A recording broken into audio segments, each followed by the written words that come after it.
Hello and welcome back to Final Fantasy XIV. I'm Luce, and I am finally going to be getting to the main story quest of Final Fantasy XIV's Dawntrail. I'm going to be doing a bit of Reaper because that was doing some PvP earlier today and accidentally leveled Pictominster a bit faster than I was expecting. Oops. Ah well. But I can at least say Picto has a really fun PvP style. It's a bit of good amount of buffs, ally buffs, enemy debuffs. It's a job that you want to be in the middle of a team fight. You don't want to go around killing stragglers like you can with, say, Samurai, Ninja, or whatever. You absolutely want to be in the middle of the fray. But for now, Ojika's time. A New World Explorer. Ojika has a message for you. Ah, welcome back, Coda. We've just had word from Arenvale. It seems he's managed to secure passage to Tyrol above board a guildship vessel. Why don't you wait at the main gate while I inform you of your travel companion? While I go and inform your travel companions? Should only take a moment.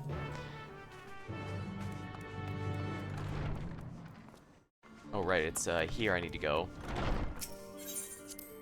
Enter the main hall and wait for our buddies.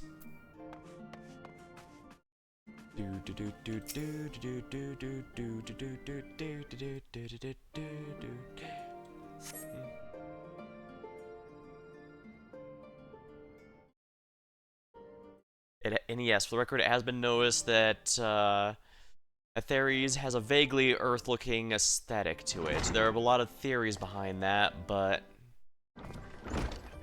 yeah, the tiny mapper is an updated world map. We haven't had time to update the bigger one. Ojika gave us the good news and we're ready to set sail at a moment's notice. The only one yet to arrive is Arenvale himself.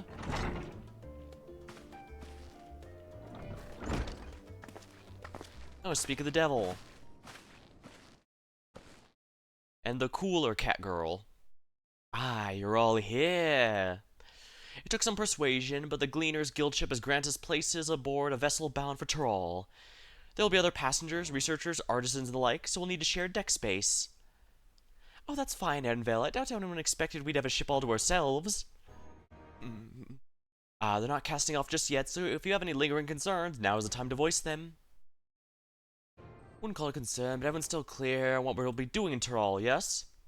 We've not forgotten. Yep. Summer vacation.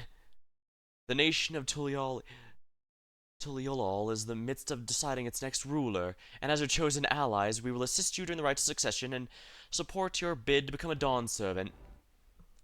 In addition to that, Alphino and I have another objective. As part of its reconstruction, Garlemon accepts ways to reconcile and re-engage with neighbors. By visiting Tyrol, we hope to learn more about its myriad cultures, how its myriad cultures interact with one another, how they find common ground, develop deeper ties, and sorts of insights that might friends in Ilsabad. But we'll pursue this goal in our own time. You can be assured we'll give the contest all due attention. That's all I ask. Otherwise, you're welcome to do as you like. Guessing she's a warrior from that, so probably a tank if she ends up a trust. That'll be nice. We've been relying on I mean, yeah, Graha's been a tank, but he's all roles. The only one who's a dedicated tank is Thancred. So at least so far. Although I guess we did have a Vitra as well as one for a bit. Oh, you wanted to find out about your grandfather, right, Kryl? Yes, as far as we could determine from the old missive I found, he'd been tasked with investigating the Golden City by your father, the Dawn Servant. Oddly enough, we have no record of that investigation in our archives, and nothing to explain the earring which has accompanied the letter. Thus, for reasons both official and personal, I'd very much like to get to the bottom of this mystery. I'm sure there'll be a chance to speak with Papa. You can get your answers right from the source. I look forward to meeting him. That does seem like the most straightforward way to go, yes. In any case, you're not the only one with an interest in the City of Gold. The Golden City is a children's bedtime story. I am part of this expedition only because the Third Promise has commanded that I serve as a guide. But baka. Still playing the part of a stoic servant, I see. And what of you? Dare you tell me you change your minds?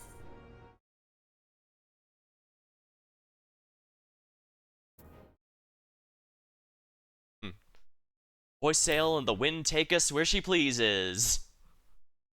I'm feeling pretty upbeat. Well said. We won't get far wallowing in the shallows. Wallows. Hey, I played good money for this expansion. I am not sitting it out. Right then.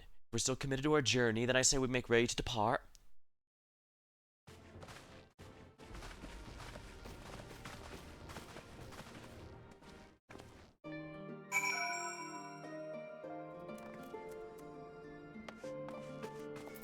Actually, I don't know.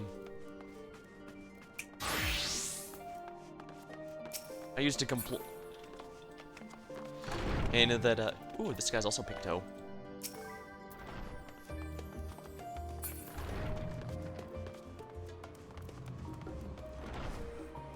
At the very least, I'm pretty sure Picto's gonna end up my favorite caster by the end of this, but the question is, will it beat out Reaper? Because Reaper is still highly satisfying. Especially since I've got a pretty good outfit for it, I think. Eager as they are, the others have already left for the harbor. We're not in danger of missing the boarding call, but perhaps we should be on our way as well.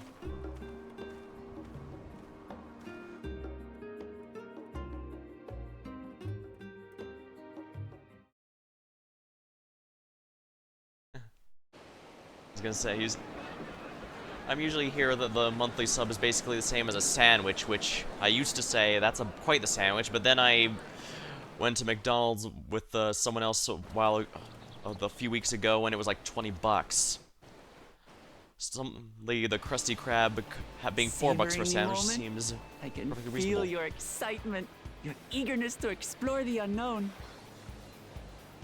You read me like a book there, Wooklamat. Well, for once, the fate of the world doesn't rest on our shoulders. We might even get a chance to enjoy ourselves. Do not be so quick to relax. Oh, Tural may seem but a short sail away on a map. The vast seas between brim with peril. The treacherous waters of Shade's Triangle alone have claimed countless vessels. Even following the safe route plotted by Admiral Bufiswin herself, this will be no pleasure cruise. Perhaps, but my voyage here was uneventful enough. Disappointingly so. Well, I mean, if we get another Stormblood-style dungeon in the middle, I certainly won't complain. Either way, the two of you have first-hand experience, which will be of great comfort in the days ahead, I'm sure.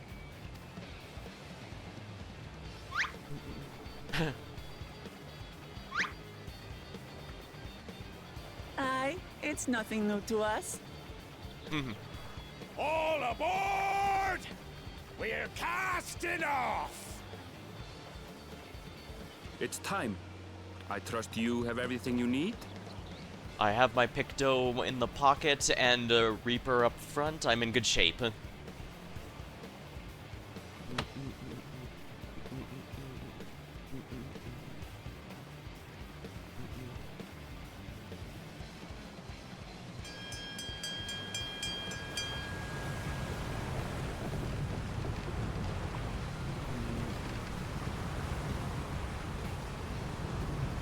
And so does our ship cast off from the docks. Aaronville's the narrator this time. We Interesting. sail west, as Cattenram did some 80 years past, bound for the New World, known to her children as the continent of Tural. Hopefully it'll be a lot better than New World was. I never played, but I knew several people who did, and of course someone's got to be standing on the front of the ship. Just wait, Papa. When this contest is said and done, it'll be your daughter who sits the throne. Me, Wooklamat!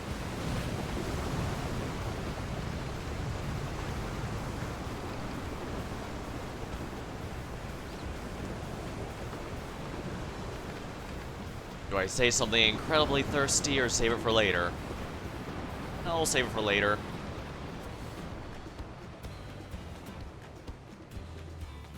We'll wait until we find out she actually likes flirting. Then again, she might find it a lot more interesting to watch my combat.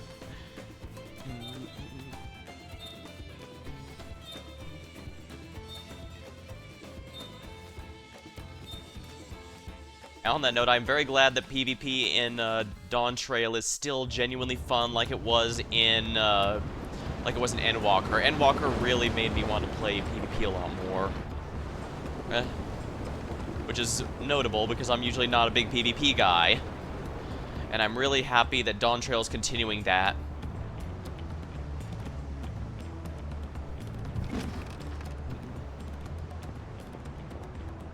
Smooth sailing so far? Aye, so far so good. But this sea, she's a fickle one. Calm one moment, blowing a gale the next. I'll take my rest while I can then. Probably for the best.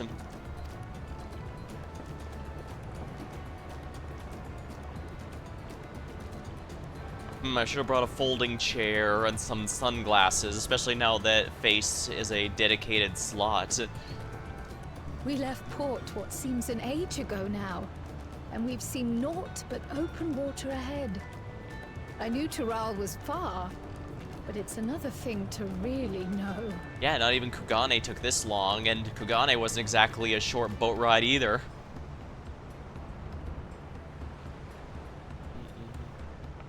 Speaking of which, some of our fellow passengers have made this trip before.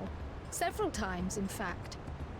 I was able to learn a few things about Tuliolal and the right of succession. Well, that's good. That also means the people we're doing this with are going to know how to make sure the trip is uneventful. Since we still have a long way to go, why not have a chat with them yourself? I'm sure you have questions of your own. Indeed I do.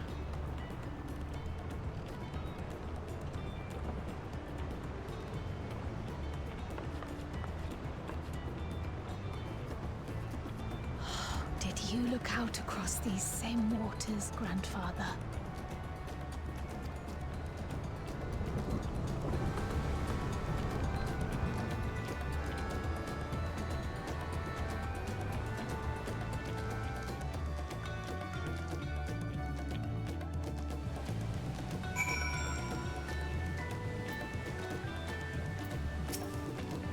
Deep breaths, deep breaths.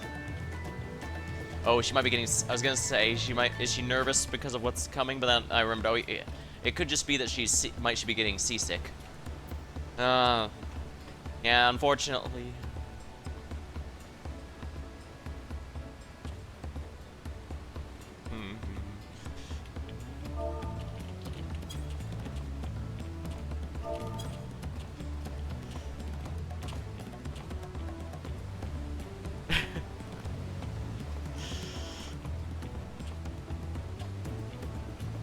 You think I'm not gonna just have fun out here, or you got another thing coming.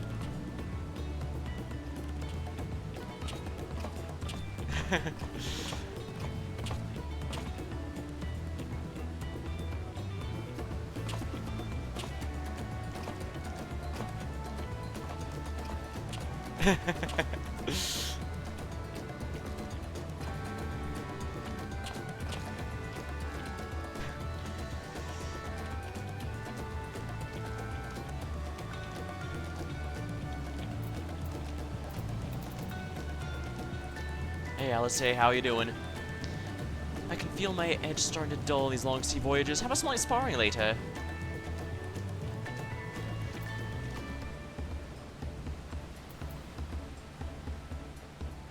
How you doing, Alphino? You're not getting seasick, are you? I'm told this vessel's been equipped with a barrier generator to protect it from storms. It's a reassuring thought, though I nevertheless pray there'll be no need for it. Dang, technology sure has come Magitech sure has come a long way. Then again, we probably even helped invent it, given we used a similar device to protect us from Leviathan. You want to make a wager? Taking bets on who will be sat next on the Dawn Servant's high chair? There's 4 claimants of the right of succession. Your young Wakalamad being one of them, of course. But from what a Mamal Jah bloke is telling us, the other 3 are all pretty strong contenders. Not too many are keen to risk their coin on the 3rd promise.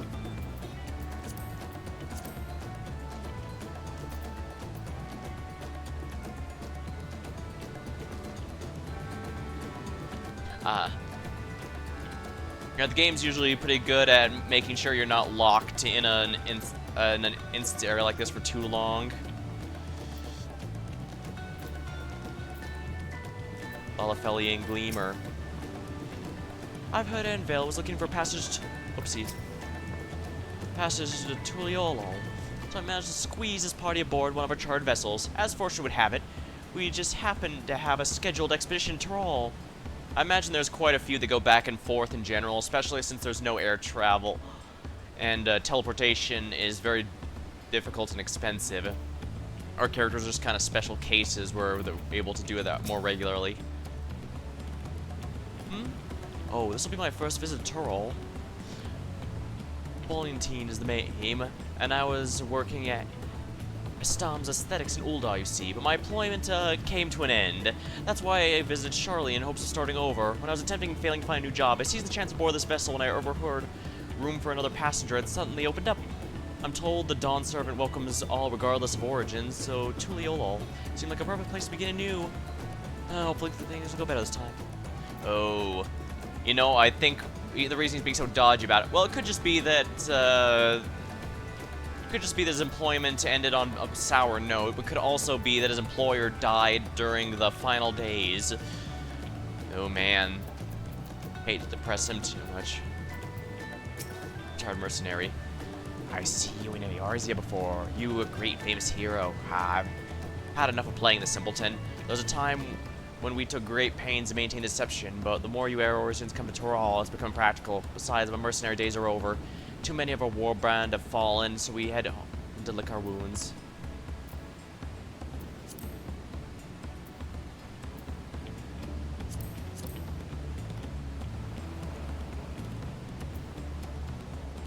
Interesting. So a number of Mumajal were actually...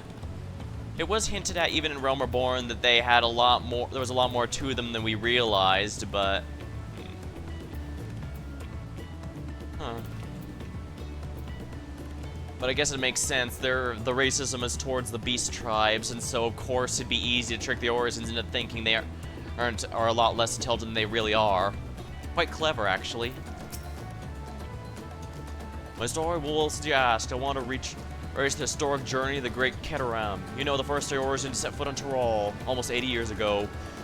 The Mamulja's leaders had to have welcomed Keteram with open arms and sent him home with a bounty of ware as a token of friendship. The real treasure was the crops, potatoes, tomatoes, corn, which spread across Eorzea like wildfire. His grand adventure led to a culinary revolution. The tales say that he returned to Tyrol several times after that, but his ship vanished during his last one. He was never heard of him again. That even a seasoned explorer like him could meet such an end as testimony to the ocean's peril.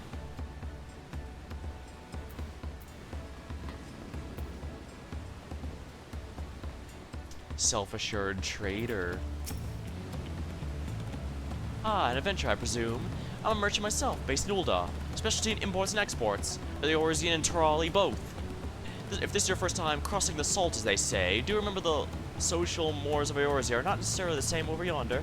Consider this, it's not uncommon for the various races to be referred to instead by the name of clans. For the Makoti, the Hetsato, the Hrothgar, the Zabral. Not because every member of the given clan is the same race, mind, but because many individuals of said race are associated with that clan. A fair assumption in certain cases, but take care not to give offense. Oh, that's actually really helpful to know.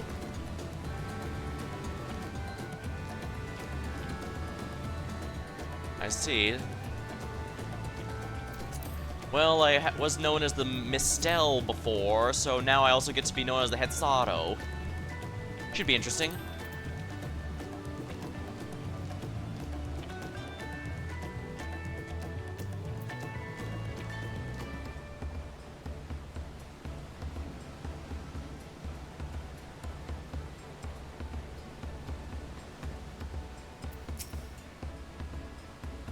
Did you learn anything of interest? Well, we did learn to be a way to be respectful here. Oh, I hadn't thought about clan names. Wish Wuklamon and Erenville teach us the ones we should know. Actually, it's getting a little chilly up on deck. Let's all gather in the cabin.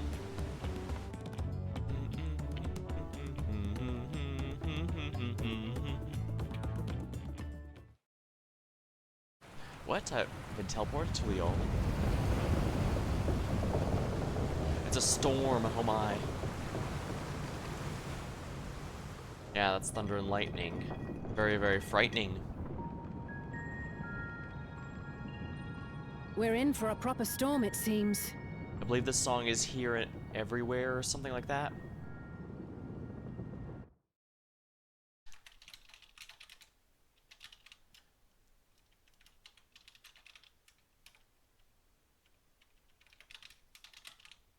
Everywhere and Nowhere, that's the right song name. I knew it was on my list here somewhere. Everywhere and Nowhere.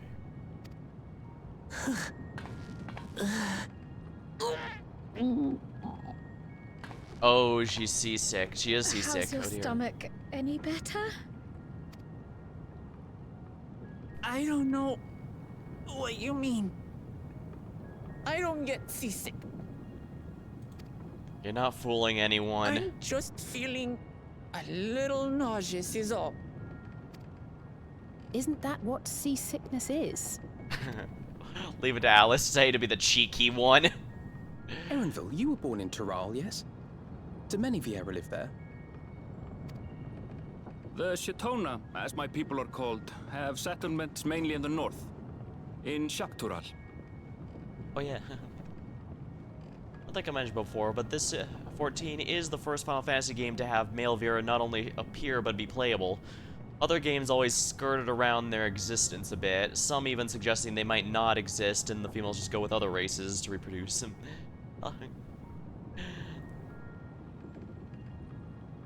And your family? I know nothing of my father, not even his name. Oh dear. As for my mother,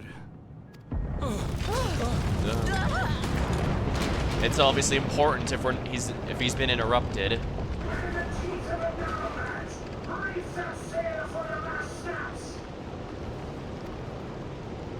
Oh dear.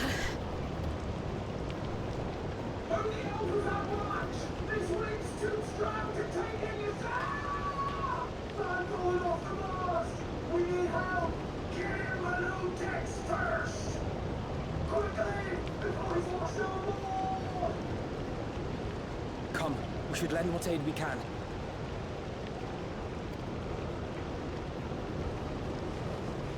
Not sure what we can do, but I guess I can at least grab someone and run. I am a strength-based class right now, so I should be able to lift a person just fine.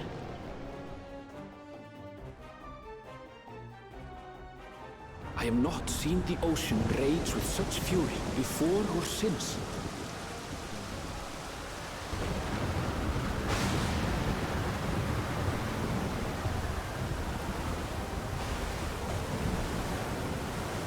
The heaving waves tossed our ship about like a toy, sending sailors tumbling. Oh no. The dauntless Alizé, quick to the rescue, was almost lost no. to the sea herself.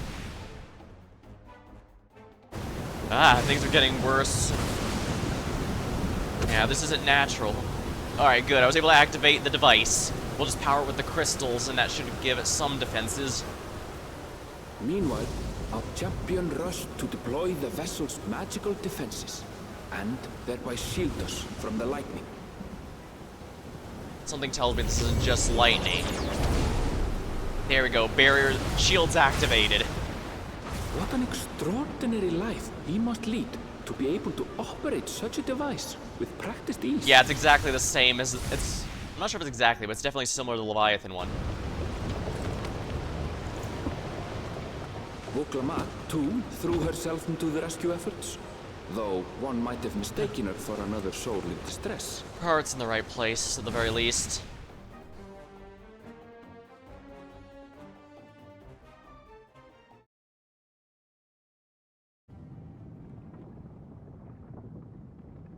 By the time the unruly seas had calmed, our strength was all but spent, and we had yet to even glimpse the shores of Tural. Oof.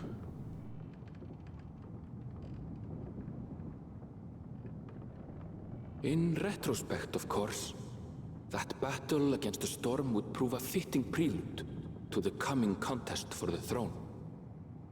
Luckily, our character being a vet, the player character being a veteran at such disasters, was able to do a lot to help. Then again, I guess that's probably why she wanted our help so much. Ah, well, not the first time I've been Team Carry, and it won't be the last.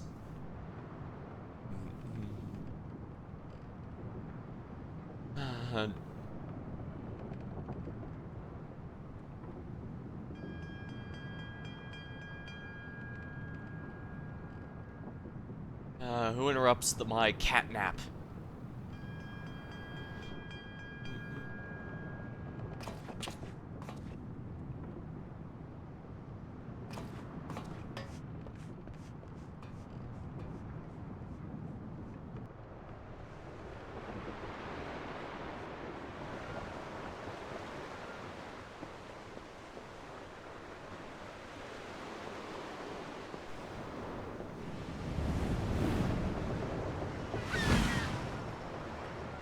Seagull.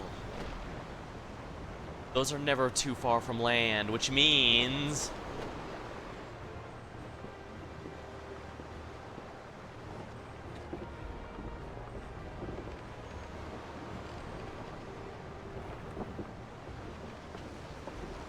Morning. Joining us for some fresh air? Indeed, I could use some. Seems my belly has settled along with the weather, but I'll feel much better once we're on solid ground. Don't worry, it looks like it won't be much longer going by the seagulls there. Can't be much farther now, can it? Repetition of last statement. Oh, my character is telling me that. Seabirds. Land must be near. You need only hold out a while longer. I just told her that, but thanks. For a dark moment, I thought the ocean might swallow us. Glad to have my pessimism proven wrong. In other good news, I examined the sailor who took a fall, and he's faring well. I'm sure he'll make a full recovery. Pretty much every sage skill is apparently a Greek term. Basically, the theme for a sage is a Greek doctor. So luckily, we have a doctor on Good board news in indeed. Alphino. If all's well, then we needn't delay in launching the landing boat. Ships have to lower anchors some way from shore. Too close, and they risk having their underbellies ripped open by the reefs that crowd Tuliola's coasts. Come. Oh yeah, I think something similar had to happen at Kugane if you weren't going to port. But of course, that's what ports are for, so that you can arrive without damaging the ship.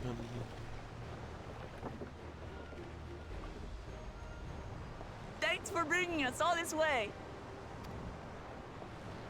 Ha! We only did what we were paid to do. Couldn't hardly set you adrift halfway. If anything, it should be us thanking you for helping us through that beast of a storm. As a matter of fact, everyone's starting to fancy your chances in the contest. At this rate, we won't be able to lay wagers no more. Then I better not let you down. Oh. Easy, stomach. Easy. We're the last to board. If there's nothing left to say, then let's shove off, shall we? Sounds good to me.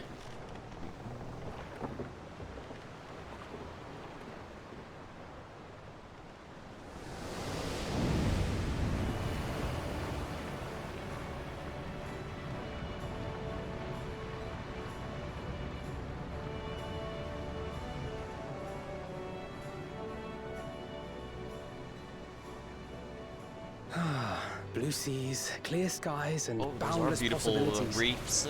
I dare say our destination will soon be in sight.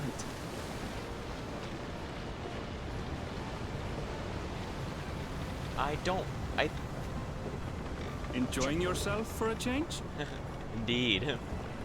I don't remember if I've ever been snorkeling. I do remember looking at some neat underwater stuff, but that might have been... Oh yeah. Gotta There, love that look, my smug grin. friends. Behold the scene of our next great adventure. And yeah, that's to copy the opening scene of the trailer.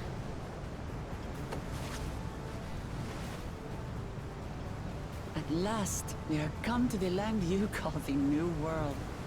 To my home, Tural.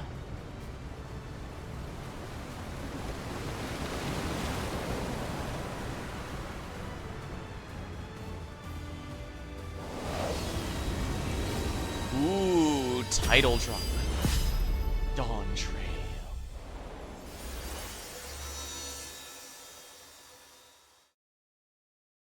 Pretty. I love it.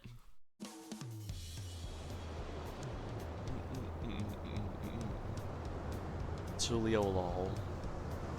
I guess I might as well make my home point here because this is likely going to be the key main area for the expansion.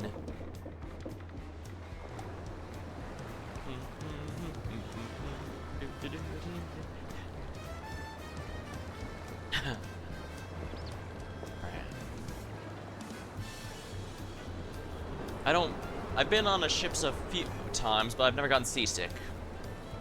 I have gotten car sick, however, which is usually why when I go on long trips, I'm usually the one driving.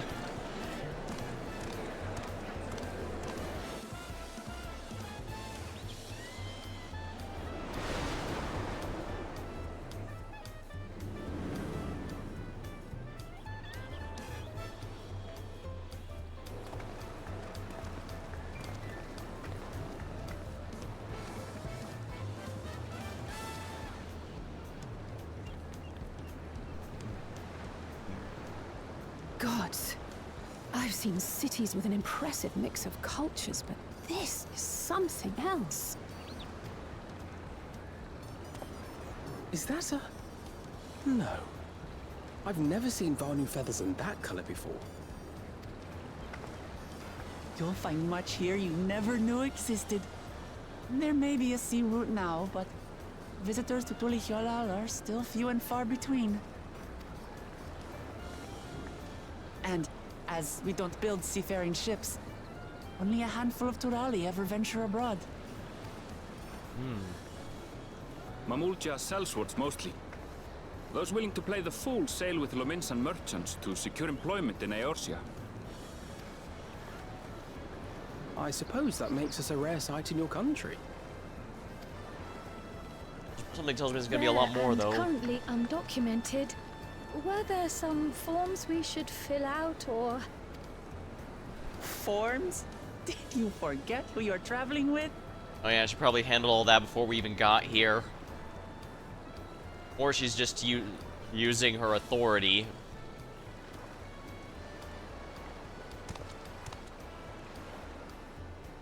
You are outsiders?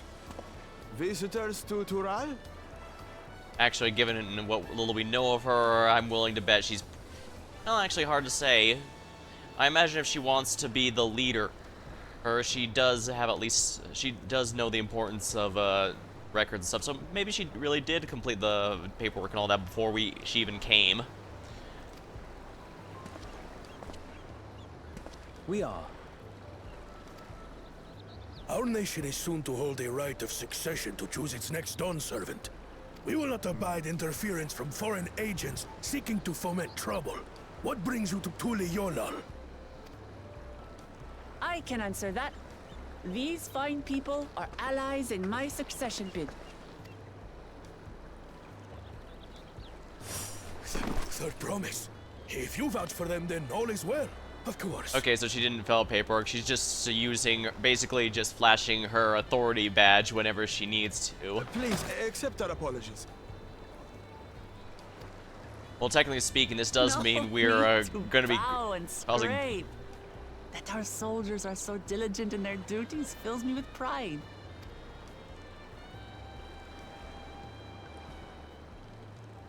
We'll be continuing our patrol then.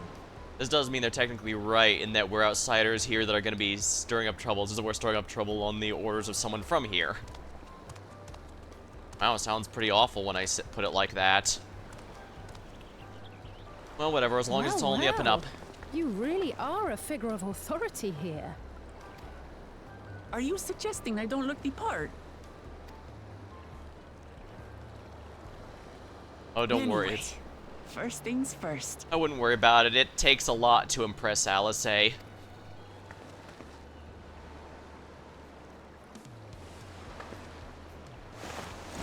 bid you welcome to Tulihyolal.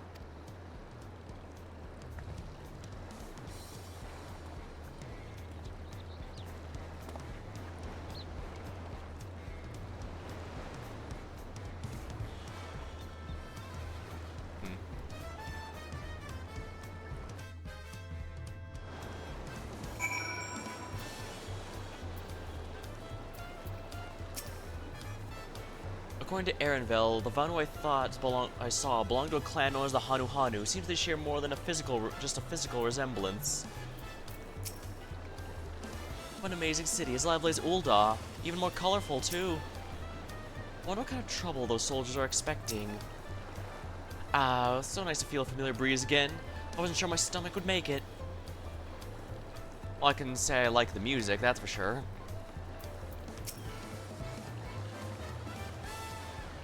This vessel is bound for Old Charlie and will be deporting momentarily. I could just leave him here. I was all, hey, where is he going? I forgot my keys.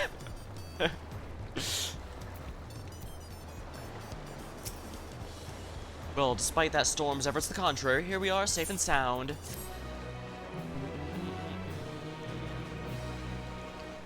You have arrived. You can return to the city at any time by speaking to the scholars of Old Charlie. I would ask if the journey tired you, but I'm sure you've endured far worse. Indeed.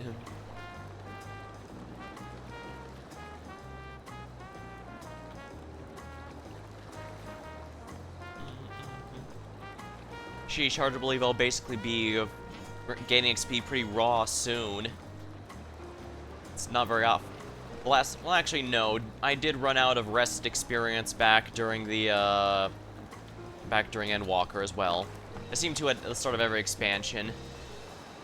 Then again, I guess that's also when I'm always grinding the hardest. If I'm just getting like a level a day from roulettes and such, then afterward, then obviously I'm never gonna run out. On that note, I know a lot of people like to quote that rest XP used to be normal with everything else as a penalty for playing too long, and that Warcraft just reversed it, the words, but a friend of mine actually played Warcraft ever since that early time. They said that's actually not true, and he has no idea where people got that, because it never actually happened. Huh. I wonder how many misconceptions like that are going around. Still, I guess it's easy to quote because it's not wrong in the sense that people do react differently based on whether it's supposed to be seen as a positive or negative. It's why when balancing a game, most games like to try and buff a bit more than nerf, because people feel better on buff than nerfing.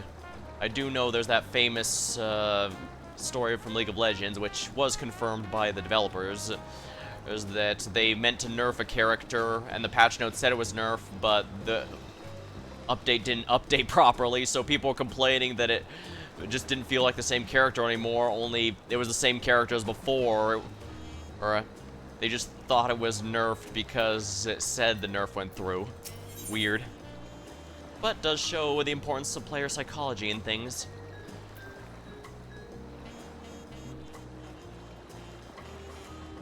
Reinforced chest with an impressive... oh yeah. While on solid ground, being on solid ground has improved Woklamat's mood. Her stomach appears to be lagging behind. Oh yeah, it's gonna take a bit before she's in good shape now. Right then, first things first. Just, it might be good to breathe heavy and walk around a bit. Still a bit queasy. No more boats for a while.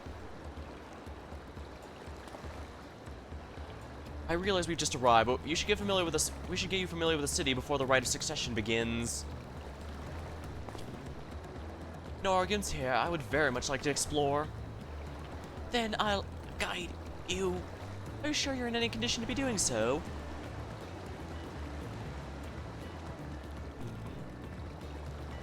Aha, we were wondering who these strange folk were. So the third promise has brought ourselves some new followers, then. Followers? Well, Clamat, are you unwell?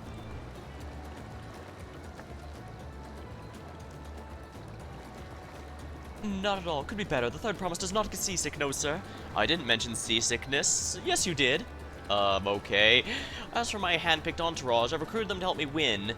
I was about to show them around the city, in fact. Ah, sounds lovely. But a group of foreigners is going to attract attention, especially when they're in the company of the third promise. Everyone will be curious, and we certainly were.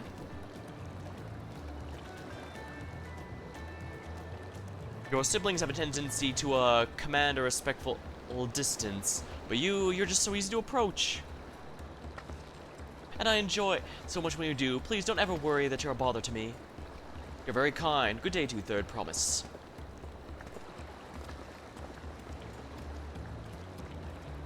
They did have a point.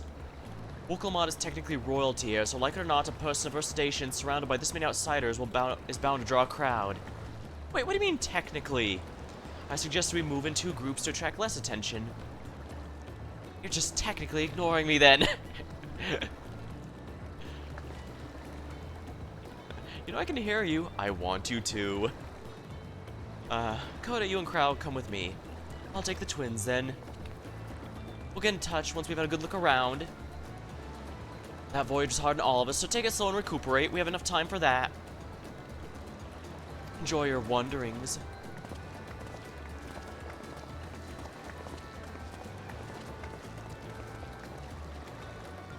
Perhaps we should wait a bit, at least until Wokelmot's nausea subsides. No need to that. Look, I'm ready to go.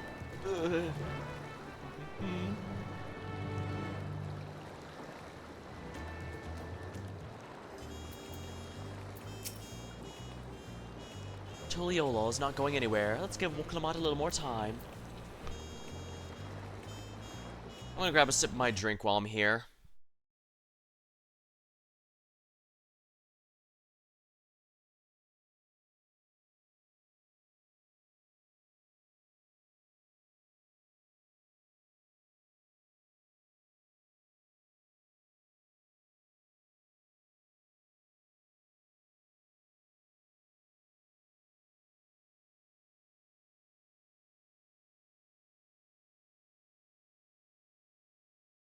Ah, there we are.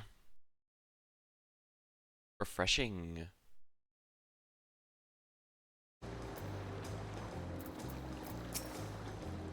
I'm fine now, really.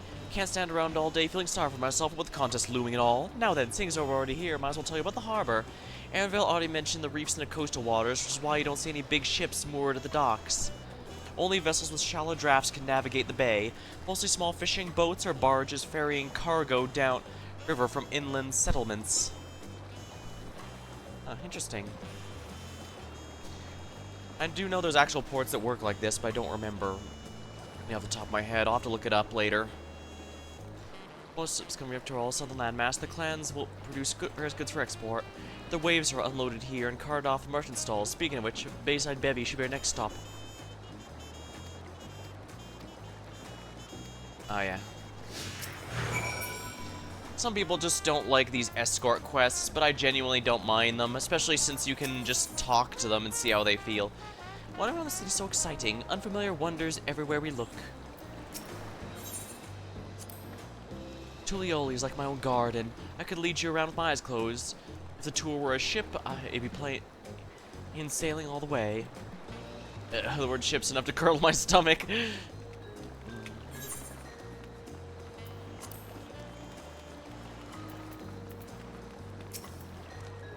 Welcome back. Oh, forgive me, I mistook you for a dock worker. It is a bit of a retcon to suggest most, if not all, the Mamulja were acting less intelligent. But, well, like I said, while it is a retcon, it's one I do find believable because a big issue, especially during Realm Reborn, was simply the fact that people didn't take them seriously.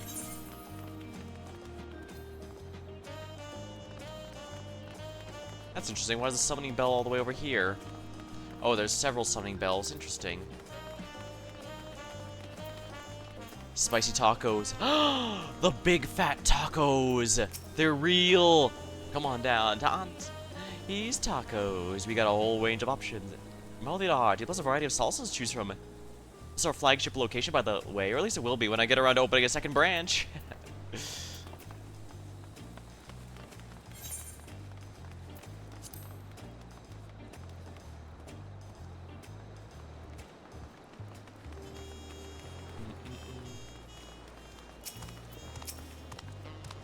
Hold it, nobody touch a single one of these, not until I finish sorting them. That's probably gonna take a while, so let's not worry about that.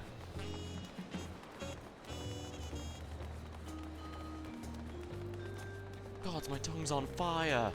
Ooh, they have some good stuff here then. I think I might have mentioned it before, but indeed, I have had Mexican salsa, Japanese wasabi, and Indian curry of various different types of each. So I have a lot of experience with that stuff. Fresh juice squeezed from locally grown fruits. Anyone? No? Huh. Welcome, traveler. If you require my scripting services, need only say the word. This here's my shop, specialized in metalwares used on the daily. You'll ever need yourself a pot pan or anything similar, you know where to find me.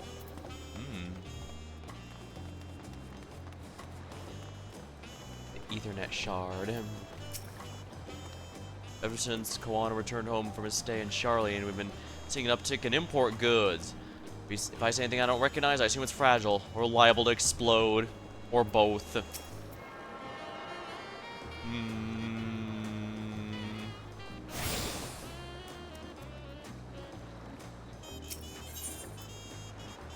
This is the only one I got access to for the moment. I'll have to do all of them over time, but I'll worry about it later, I guess.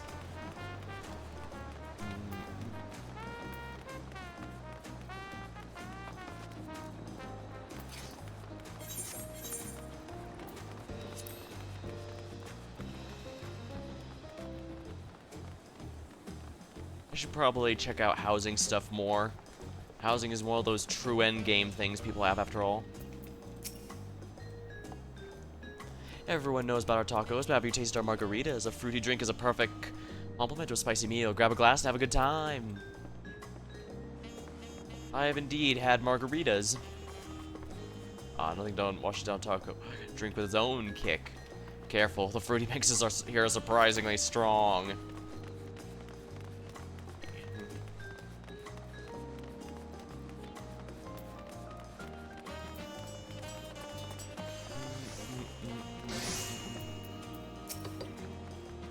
This here's the Bayside Bevy, Tulioli's largest marketplace. Being right by the harbor, everything from fresh fish to imported wares go directly to the shelves. Anything you want, they most likely have. Alright, I should mention that we buy things with Pel, a currency that the Pelu created. But don't worry, more and more trades are coming from Eorzea, so the shops should be happy to accept your gil. There's also Watch You Make, another market east of here, but that can wait for another time. I have other places I want to show you before that. Next, we'll head back a bit, north towards Central Plaza. I can't wait to see the look on your faces. There's a thing here, right? The Bayside Bevy Marketplace. Yes, I need to touch the Ethernet shard. The Attune animation's pretty cool. It's just a shame that since I've been playing for so long, I only ever get to see it when a new expansion drops. Or if they redo the town, like the Sapphire Avenue Exchange Ethernet shard in Ul'dah. That wasn't there for a while, actually. I think that was added in... Was it Stormblood or Shadowbringers? One of the two. And yes, for those of you who remember Ul'dah's layout, if you don't have, without the Sapphire Avenue Exchange one, that basically means the fastest way to go there was to teleport to the quicksand and then zone to the next area. It was indeed a massive inconvenience.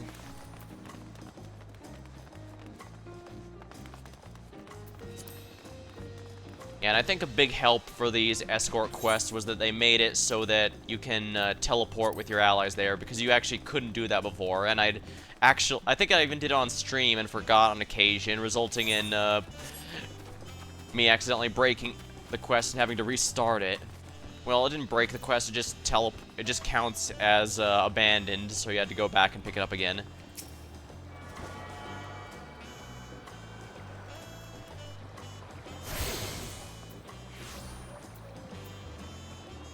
Taco El Pastor. Handmade flour tortillas filled with sauteed alpaca meat and garnished with spicy pineapple salsa.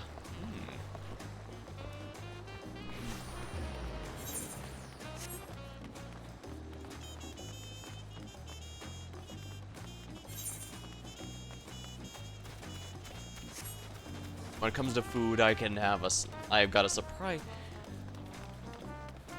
I like a lot of different weird things. Or perhaps it might be better to say I try a bunch of different things.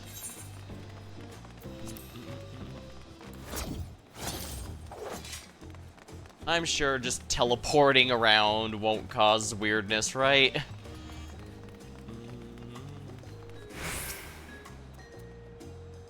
Welcome to Tulliola. Aye, you're the adventurer. Welcome, recruiter to Dawntrail. Yes, if there's anything we should know, I'm at your service. What do you do here? It's not obvious. Then again, perhaps our viewers would be unfamiliar with Mawulja culture. I'm the Bonewa tribe, and like most of my kin, I specialize in matters of the arcane. As soon as I came of age, I left my hometown of Mamuk and journeyed all across Tural to hone my skills. It gave me so much immediate perspective on the world around me. I considered traveling to Eorzea next, but I took quite a liking to Tulioli, and I plan to make use of my magic here. And what manner of place is this? It's the beating heart of Tural to the Dawn... well, that the Dawn Servant will call home. It's got its start some 80 years ago with the newly crowned Dawn Servant decided to build a town centered on the Yakui Temple ruins. By implementing a medley of techniques from all different cultures, the style of architecture was born. Beautiful, isn't it? By the way, have you heard that Gulul Jaja is stepping down? I suppose he just wants to live out his final years in peace. In any case, I hope you're excited for the Essential Ceremony. It ought to be quite the spectacle. It does sound quite fun.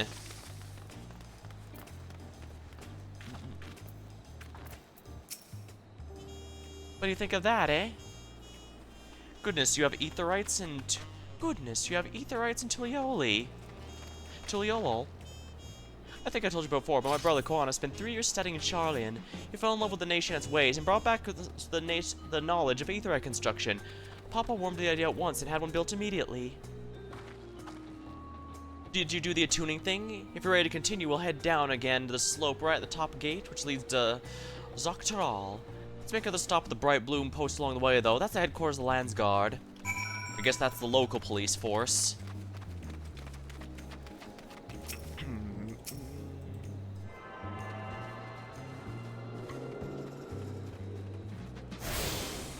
You attuned to this giant Aetherite.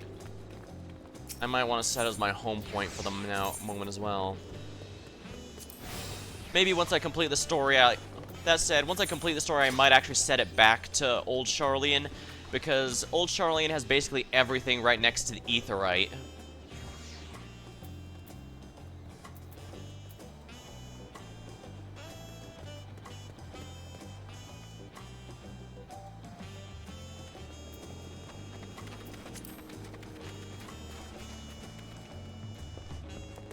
Yeah, I do like the design of the city in the general sense, that both in terms of aesthetic and how it's so big and has lots of things everywhere to explore. But I do appreciate how Old Charlian has everything, the inn, the market board, the shops, everything right next to the Aetherite. I do think that was good, because it means the Old Charlian, there's plenty of reason to keep returning to Old Charlian. Well, then again, I guess if you're doing any particular expansions content, you'll want to stick to the main area of each one.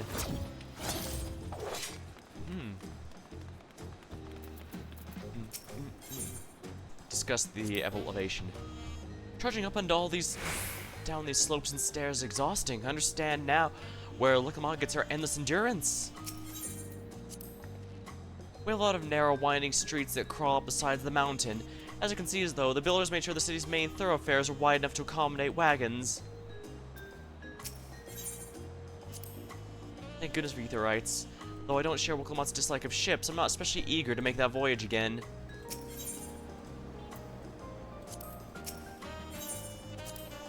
Make sure you tune to the Aetherite. I don't fully understand how it works, but I do know you'll regret it if you forget. Seafoam Fields.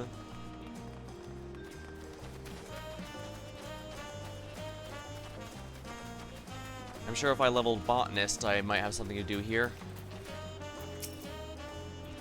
Beautiful, healthy plants, aren't they? Growing a garden on the coast has its challenges, but there's nothing we can't overcome.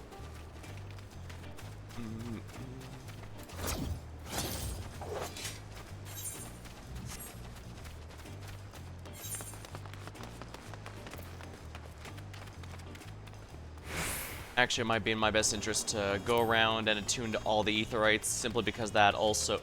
Well, it allows you to teleport on the outskirts of the town as well as anywhere within it, but it's also nice because of how much walking we clearly have to be doing. Elsby? I wonder where Emmeline's journey's brought her. If nothing else, I hope all is well.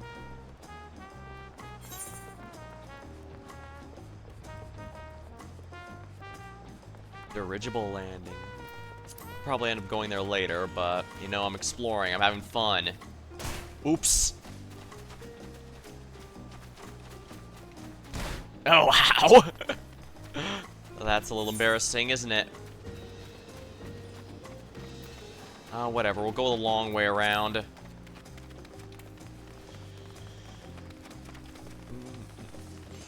Reaper X.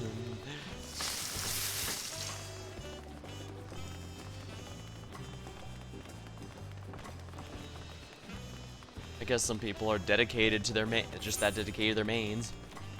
What am I saying? I have a buddy who's main paladin since Realm Reborn hasn't touched anything else, basically.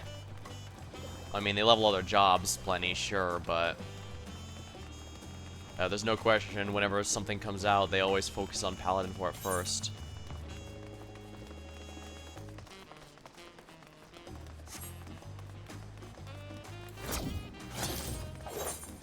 Alright, so that's how to leave the city, but I'm not going to be doing that yet. I imagine the game won't stop me if I were to try, although they might tell people to... They might say to, They might reset the quest, and I don't want that. Welcome. If it's an alpaca you need, look no further. Before it gets saddled up, I need to add your name to register. It makes things smoother next time you need to ride.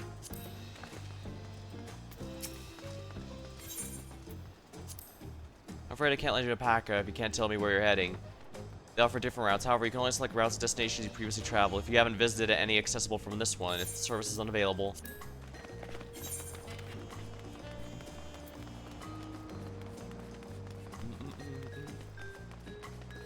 The Chocobo, Amaro, and I guess now Alpaca transporters are a pretty neat system, but since every major area has an aetherite, you usually don't need them.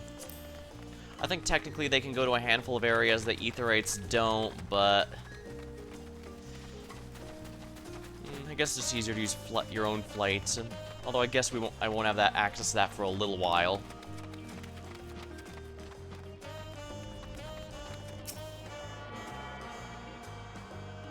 Tuning. Dirigible landing.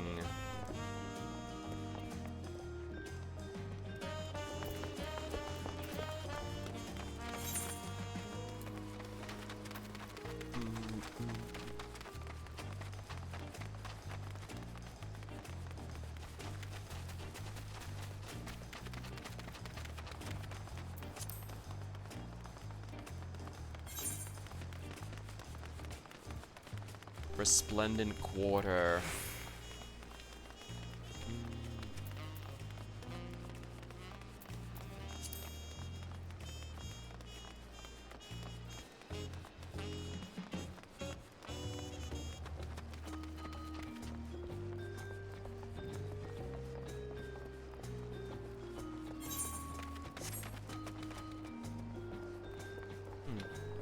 Lots of empty space here, although granted, that could just mean there's going to be a lot of quests. But I noticed that no quests are available yet, which is rather odd. Ever since I moved here, I've been having so much fun cultivating my god, and trust me, I could never have grown these back home.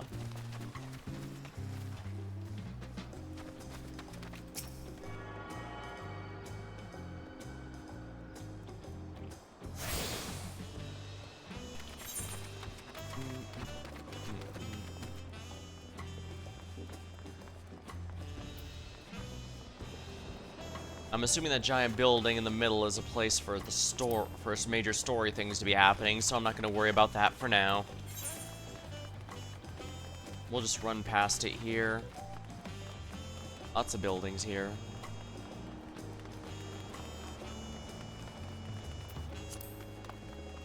Yeah, that's clearly plot building over there, so we'll come back later. My shoulder's been so stiffly. Well, I do appreciate there not being invisible walls to stop me from falling on my face. Yeah, hopefully that was hilarious.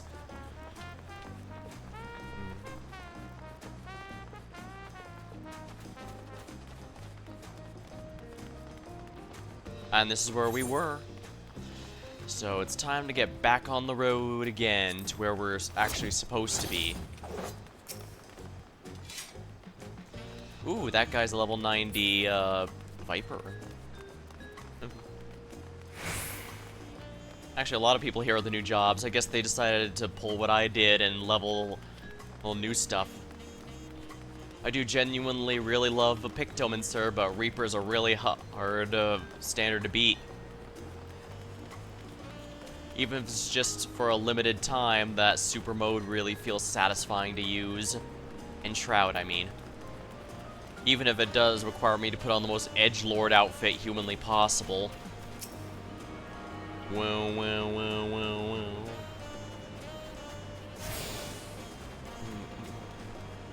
And they say Bullmushroom.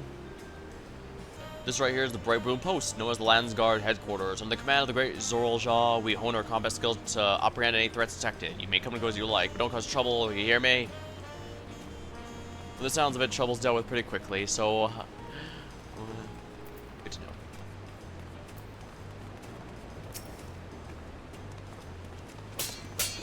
Yeah, that same axe that she's got. As you can see, the Landsguard recruits from every culture of Tuliol. Personally, I find it fascinating how each of them uses their different attributes to advantage in battle. Even their posture is different.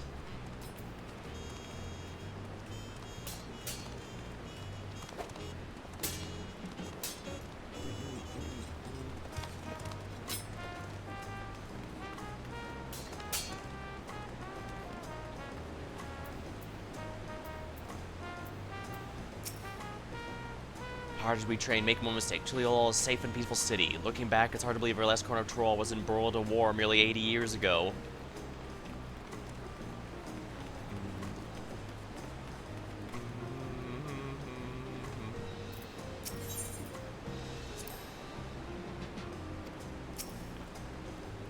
Here we are, Bright Bloom Post. These soldiers stationed here are responsible for defending Tuliol and preserving the peace.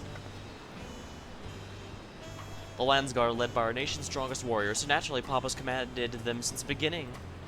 At least until 3 years ago, when Zoralja took over as commander. The title's no empty honor, it means the first promise is considered equal to the Dawn Sword in martial strength. Meanwhile, I haven't even managed to... I'll discuss my brothers and their accomplishments later. Alpha, no, and Alex, I should be around to hear it too. Come on, it's time I showed you the Skygate. I'm right at the northern end of Telemark.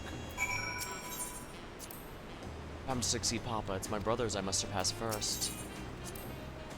Zulja, that's clearly a Mamulja name. An interesting family. Is he in?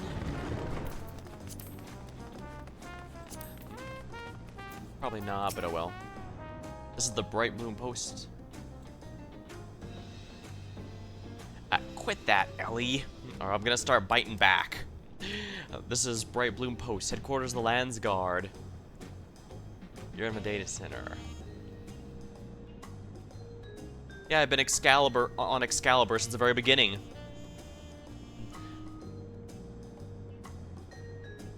Wait, what's that? Oh, a yeet. Bright Bloom Post, headquarters Landsguard. You're welcome to look around, but careful not to interrupt our training. Guess he's not in. Or he's in one of these other buildings. Too bad, too far from me. The Reaper is now gradually approaching your location. Or maybe Pictomancer. Pictomancer is also level over 90 now, so I can do anything.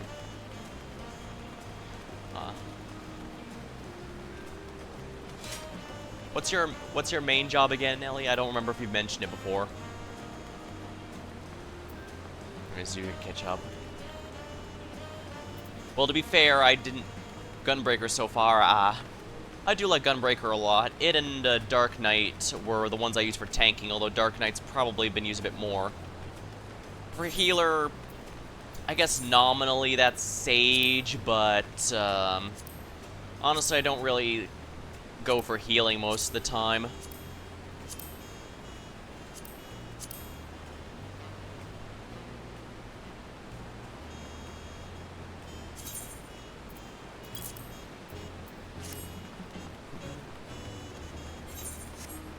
Is hello, is the leader in?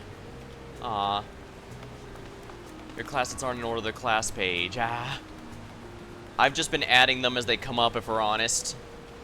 Because I was a dummy and forgot to save them before I changed computers, they ended up resetting. Unfortunately. Has Hunlili caught your eye? This lighthouse serves as a valuable warning to any maritime vessel that approaches, lest they sail straight to the sea stacks. Or, God forbid, over the edge of a waterfall. Oh, that would suck. I basically put them in order of roughly how often I use them. I should probably put Machinist higher, since that's one of my PvP jobs, actually. I should really need to redo them in general, but yeah, basically everything from the Reaper to Dancer I've used fairly regularly. Picto might even replace Reaper as my main, depending on how much fun I have with it. It's just, there's a lot of fun jobs. Enshroud is what I like about Reaper so much. Just going Super Saiyan and having a boost to my damage and speed is so satisfying. But Pictomancer is a lot of fun, for presumably obvious reasons. It takes a lot of casting time, but they hit like a truck.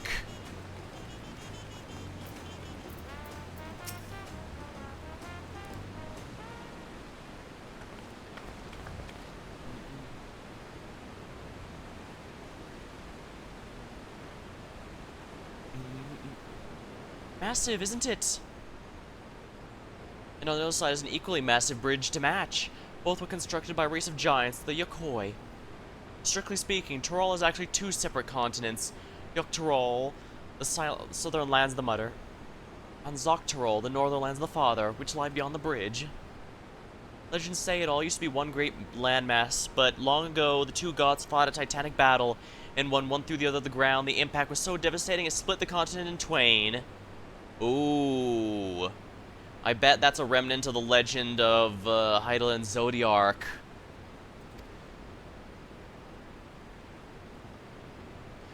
A familiar sounding tale. Ah, yeah, exactly. Glad we're on the same page, Kryle. Zodiark. But getting back to Zok-Tyrol, the lands...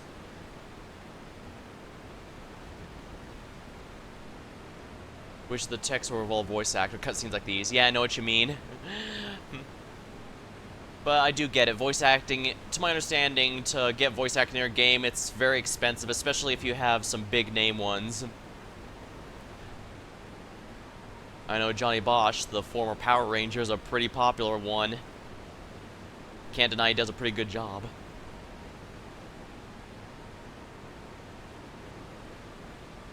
I don't know, I just went with the first idea that came to mind. I was all, wait, hasn't he been in some of the anime I've been watching? Wait, no, that's a lie. I haven't been watching any anime lately. I need to catch up on that stuff. Oh, but getting back to Zok-Tyrol, these lands are also part of the Tuliol nation, correct? That's right. Is my father incredible? He united the peoples of two continents into a single nation. The many clans of Tyrol have been at war for generations. It was only when Papa traveled the lands and put a stop. You aren't a bunny in 14. I did seriously consider that back in Endwalker, if we're honest, but the inability to wear any kind of hat or anything kind of broke it. Kind of broke my interest in that, so staying cat for now. And as you aren't wearing a hat at all right now. I mean, I have the Picto hat, the puffy painter hat. Or at least I did. It's not my highest eye level hat. Many clans are at war with generations. Only when Papa traveled the lands and put a stop to the myriad conflicts that we finally had peace.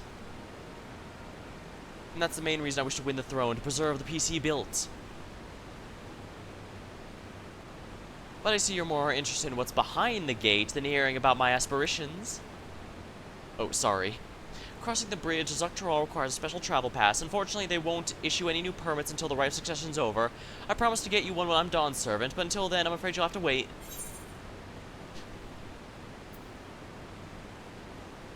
Well, I'll hold you to that. I've never broken my word. Once the throne is mine, that travel permit is yours.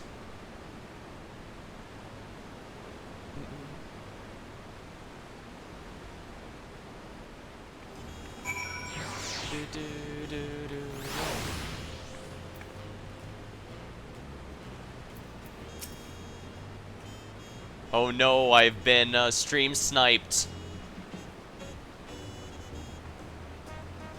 Tired from all this walking? Take a moment to rest and we'll continue the tour. I must have covered half the city by now. Tuliolo is like unlike other place I've visited. I'm thoroughly enjoying myself.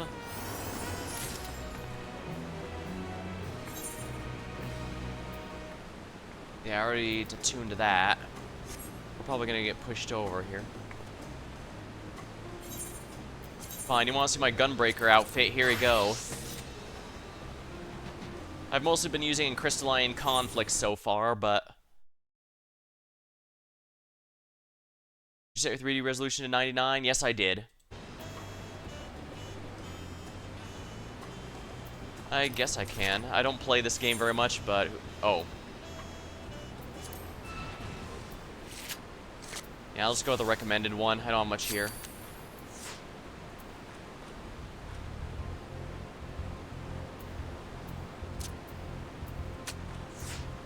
Very on.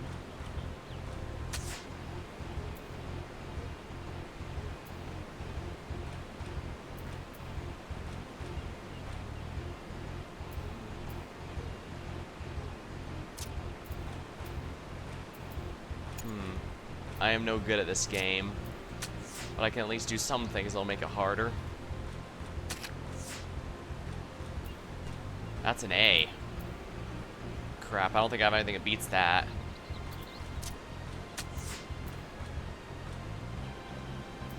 Yeah, I don't play this game, so it's probably not hard to win.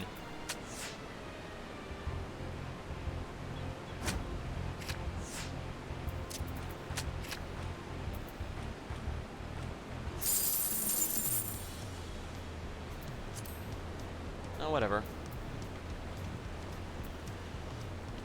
Yeah, I only have the triple trod cards to collect. Going for the card mount. I just collect ones that drop from dungeons. Honestly, I care more about the orc rolls. Where are they? Here we are, orchestra on list. I'm still missing a bunch though, although to be fair, a lot of these are crafted, and I don't like crafting that much. Most of these are just drops I've gotten while playing the trials. Then again, if you think I'm paying the ridiculous price for stuff like Return to Oblivion, you got another thing coming. Modern sci-fi looks. For tank, I prefer the heavy coat over the plate armor look. For Reaper, I'm kind of just trying to spite the edgelord look. Kind of a similar with Red Mage, where I have sure it goes hard. I guess it does, yeah. And for Red Mage, I have it blue to spite the red. So I really do like this outfit, but sadly I can't use it for Picto. I'll need to make up a new glam for Picto. And dang, I still love the Mandeville relic for Red Mage. It may have been an easy quest, but dang if it doesn't look awesome. Let's see here. Law's Order. I actually haven't gotten any of the Shadowbringers relics yet. I need to do that. I need to stop being lazy and actually complete Bozja, especially since there's apparently gonna be a new instance area for the Dawntrail relics. I do love the Scythe of the Round, though. That's a really cool scythe.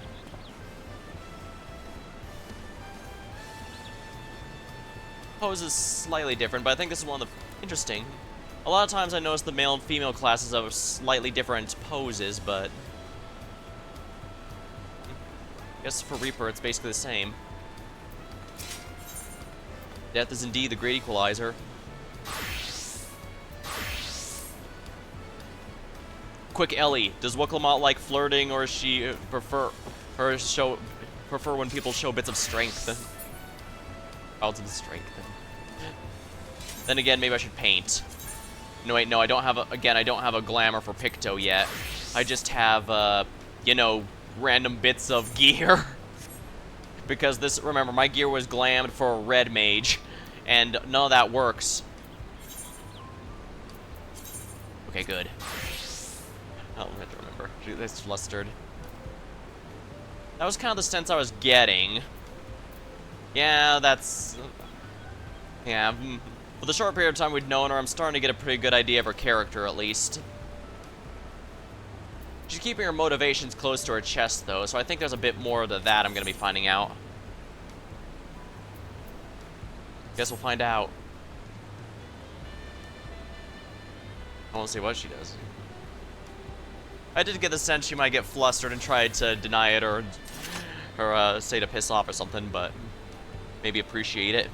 Ah, well. We're here for a job. I can worry about that later. Probably shouldn't be going hard with that, but then again, I did say I liked her even back during the, the final quest of Endwalker when we first met her. Alright, we'll head west to the Ark of Dawn. The dirigible landing's on the way. We have dirigibles too. Wow, it certainly doesn't want for methods of travel. We get by. Now, if you'll see enough of this area, let me know we'll continue on. Yeah. The Ark of Dawn is on the other side of the city. Speak up if you see something that interests you as we walk.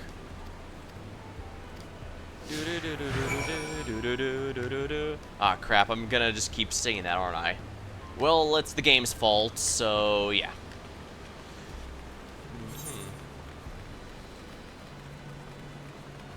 Right, I have the perk that I can actually teleport now, but first oh no, I can't teleport because I have to go to the main story area first.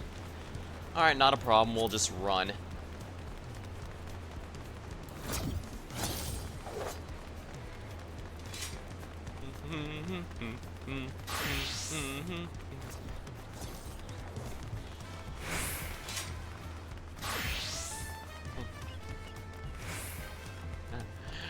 I'd say you stand no chance against a Reaper main, but that acts like Reaper is all that difficult to master. Now, I like Reaper because it's got beauty in its simplicity. Oh, right, I want to talk to everyone first. I do like these, I mentioned before, but I really do like these escort quests because you get to talk to these people, see their thoughts and all that. Hope you aren't too tired. Tulioli still has plenty of sights. Tuliolo still has plenty of sights to see. What's on your mind, Kryl? We should heed Ehrenfeld's suggestion. Take it slow where we can. I imagine we'll need our full strength for the contest to come. I'm still struggling to conceive how one would construct an entire city on the side of a mountain. This is really the site of Yokoi Temple. The giants built it when they were first taking the bridge to Zaktaral to appease the god who slumbers in the Great Ocean Trench. Ah, Godzilla then. After Yokoi withdrew, the temple stood empty for centuries, so when Papa was establishing a new nation, he saw a structure he could refurbish to a palace, sitting practically in the center of Tyrol. Yeah, a little color combination can do a lot. He gathered his artisans to do the work, and the house they built for themselves became the foundation of the city you see today. Oh, that's neat. Speaking of houses, we'll be passing through the Resplendent Corridor, all the biggest residential district in Tullio. Lol. We'll climb these sets of stairs here, all the way up. The new die system. Broke it. Used to be fully white, but the new die system broke it. The new die system I both love and hate, if we're blunt. On one hand, I love that we can customize our stuff even more, but on the other hand, some of them are kind of weird choices. Like, if you have a main coat and a sash, it'll let you paint the coat and then the tiny tassel rather than the sash. It's a little weird like that. The stairs leading up to the peak are pretty steep. Careful you don't fall. I've been one step away from death more than a few times. So this is the place of worship, but the Yokoi seem like a fascinating people, but I've not seen any in the city. I wonder when we'll get the chance to meet them. Sometimes Ramuda was back then. Oh yeah, I should probably unlock and do the level 90 deep dungeon because those weapons I actually found kind of neat because those weapons you can actually paint the glow. Like, yeah, Red Mage. Just show off. Like, the Manderville weapons, if you paint them, only the weapon itself changes. The glow never will. But the, Eureka one from the Deep Dungeon, those you do paint the glow, and that's really cool.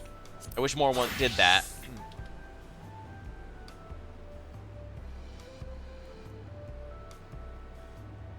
The Blue Mage one. Blue Mage has some pretty fancy stuff, but I guess the Red Mage is more dapper in my style.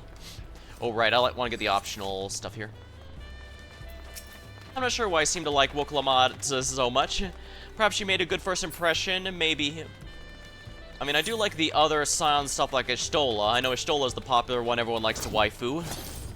But of course, she has her admirer, and I want to respect that. Her admirer for Shadowbringers. First, let's, alright, discuss the palace. The sheer scale of this place is incredible. I wonder what carving on the top represents. Now, no spoilers, Ellie.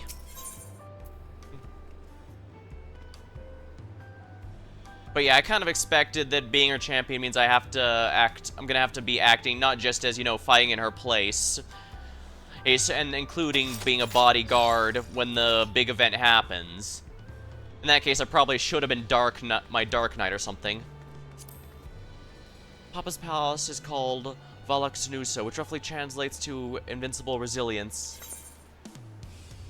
You probably want a closer look, but we'll be coming back later, so let's keep on moving for now.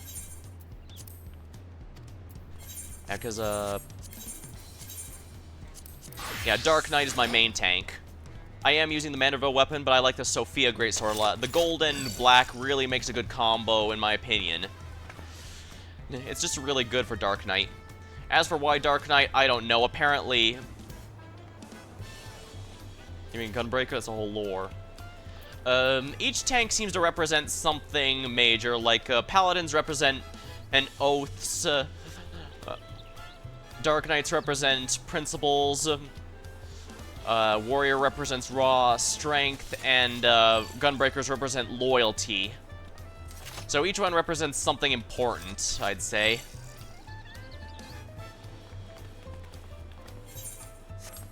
I'm not sure why Dark Knight's the one I've stuck with after all these years. Granted, I will say I prefer the way this... Update the Sheath, the updated one? Well, I will say I do like the Endwalker redo of Dark Knight, because...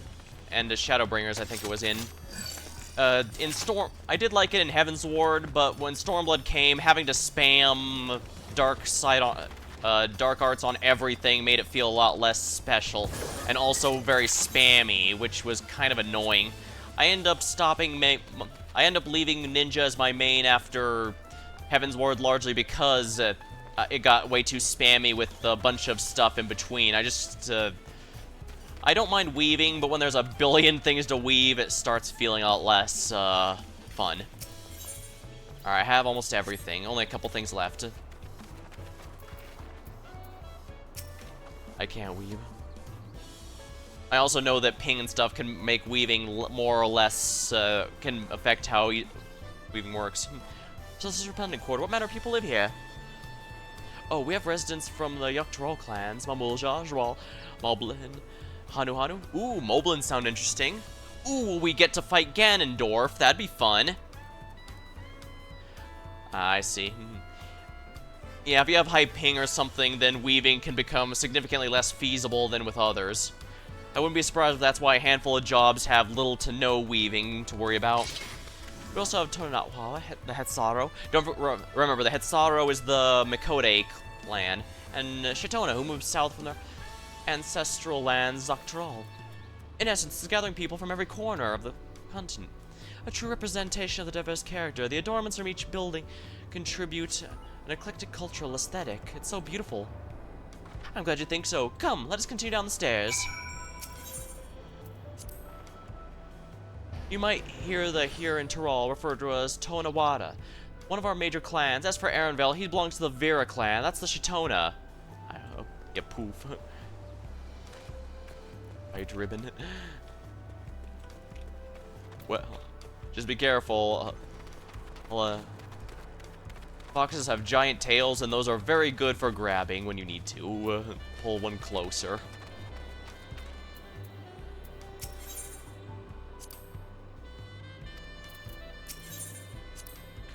Or a fox. I usually go with some sort of cat bunny creature myself. I mean, there's no mistake in the ears, you know? When you'd only look at the children playing for a sense of how peaceful things must be here.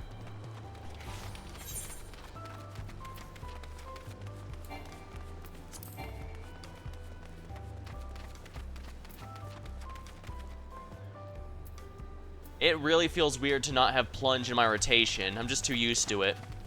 Oh yeah, delirium I don't need. I can replace that with something else later. Bye.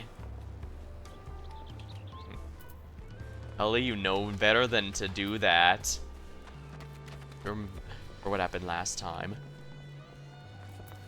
Oh, right, let's keep with the... discuss the huge drum. I've never seen such an enormous drum. What would one even use to be such an instrument? Do you know? That big drum there is called the Dawn Herald. They play it for formal occasions, like when honoring the land's god return from a dangerous duty. Ah, I see. I tried hitting it with my axe once and it ripped the skin. Earned me a proper scolding, let me tell you. I think that was the time Papa held me upside down by the ankle. If that's possible. Given Woklamat is huge, that must mean our father is especially huge. Huger, if you will. Yes, I know huger is not a word, but that makes it... Alright, but that's... shut up! Oh, right, it's this way.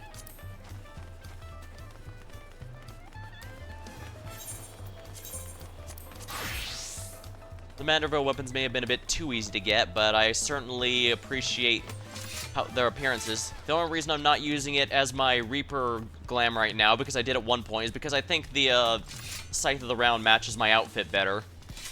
Blue and white, and definitely runs contrary to the edgelord aesthetic, even if Enshroud will force me right back into it. And here are dirigibles. Not bad, eh? I hear other nations use airships to sail the skies, but we only find balloons in Tuliolol. We have them for the exact same reasons as the Aetherites. Colonna brought back plans from Charlene, and Papa thought them fantastic, commissioned their construction. This was around 3 years ago. Oh, so this is very recent. Interesting. That must mean it's progressing at an extremely quick pace. Since that time, we've added flights to other settlements. Trade with frontier communities has never been easier. That's enough of the dirigibles. The Arch of the Dawn awaits. The Arch of the Dawn is the exit to the area outside. The City of Stairs.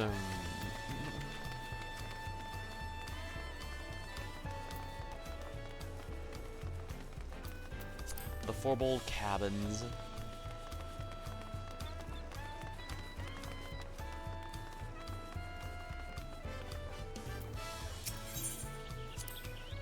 Hearing about the dirigibles reminds me of the Ixtal and their flying vessels, but whereas their designs use several bladders, it seems the Tulioli craft relies on one large envelope to bring them to the air. Balloons are all well and good, but flying through the air is not for me. It's not I'm afraid, of course, it just seems so unnatural. Cats were never meant to fly.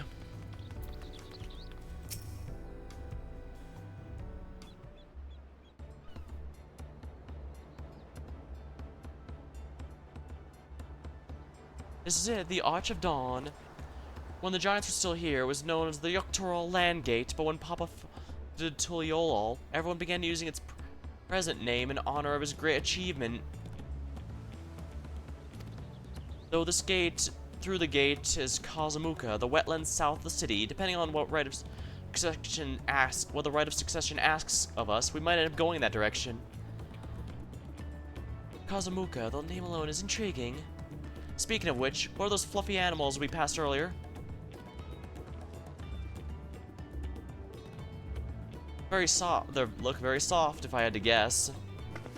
Oh, those are alpacas. Fearsome, four-legged fiends. Fearsome. They seem quite placid to me. You'll learn soon enough, Kryl. You'll learn soon enough. Well, that certainly isn't the most ominous thing I've heard all day.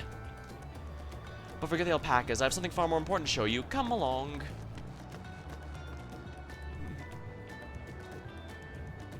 I'd best keep up. As I mentioned earlier, I fully expect my job to be both champion and bodyguard.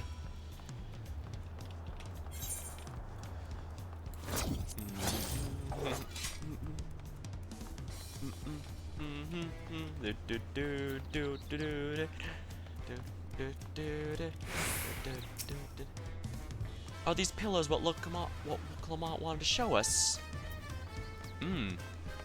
I do like the symbols and appearances on them. I imagine each image means something important.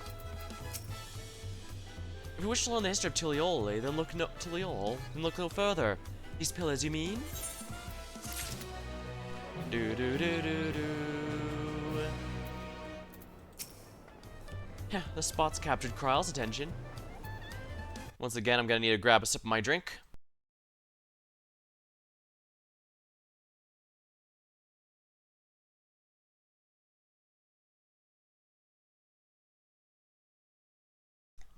There. It's not burning my throat as badly as a Vienne at the very least. Kryle regards the stone pillars curiously. What's so special about these pillars, if I might ask? At a glance, they look like ordinary stone decorations, but if you really get a good look, you'll see something much more interesting. They have scenes depicted on them. Following event cannot be skipped. You may want to cancel any duty finder registration. Alright, I don't have any, so this will be easy.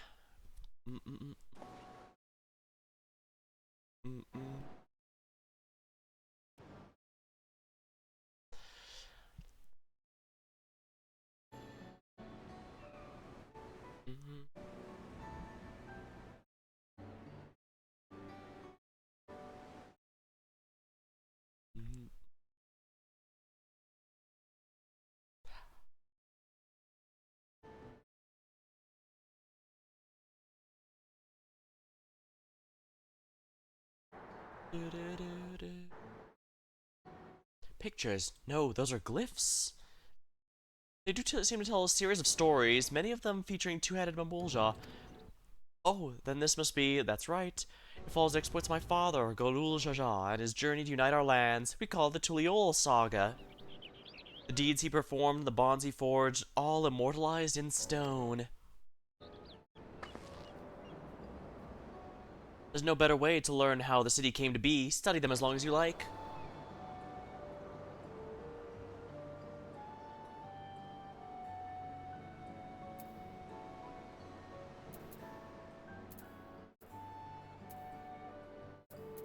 Lay of Repast and Lay of Pots. Let's see. This one is the Lay of Pots. Depicts the Moblins and the Moblins of Kuzamuka. Ooh, or the goblins. They might wear odd masks and sound weirdly muffled, but the gold and silver work they sell is the best to find anywhere. Moblin goods are the standard when it comes to gift giving. Oh, clearly the Vanu aren't the only people with distant Tulroli. Yeah, it seems like, she realized that too. The Lay of Reeds. Here we have the Lay of Reeds, a story when Papa visited Hanu Hanu in their village in Kozamuka. Ah, the people Alphino mistook for Vanu Vanu, if not for the colorful plumage. He spent a fair bit of time with the Vanu in the Sea of Clouds, so it's no surprise he took an interest in our countrymen. I don't know what it is with your Vanu, but our Hanu are a bright and cheerful sort. They hold this one festival every year. Very famous, a lot of fun.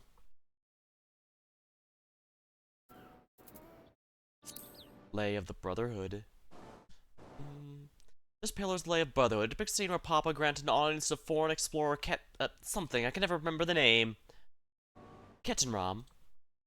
Aye, that's the one. His arrival in Tural is what prompted Papa to invoke and to go on his own journey. It said the two grew to be close friends, brothers in spirit, if not in blood, but no one knows what became of the explorer in years. Ketenram's disappearance is a mystery in Eorzea as well. The records say he traveled between our lands and yours for a while, but it's assumed he was lost at sea. Who knows, maybe we'll actually meet him during this expansion. Lay of Repast. This one recounts the Lay of Repast. As you can probably tell, the figure depicted here is of Zabral, like me. For decades, the Zabral and Mamulja are at war for control of the forest in Yaktel. The actions Papa took to end the conflict have since been hailed as the first steps in founding of Tuliolol. There's a clan of Hrothgar and Baja known as the Hellions. In their society, the women rule as queens and the men serve as the devoted subjects. Yet here in Tyrol, it looks like the men and women appear to be of equal status. How dramatically culture can change with location. Now we're done with the first half, we can move on to the second. Sounds good to me.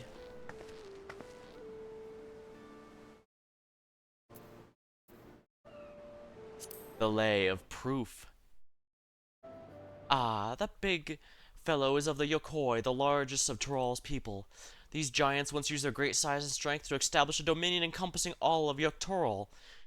Having brought the southern reaches to heel, they then turned northward, set their sights on Zoktorol. You'll recall a massive bridge they built beyond the Sky Gate? Sometime after launching their northern campaign, however, they just strangely gave up. They abandoned the lands they'd conquered and withdrew into the mountains of Orkapaka. I've never seen any of their kind so much as set foot inside the city.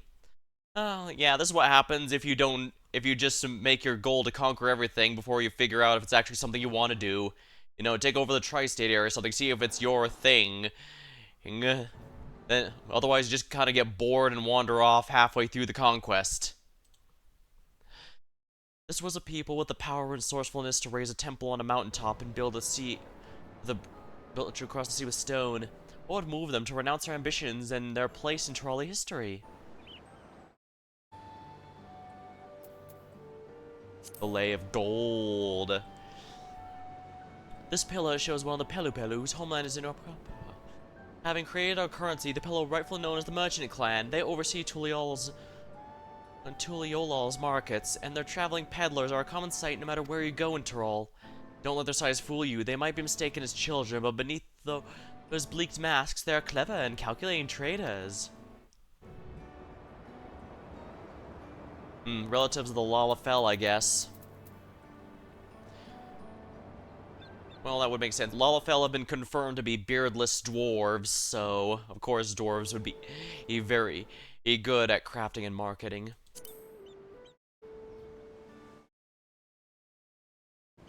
Wait, did I just am I just guilty of profiling? Shit. Alright, never mind. Alright, this is one of my favorite, the Lay of Ice. It depicts a battle with the legendary Troll Vidrol. Villagarmonda. I should explain. A Troll Vidrol is a creature that's lived far beyond its usual lifespan and awakened to a preternatural power. Ah, this is what was briefly mentioned during the, a Viper quest.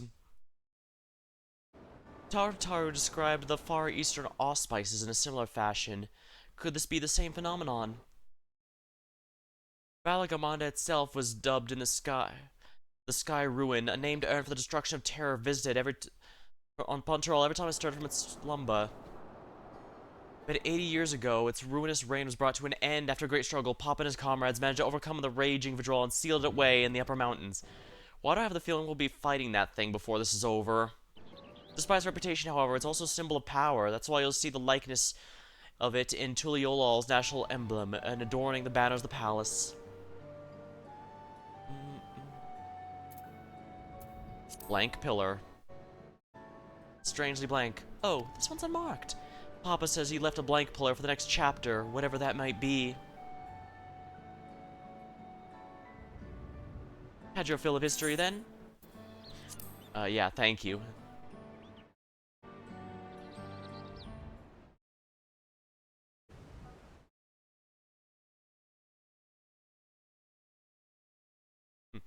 Oh, glad to hear it.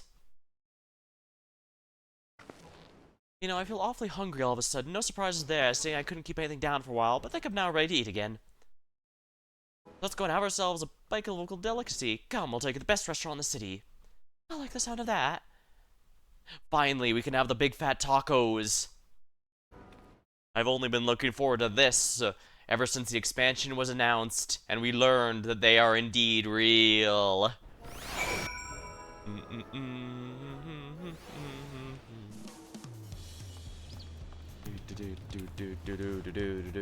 Freebird solo.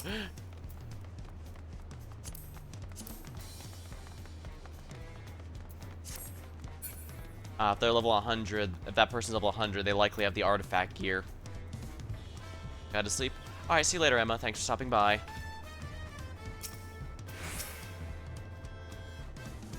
What a lovely establishment. I'm reminded of the Bismarck and Limsa Lominsa.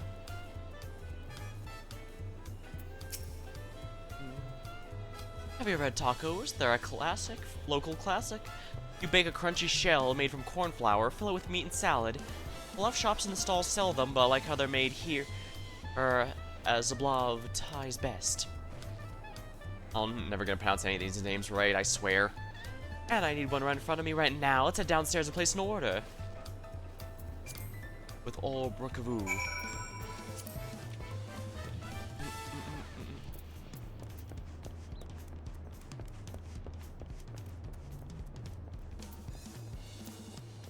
I miss my mom's cooking. Bit far to go for crunch. Bit far to go for dinner though. Zach's Tay. First time to Leola. If nothing else, you must try the tacos. You won't find this flavor anywhere else. Want to learn more about the diversity of Tuliola? Just take a look at the menu here. It serves traditional cuisine from every one of them. Of course, most people just order the tacos. There's something addicting about the classic taste of comfort food. Trust me, one bite and you'll be okay too. Oh, my poor granddaughter, I cannot bear to be parted from her. Aunt T's tacos are growing popularity of late, but I find myself returning here. When it comes to food, perhaps I'm simply not the adventurous type. Sometimes it's good to have a default, like I do sometimes order the same stuff from different restaurants, just to see how each one handles it differently.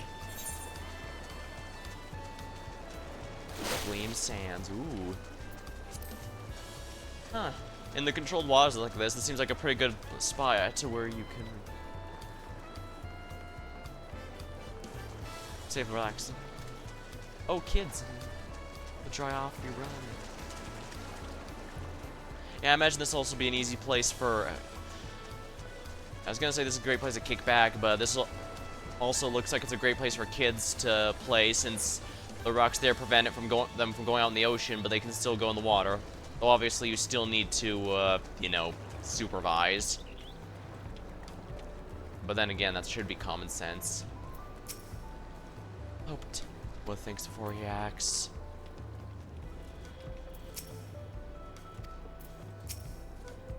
I hear Aunt T's starting to experiment with different styles of taco, but I'm loyal to this place.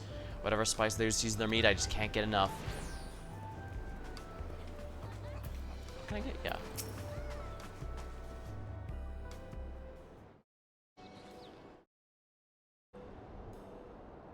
Brook Evo!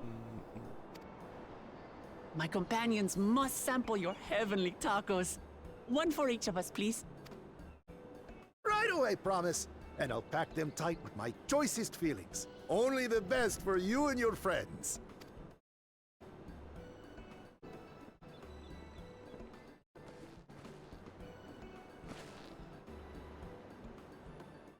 Did you hear the silver scales are back?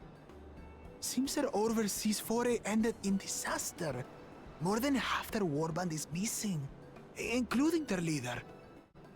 Shit, was that the guy I ended up accidentally killing in Wanderer's Palace hard mode? Well, no, technically it was the Tonberries that did that. I was just a bystander. Aye. And now keen to rebuild their broken reputations, the survivors seek the Golden City.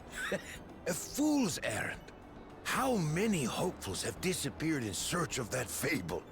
They should count their lucky stars they came home alive at all.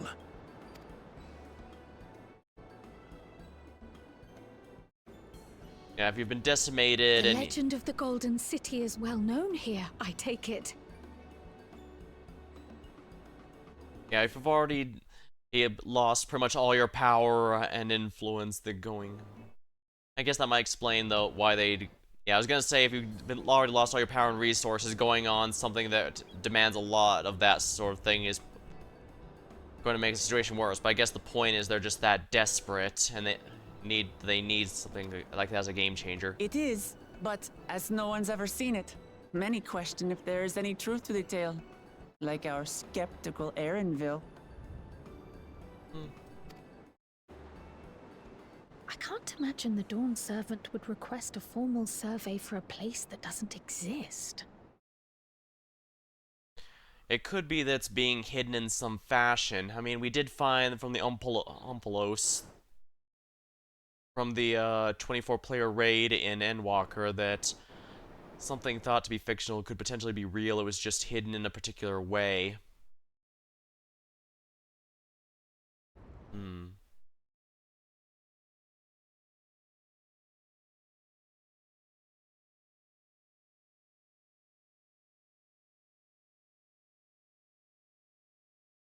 Now to find a spot with a pleasant view to enjoy our crunchy spoils.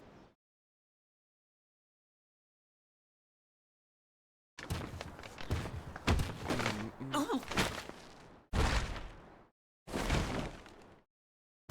Oh.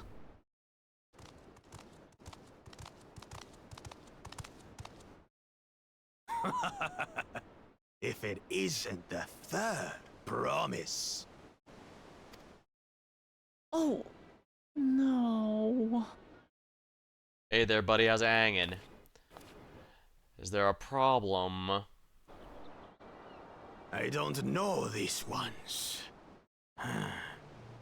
New salt. Dredge from foreign waters is my guess, brother. Of course, that's it. Wuklamat is so afraid of the coming contest that she went crying for special help. Was there something you wanted, Bakul Jaja? And why did it have to include our poor innocent tacos? The third promise remembers us! Such an honor! Glory on your name, brother. Mystic and mighty. And on yours, brother. I see. Okay, I see their gimmick. One is great in strength, one is great in magic. And they use the power of strength and magic to conquer. I know my rivals for the throne. Nothing more. Another child of the Dawn Servant? Sounds that way. No, this brute. We have no ties to their farce of a family. Unlike the sneevling housecut, we are blessed siblings, the Oliver chosen. We alone are fit. Oops.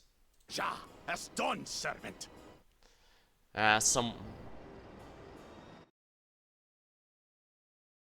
yeah, that was a bot there. Luckily, the auto mod got it.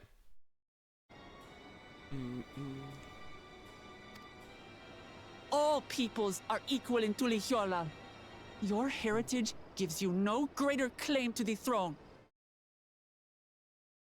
Ha! Shall we test that idea here and now?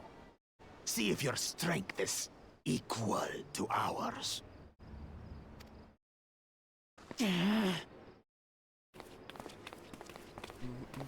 I mean, it looks like you've None got a of bargain this to has leave. any bearing on the right of succession, correct?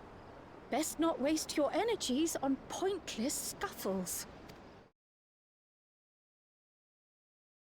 Oh, believe me, you don't want to pick a fight with me. The kitten comes to the house cat's defense. I mean, let's not pretend you don't have your own little entourage there. I mean, if you really want a 3-on-3.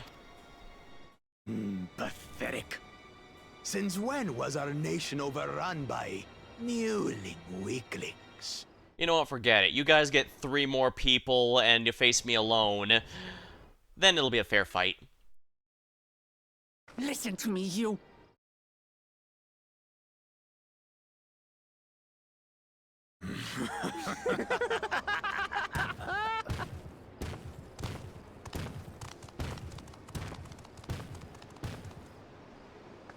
A two-headed mamulja. I knew of them, but that's the first I've seen in the flesh. I've seen one myself before. Poor thing was slaughtered by Some get it into their Tunders. twin heads that they're destined to follow in my father's footsteps. So they travel to distant lands to hone their battlecraft. Those are likely the ones you've heard about. Are there other two-headed claimants? No, just Bakul Jaja. Even in Tural, his kind are far from common. So yeah, they're not just rare nowhere, they're rare here too. The Mamulja people largely belong to one of 3 clans. The Hubigo, the Bunewa, and the Dopro.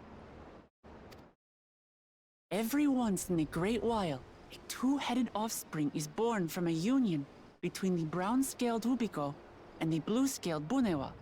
The child grows to possess immense strength, both physical and magical. Blessed siblings indeed. Forget them. Let's go and buy more tacos. I can think of nothing better to rid me of this bad taste in my mouth.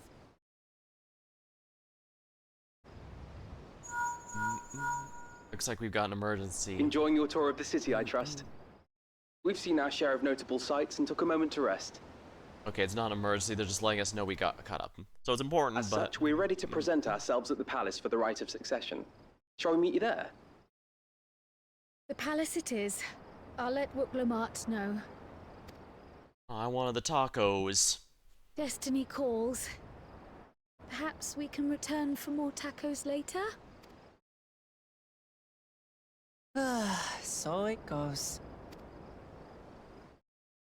Sadly, as much as I was joking about earlier, we are not, in fact, here for a summer vacation. We've got a job to do.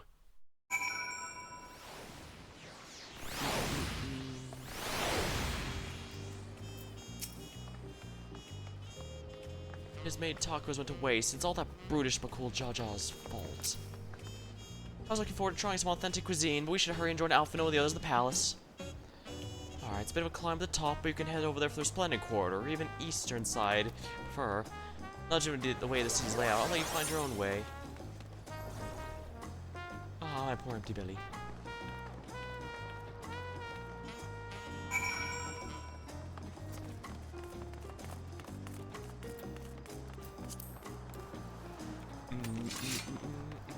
At least the good news is the majority of my experience is coming from quests here. Meaning it won't use any of my rest experience, because I'm pretty sure I'm going to be hitting that limit before we even finish.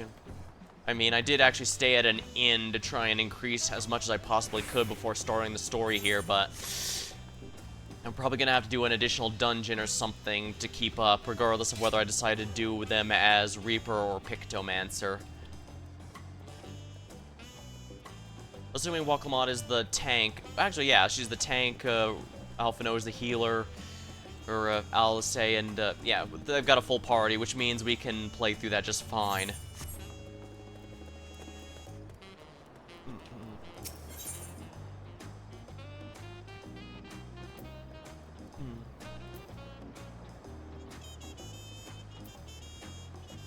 Thunder Core is where I'm at right now. I believe the one in the palace is the last one, so we can go there next turn.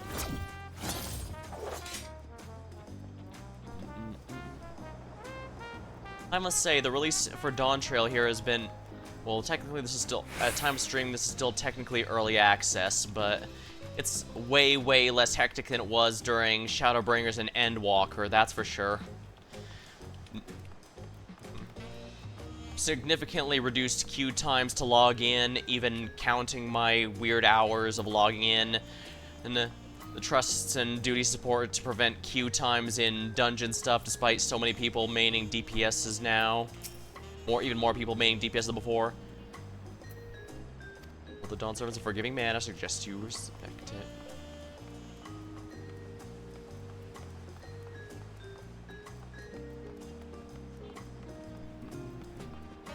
Crystal Keeper. That's a 1.0 title. Anyone who has it usually never takes it off because you can't get it anymore. There's also a tattoo you get from the 1.0, but you attune yourself to all Ethernet shards in Tuliolol. Good. That means I can also warp out. It also means I can freely warp out whenever I need to.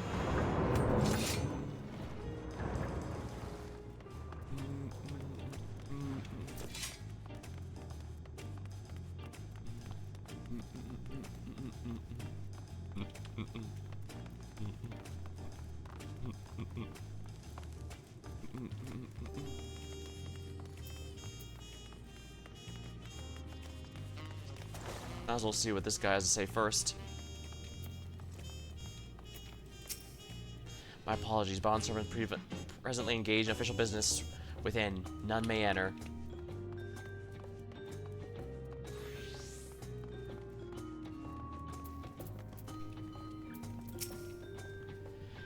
you feel any better for this? Have a better feel for the city now? There's so many narrow, winding streets, but if you get lost, all you have to do is keep heading up and you'll arrive at the palace eventually. We saw a two-headed Mamulja on the way here, another Clement to the right of succession, according to Erinvale. The food's amazing. A passing Mamulja, let's try fruit called the Charamoya, and it was just sublime. You made it. Good, we are all here. I'm still hungry enough to eat whole roasted coldberry, but the contest won't wait for us forever. Oh, I could ask Namika to cook me something afterwards. Upon speaking, several cutscenes will play. It's recommended you set aside sufficient time to view these in their entirety. The rite of succession looks like we're about to start. Crack, crack, crack.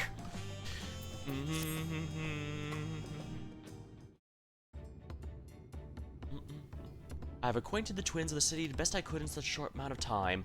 Their unbridled enthusiasm made it rather difficult. Invariably, something would catch their eye, spurring them to run down an alley and investigate.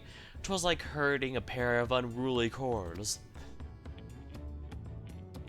I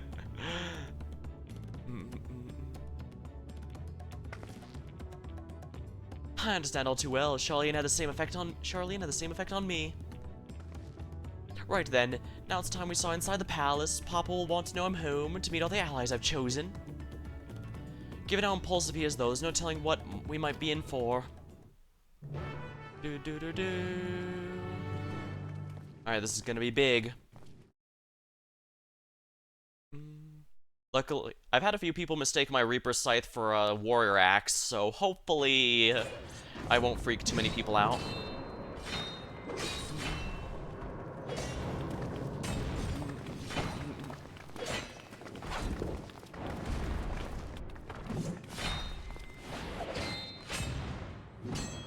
Wait, is that who I think it is?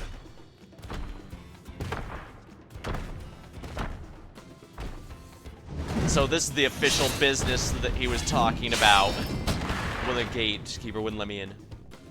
Estinian? When did he get here? What's the point? Why is he here? Oh, you know this man? He's a friend of ours, yes. Whenever my father spots a promising opponent, he invites them to Sunpurge to duel. Pressing duties or no, he can't resist a good fight. So the one Estinian is crossing blades with.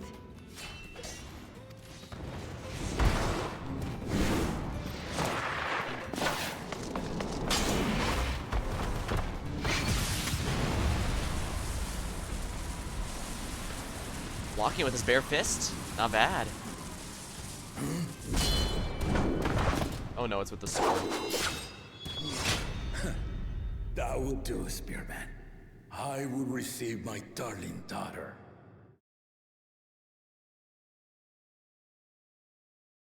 Hey, Estinian buddy, good to see you again. Know that you are the strongest I've fought in many a moon, if not longer. It is the privilege of a life long lived to face such a formidable soul.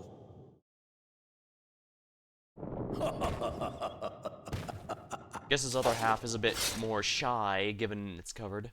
If it's formidable you want, then look no further than that man there.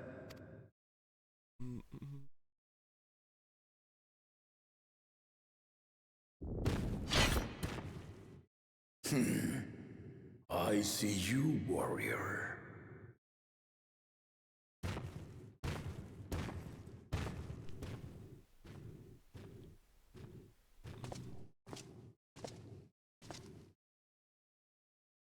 We had no idea you meant to visit Tyrrell.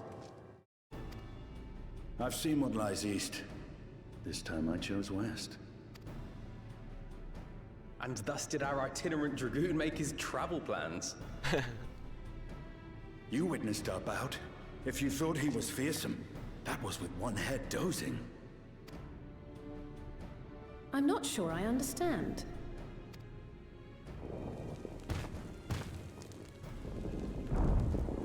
Oh, so he wasn't even at full power. The old man has been feeling his years. The uncovered side is the head of resolve, and age has only deepened his love for combat. But the head of reason, wiser of the two, sleeps more and more these days. As I understand it, the veil helps with the restoration of his magical energies. Enough about me, Lamati. I want to hear of your adventures. Vows resolve Gulilja. Lamachi. A term of endearment. It's what my family calls me.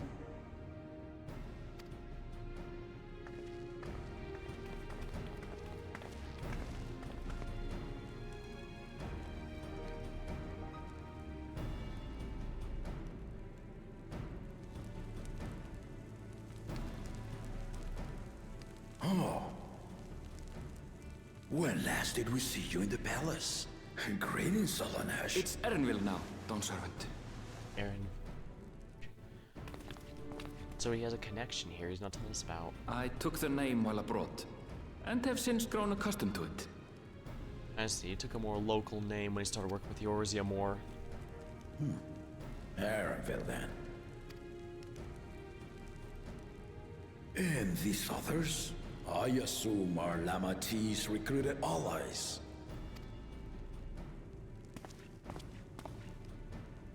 Do I bow or...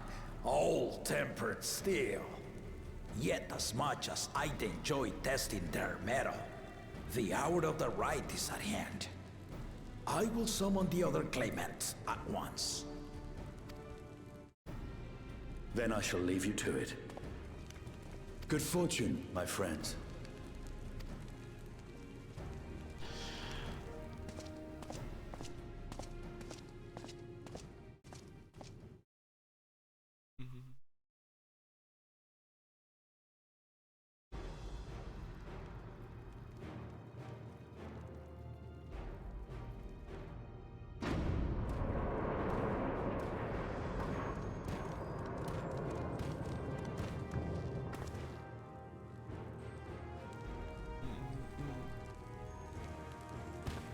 Well, that's one of them.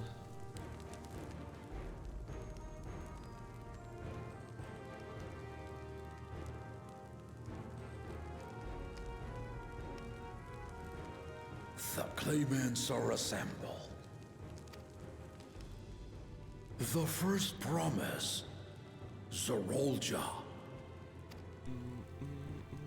The second promise, Kona. Oh, Kona, not Korn. The third promise, Uklamat.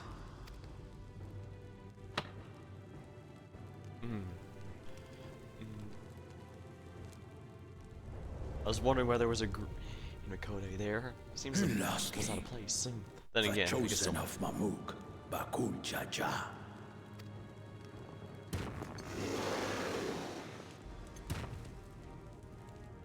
You four will compete in the right of succession, the outcome of which will decide who takes my place as Dawn Servant. I am not the man I once was. My wiser half sleeps the days away, and it is time I yield my position. But mine is a torch that has never been passed. Tuliyola is young, and so I look to the always for inspiration. I see him. The right of succession, the means by which the autarch of Mamuk was chosen. That makes sense. He couldn't think of a better way to go with it since he didn't want to just go with a regular monarch lineage, so he just went with one that seemed to work previously. Only the two-headed were deemed fit for this contest. But the Tuliyola I built is a nation of many peoples. Our leader needn't have two heads, nor be a Mamulja at all. So I gave the right of claimant, not only to the son I sired, but to my adopted children as well. Yet the opportunity to rule was still not equal. That is why a recent tournament offered a place in the contest as the winning prize.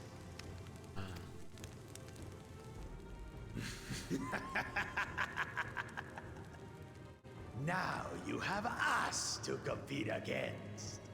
Sounds like fun. Last two-headed one wasn't too much of a challenge, so this'll be better. Though it seems the one-head was already too afraid to face us in the tournament.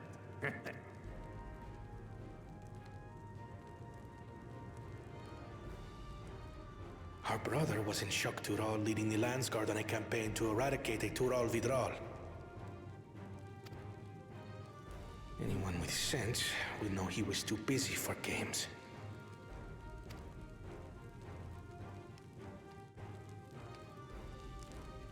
Now for the part you've been waiting to hear. The nature of the contest itself.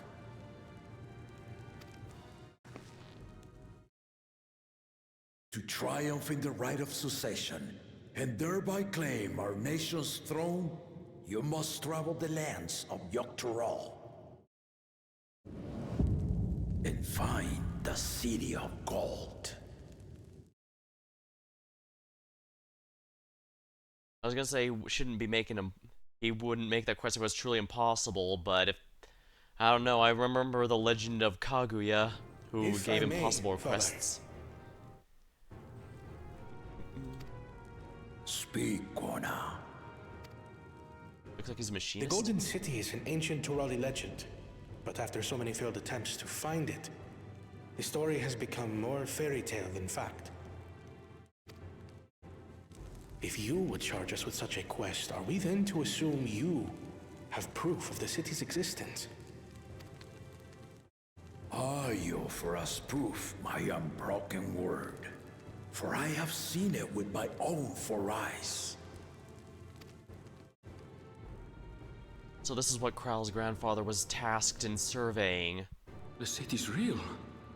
All those years. That's something to... That's quite a thing to This just was casually before drop. the founding of Tuliyola. I traveled the lands of Tural with my companions, and we ended our journey at the gates to the Golden City.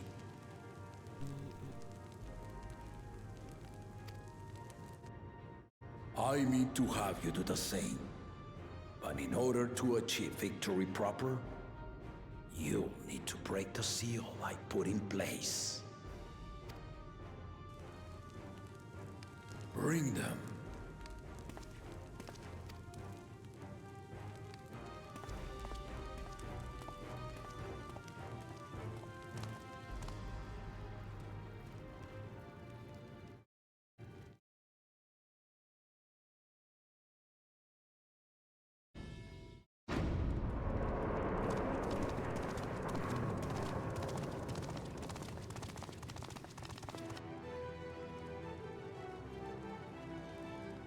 What are these them?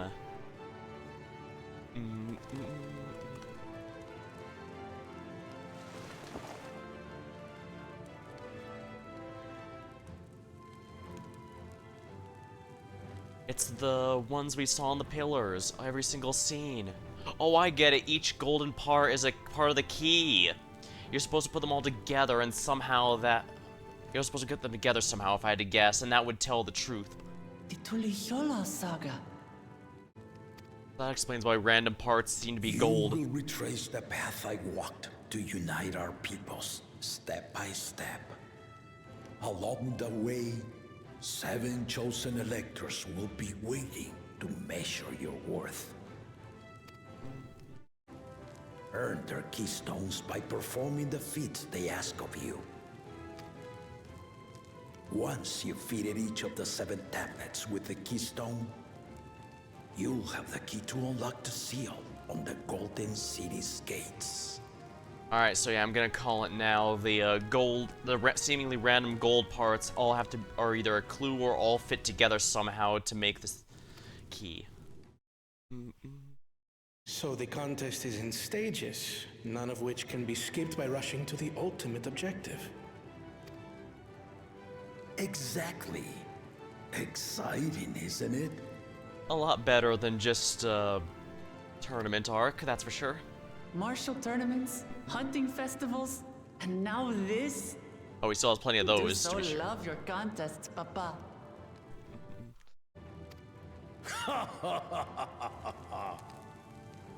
Were I a few years younger, I would have joined in myself, giving you a proper challenge. You may think the ride is tedious or nonsensical, or both, but I am yielding our nation's throne. Let me have this final indulgence. It does also force us to utilize skills other than just pure strength. And given the two-headed guy also has wisdom from the mystical half. If he's probably... Then again, I guess the way they introduced him makes it pretty clear this guy's gonna be the big one to worry about, so he might be the final boss, who knows. A waste of time. Just name Bakunja as successor and be done with it. I'm pretty sure all of them would rather he just declare them. The rite of succession begins now. I'll be watching your progress with great interest. And Clemens, remember to collect your tablets before you leave.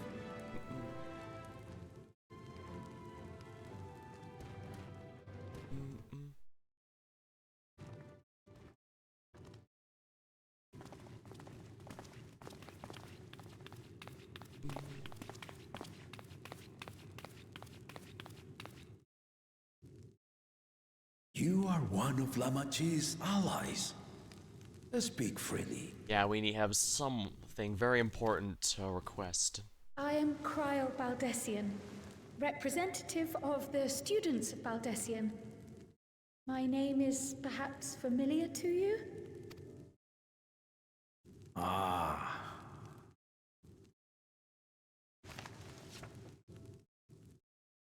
Her Smash It Bros. would seem you sent this letter to my order some years ago. The ink has since faded and much of the writing is illegible. But apparently I'm supposed to compete in some tournament called the Smash Brothers Initiative.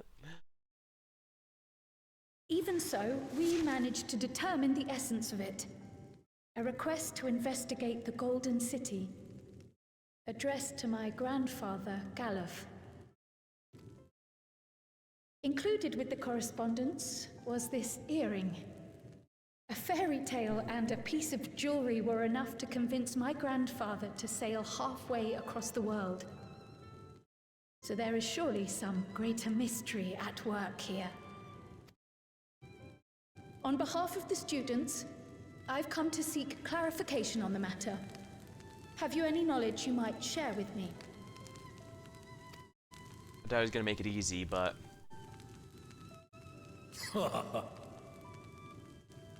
No, not at this time.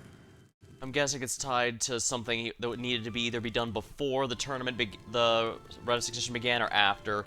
But since it's currently ongoing, he can't do that, or else it would give Waklamat a huge advantage.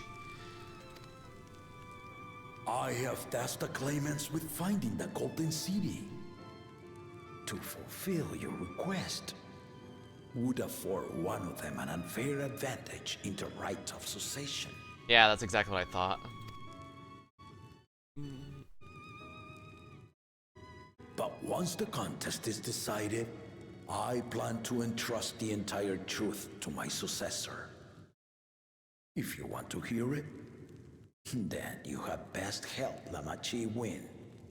I imagine the brothers would also be fine fulfilling their grandfather's request, so we really only have one person we need to worry about, but also because we clearly have only that one person to care about, I'm pretty sure he's the one who's going to be closest to winning, if not actual win.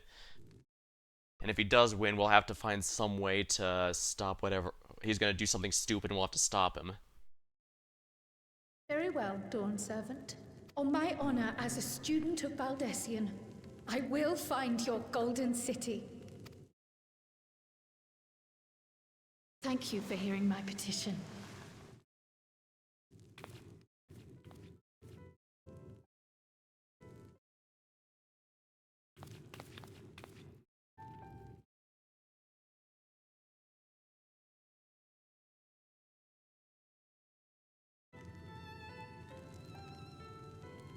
How about that? She's grown into a remarkable young woman. You should be proud, Galov.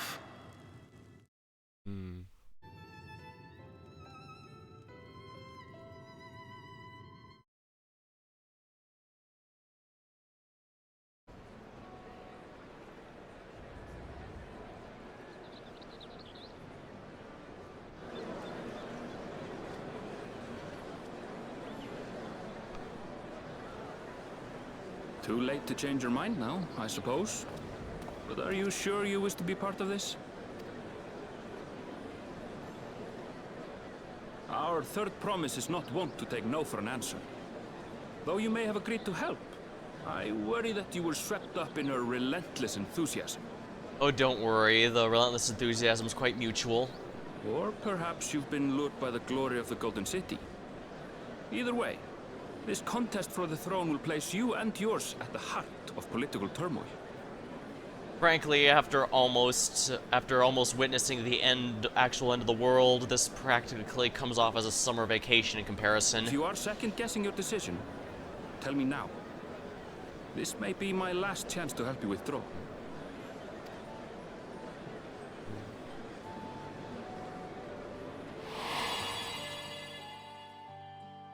Life is a series of journeys, my friend, and there's no telling what awaits us on the long road. But what's important is to be true to yourself as you walk it. Only then can we hope to be content when we arrive at the end of one and step forward into another.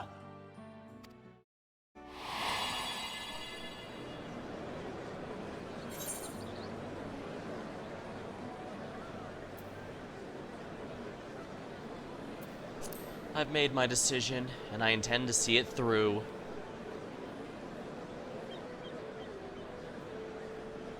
Is that so? I will speak no more of it then. As for my own involvement, I can no longer conduct myself as a mere guide, I think. Not after the Dawn Servant's revelation.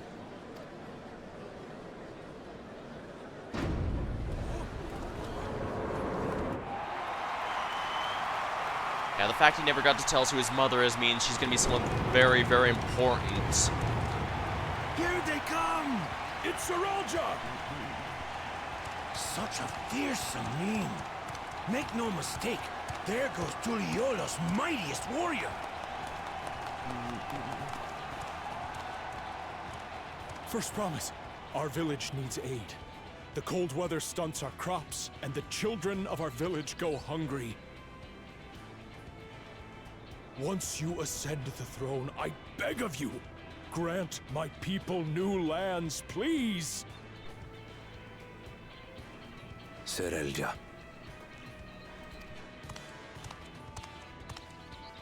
Take heart, tiller of the soil. The Resilient son, blood heir to the Dawn Servant, has heard your pleas.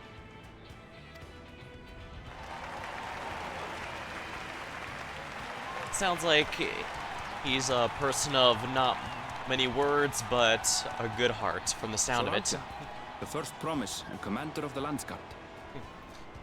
Or perhaps he... Either way, it means he knows the people he can trust, I guess. Serelja, the Palaceer. As he was so careful to remind the crowd, Soralja is indeed the natural child of Gurul Jaja. Being the direct a descendant does certainly give him a bit of an edge, especially inheriting some powers. And Resilient Son, is that another title, like the first promise? After a fashion. Common knowledge has it that two-headed Mamulja cannot sire children. And yet he did anyway. Yet Soralja was born all the same, with the head of Resolve's features and the head of Reason's scales. An extraordinary example of life's unyielding resilience. Born when he theoretically shouldn't have been able to. Interesting. I have actually heard of mules reproducing even though they theoretically shouldn't be able to. I'll have to look that up. And a warrior's reticence. He says little, but the way he moves... I know a hardened soldier when I see one. He's a natural swordsman. A gift he inherited from his father. Some even say that the son has already surpassed the sire. Should he come to power, the first promise means to employ that martial prowess in the conquest of foreign lands. For this, he and his supporters have been labeled expansionists. Ah, so he's going for the civilization expansion victory. This puts him in direct opposition to Wuklamat, who advocates for the preservation of peace. You may recall that she spoke of a claimant who cannot be allowed to rule. That is Soralja, the warmonger. That also explains why he was, rather than simply fixing that person's current lands, he will give them others, as in conquer to give them to them. At the same time, though, depends if they have enough to begin with. If not, that's usually what forces expansionists. Kyle, are you all right? What with Kryl? The echo. It gave me a glimpse into Zoralja's ambitions. Deep and unknowable, like an abyss. Yet at the same time, a roaring, unquenchable fire. It was a trifle terrifying, to be frank. Perhaps he's more dangerous than we expected then. But then again, the story did particularly note to make the two-headed one the big focus, which is why I thought he's probably going to be the main one to face. The fact the other two didn't even come up.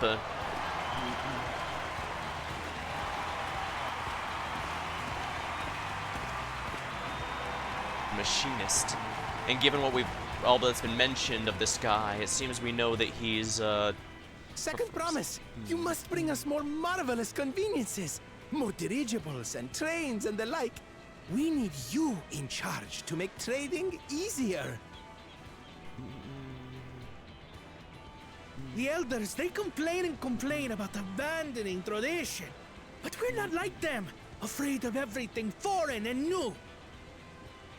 You have our wholehearted support. With your ingenuity and knowledge, you're sure to win the contest.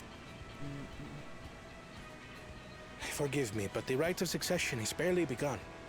I will hear your petitions if and when I am named Dawn Servant. So he's the practical one, focusing on technology and excuse me. advancement. Very pragmatic. Pragmatic, that's what I was looking Plain for. spoken, as always. That's Arcona. Practical to a fault.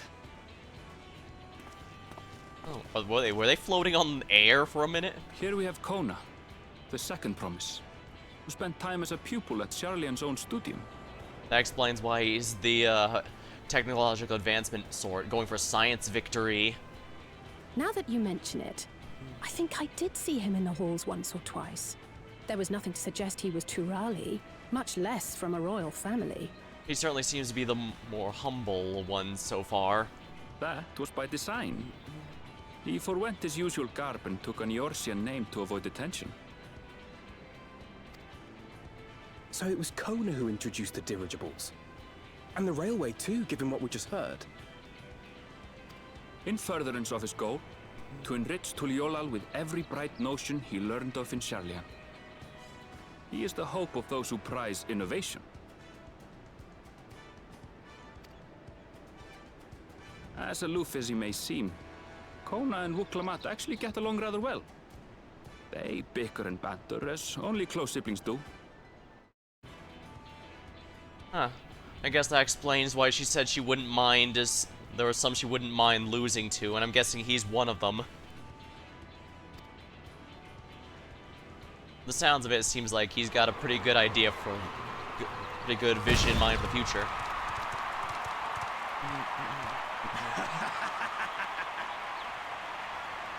How gracious of you all to cheer the lesser claimants. This guy seems to be a fan favorite. Although not necessarily. Guess he's really love or hate.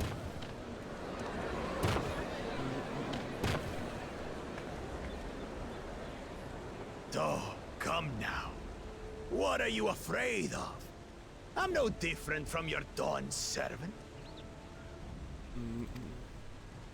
That my kind should reign is Mamulja tradition, and has been so since before there was a Tuliyola. I can kind of see why, since the whole point is they have both strength and wisdom, which is needed for a leader, but at the same time, you don't need two heads to have those things. I'll brush aside your feeble contenders. And then you'll see who deserves your deity. Well said, brother.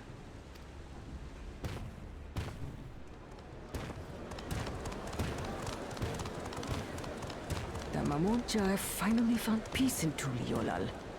I pity those fanatics are intent on keeping that tradition alive. Tradition, eh? The chosen of Mamuk, Bakul Jaja, winner of the recent martial tournament, and the only claimant not of the Dawn's promise. His strength is undeniable, but you see how he is. A few devoted Mamulja are his only supporters. So he's not very popular.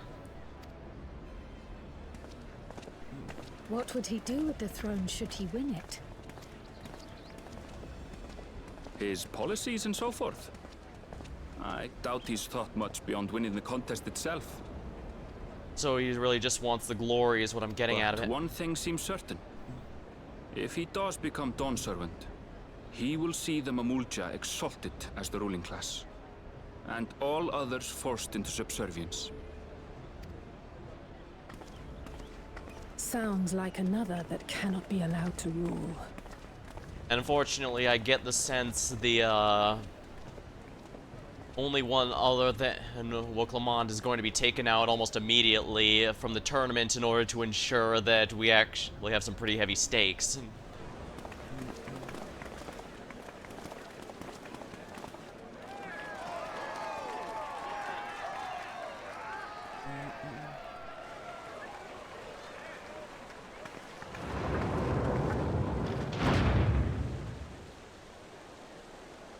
Well, she's not hated like the other guy. Only the extremists follow the other one. At least. We wish for one thing and one thing only, Third Promise. To abide together in harmony with our neighbors whom we love in this land we share. It is our way, the Turoli way.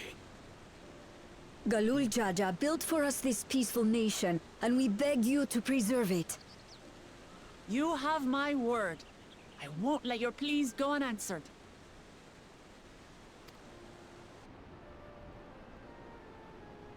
Until Tuliolal was founded some 80 years ago, this continent was ravaged by war.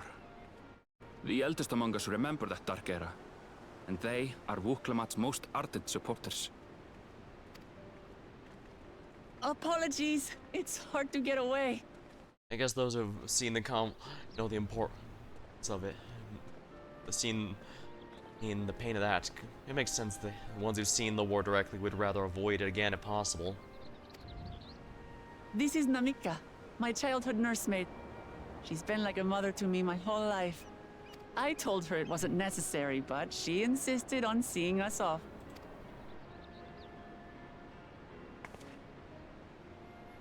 I place our precious Third Promise into your care. Did you know Wuklamat was taking part in the rite of succession? Onlooker. Of the Dawn's Promise, I thought it was only Zoralja and Kona. If she has any accomplishments to her name, I've yet to hear them. Compared to the two Mamulja, she pales in martial prowess. And then there's Kona, who's far and away the most educated of the bunch. I hate to say it, but it's hardly a competition. Still, she had to think outside the box. It's fine. More than anyone.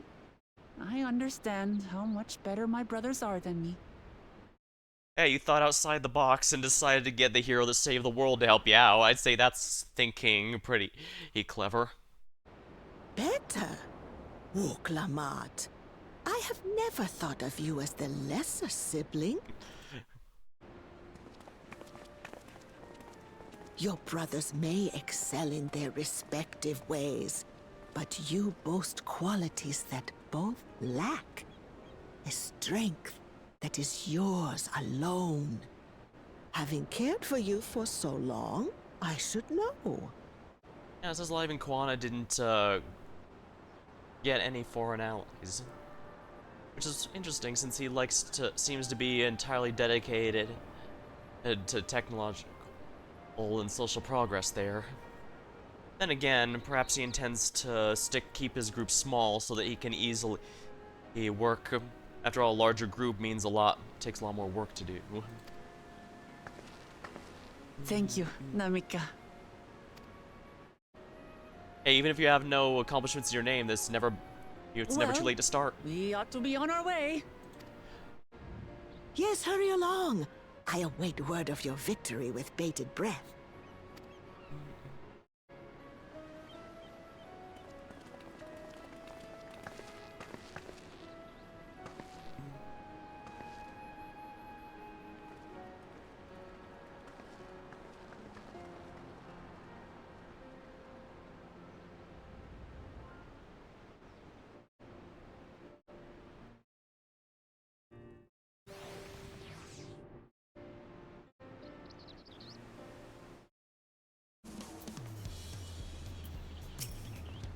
So Kwana, the second promise, is intent on developing his country by means of Charlatan innovations. Given his background, I suppose that should come as no surprise. The two-headed Clement Bakul Jaja treats everyone around him as lesser beings. No doubt he tried to elevate the Mamulja above other races to become Dawntrail, but not like how the Garlean Empire afforded special status to pure-blood Garleans. Oh yeah, that's definitely... yeah. I know not what drives Zorolja, but engulfs him like an inferno. As you just witnessed, Woklamat has no great army of supporters. Not yet, at least. Yes, from the sound of it, it's less that people don't like her, unlike the extremist Mamulja. It's more that they don't know what exactly she brings to the table or what she can accomplish. If she starts getting more stuff to her name, she'll easily get more supporters. Well, so much for the brief reunion I had in mind. Papa's not one to waste time when he decides to act. I'm used to it by now, of course, but others are often taken off guard. In any case, we should talk about how we're going to find the City of Gold. All we have to work with are 7 tablets and their connection to the saga. Why don't I suggest first comparing the tablets to the pillars? We should check for any discrepancies. Well, good idea. Let's take a look.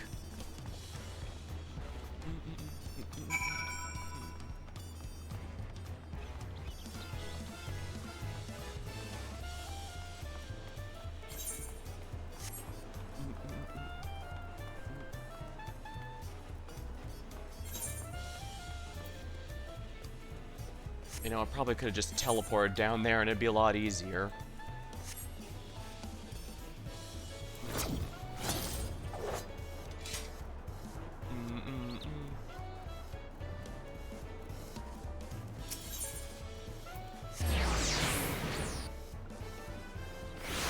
That's probably about the same time to handle that.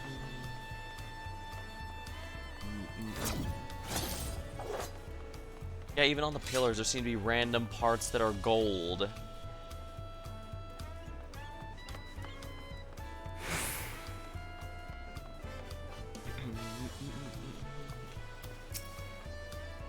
At a glance, they do seem the same. In preparation of intricately carved tablets for every Clement, that every Clement must have is taken consideration with effort. The preparation of intricately carved tablets for every Clement must have taken considerable effort and foresight. We should consider them weighty reminders of this contest in no lighty manner. Alright, that makes everyone. We'll Clement the tablets if you would. Of course.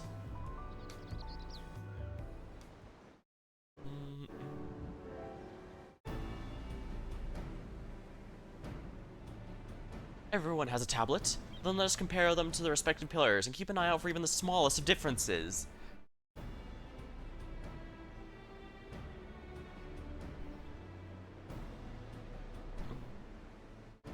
Even if we've discovered that they're flawlessly the same, that could still itself be a clue.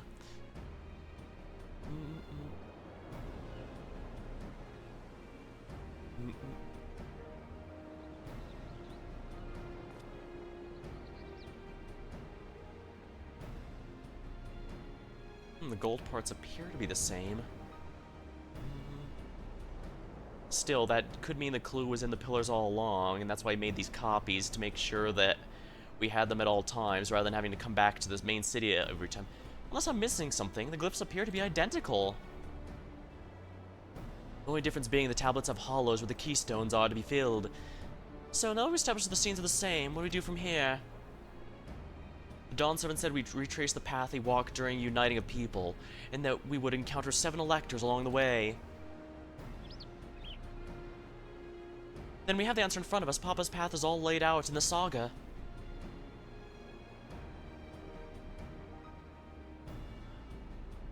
The events of the glyphs portray do you know the exact locations of where they took place. If one is close, we could go there and search for an elector. That could confirm we're on the right track. Let's see, the Lay of Reeds was in the nearby Hanu Hanu settlement. Papa took me there once. It was during the festival season, and the whole village was alive with good cheer. There's also the Lay of Gold, the one involved with the Pelipilla village, which is about the same distance.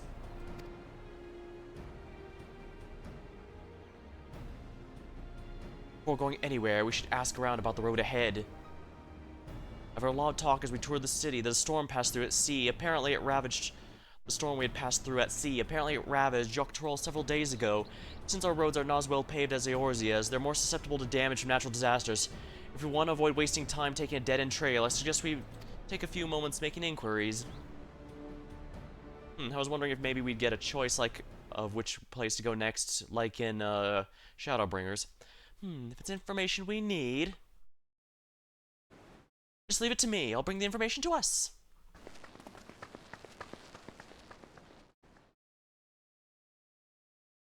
Do you know what she's doing? Guess not. It would be prudent to ensure we're prepared for the journey. I'll guide you to the accommodations I've arranged.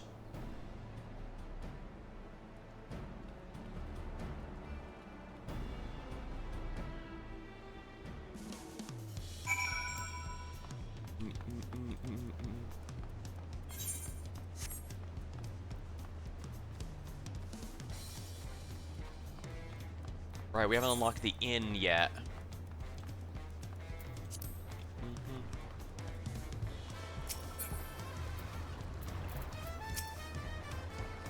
Oh, such lovely cottages, and they're on the water.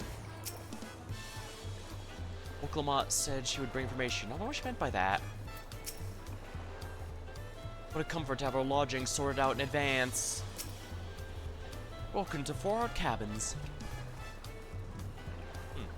Reminds me of the resort. Actually, there's quite a few resorts. This is like... Not sure I could, Yeah, that's easy. So if I fell, I could easily get back up, I mean.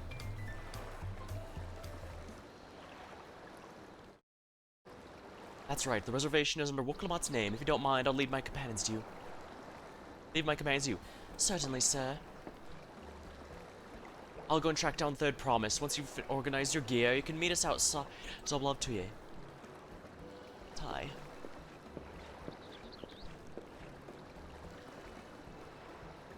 Greetings, visitors to Tutil. Welcome to the 4 Art Cabins. Whenever you're ready, I'll show you to your rooms.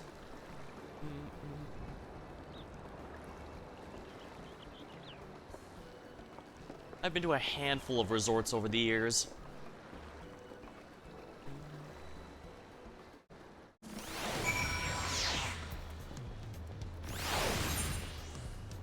That's the inn.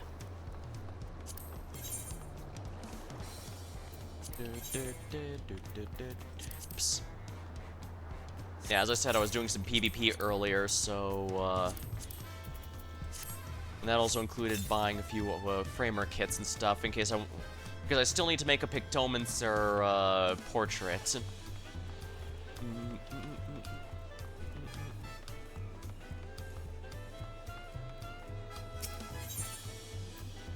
await your companions and embark on the rite of succession.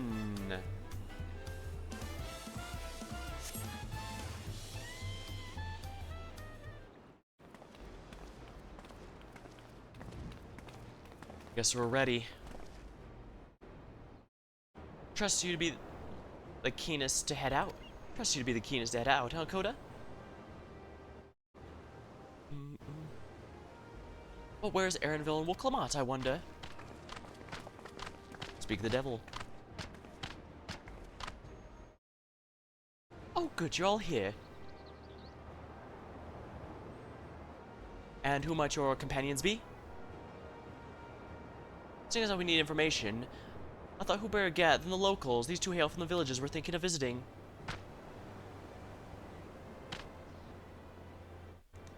I give you credit for taking the initiative, at least. What do you mean, at least? I am honored the third promise would seek my advice.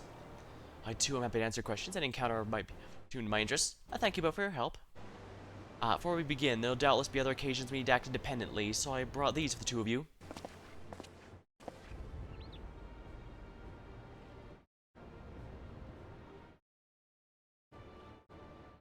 What's this? It is called a link pearl, a gemstone harvested from a special shell. When linked together, they allow people to communicate across great distances. Is that so? What a handy thing to have.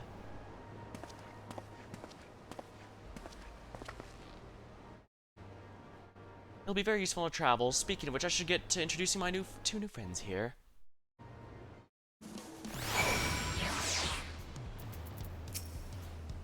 Even up close, the Hanu are remarkably similar to the Vanu, aside from the brilliant feathers, of course. Who should we speak to first, you think? Is there a reason Pelu Pelu wear those masks? Please ask anything, I'll gladly know what you want. Helpful. The stroke of luck to forge a connection to the palace might be the beginning of a probable partnership. Oklahoma might be as experienced or as accomplished as her brothers, but she does have an affinity for people. For her, finding those willing to cooperate is as simple as asking. Tuliolal saga features a number of Tyrell's clans. Two of those, the Hanu and Pelu Pelu, have settlements relatively close to the city, so I brought representative of each. As mentioned before, the Hanu are cheerful people who love festivals. They make their appearance in the Lay of Reeds, and their home village is located in Kazamuka. The other, smaller fellow, is the Pelu, a clan of small-minded business-minded folk from Ukapaka. They appear in the Lay of Gold and craft all kinds of marvelous goods in Wachimpelo, their village. Now, as for deciding which to go first, why don't you put your adventurer's instinct to work upon completing this? Sarah will branch into paths, accepting temporarily and vice versa. The second will come available prospective once you completed the first. Furthermore, story elements will not be affected. Speak to whichever and embark on the trail.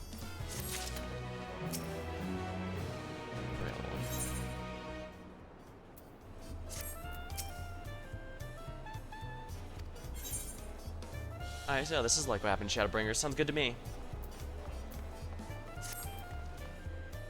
So, what do you like to know? En route to Okano, we will go south through the Arc of Dawn, then follow the road that runs alongside the river. Is that right? It is, but be warned. My brethren tell me recent storm has rendered the path much muddier than usual, and the footing's quite poor in some parts. Far worse, the destruction you visited upon our homes, however. Houses were torn apart, and people were injured if not killed. Even our beloved festival's in danger of being called off this year. If you still plan on going, I must urge you proceed with caution. Oh, we should watch our footing, thank you. Now I'm waiting for the Hanu. Sounds like they were hit hard by that storm. Anyways, we're bound for there. We should head over to the arch. We'll be back to you in good time, Master Merchant. Meanwhile, you can eat and drink your fill. It's all been arranged.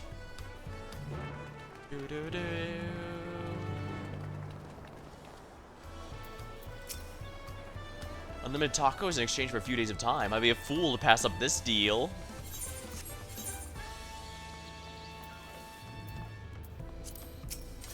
Wing of Protection. If it's a plus, this means it unlocks something, so you usually want to do those in Quest Particular. You there, you're Koda, are you not? The adventurer from across the water who's been lending the third promise his strength. Then well met. To tell the truth, I've been meaning to make your acquaintance for some time. I have a proposition. You're familiar with the Orzian hunts, yes? We have something very similar in Tuliyola. And having heard of your philanthropic spirit, not to mention your capacity for violence, we should very much like to recruit you to our cause. If you're interested, speak with my associate. The Zabral is the master of the hunt, and he administers the bills overlooking the port. Tell him the Winged of Protection recommends you.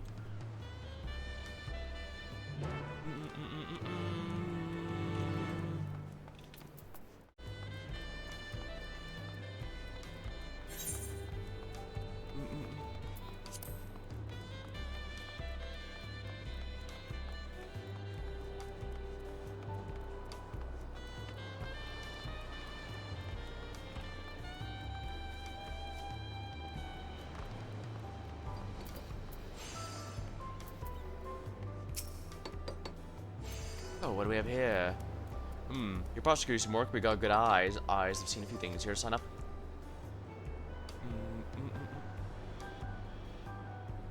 Huh, the Wing of Protection recommends you, huh? Well, we're always looking for new hunters. And if you're good enough for Wokalma, you're good enough for us. Pleasure to have you with us. Better get down. Suppose I better get down to instructions. Or maybe I don't need to. This whole idea came from our side of the sea, after all. It's Kawana who showed us your ways. Either way, I'll keep it brief. Our hunts work the same way they do in Eorzea. Or put a bounty on those beasts that prove themselves an enemy of the people. You kill them, bring us up proof, you get reward. While your reputation may precede you, rules are rules. The rulers have to test every hopeful out. Put on beginner bills. Can every youngling with nothing to his name but a plowshare and dream of glory skip merrily away to his doom? Prove yourself, find bigger fish to fry.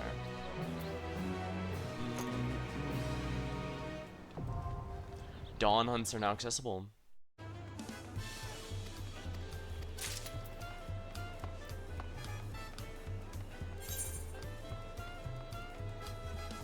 Levs, that's for crafting.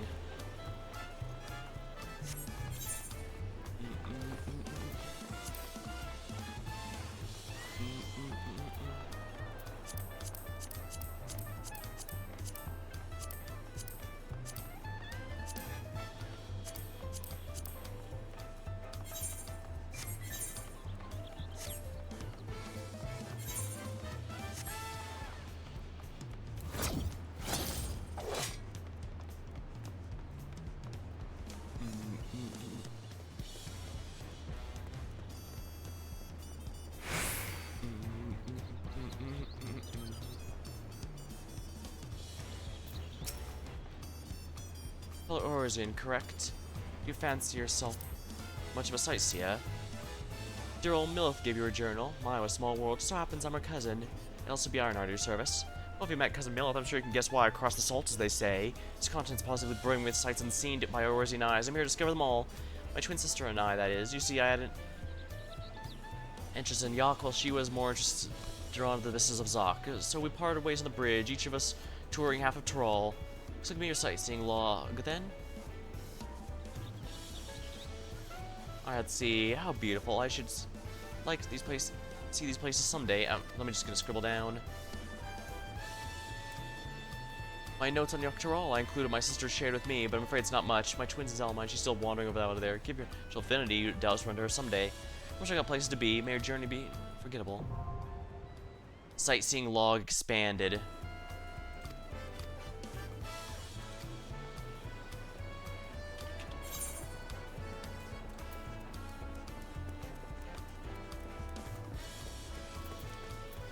Not as many quests as I thought, but then again, more will probably show up as I continue the story.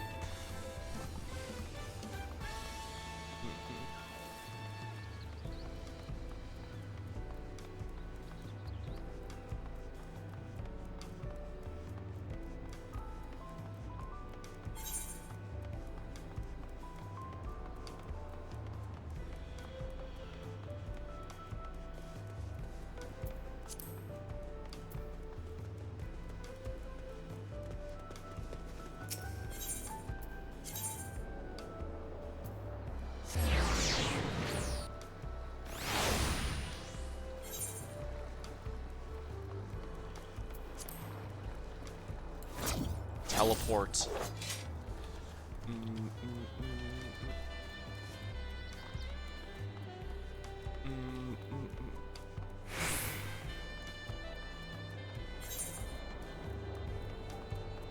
Guess I can't be surprised quite a few people beat in just the whole story in one day. Granted, they're likely not streaming and thus don't have to worry about giving responses There's entertaining things and all that. Hyena.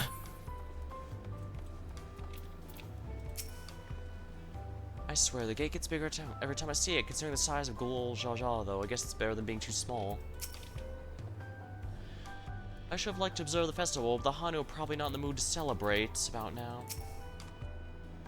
Heading to... Through this gate, we'll be on our way south.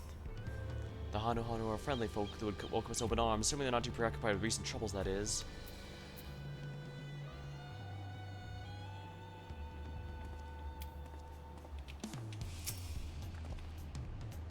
Well, we're all ready to leave. Then onward to Kuzamuka. Open the way.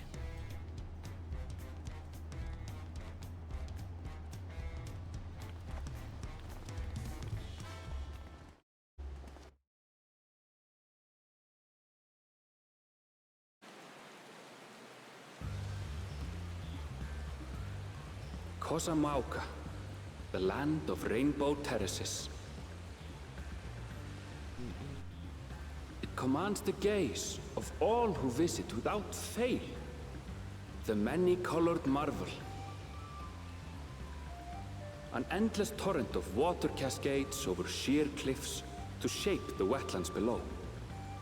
To its relentless flow, all life must yield. Together with Wuklamat, we proceeded along the Marcy Trail, a road upon which the Dawn Servant and his comrades once traveled.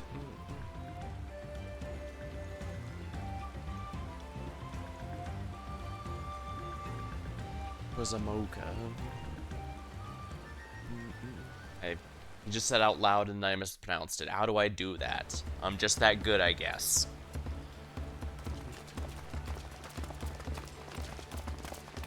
They weren't kidding about this area being really Look wet. at those falls. Even from this distance, you can feel the weight of that water. The Isle of Ham was impressive, but as you can see, Tulihiola does not want for natural wonders.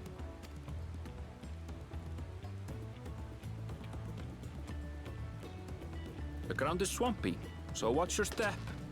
You wouldn't want to fall into a bog. I won't. I told you I've been here before.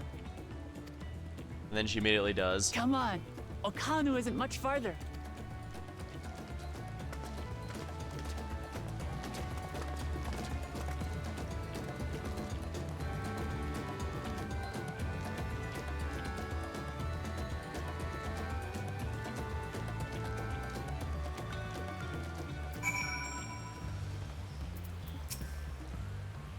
Those stand at the bottom of those huge waterfalls and bask in the majesty of it all. Pity they're so far away. Wetlands is an apt name. Much of the ground is positively saturated. There's no stopping thread promises there. Good thing she has Aaronville to keep her from getting lost. For all his grumbling, he's certainly there for her. Everyone should be so lucky as to have a loyal childhood friend. Right, let's get moving. If we continue along this road, we should find ourselves in the village before long.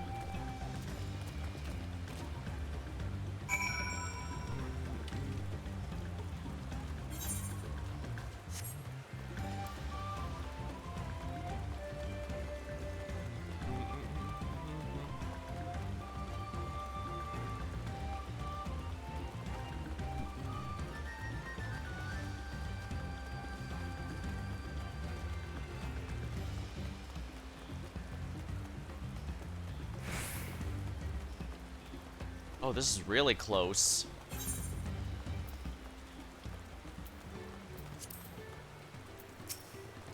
Ow, stupid distracting waterfalls.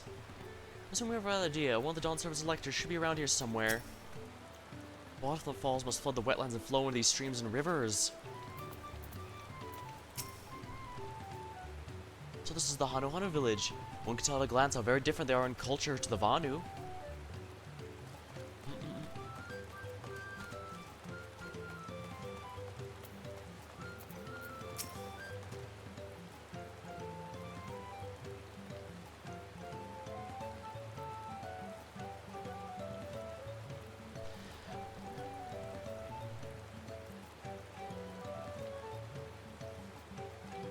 Ah, everyone's arrived, and none worse for wear, except for a certain third promise who slipped on the mud despite my explicit warnings. Hey, I asked you not to say anything! Anyway, this is the Hana village what I'm telling you about. Okanu.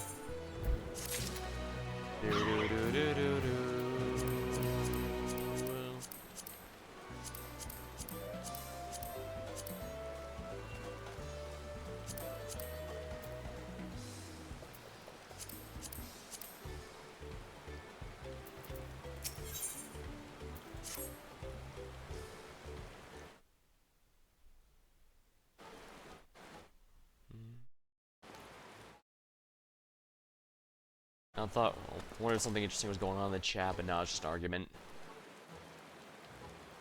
I was hoping for something a bit more interesting, but oh well. It's like our friend said, the people are in no mood for festivities.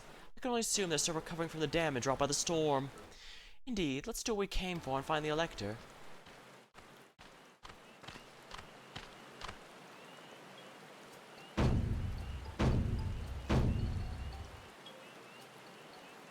Okaile! What now? It's a Hanu greeting. Sure, you heard it last time you were here. I was busy enjoying the festival.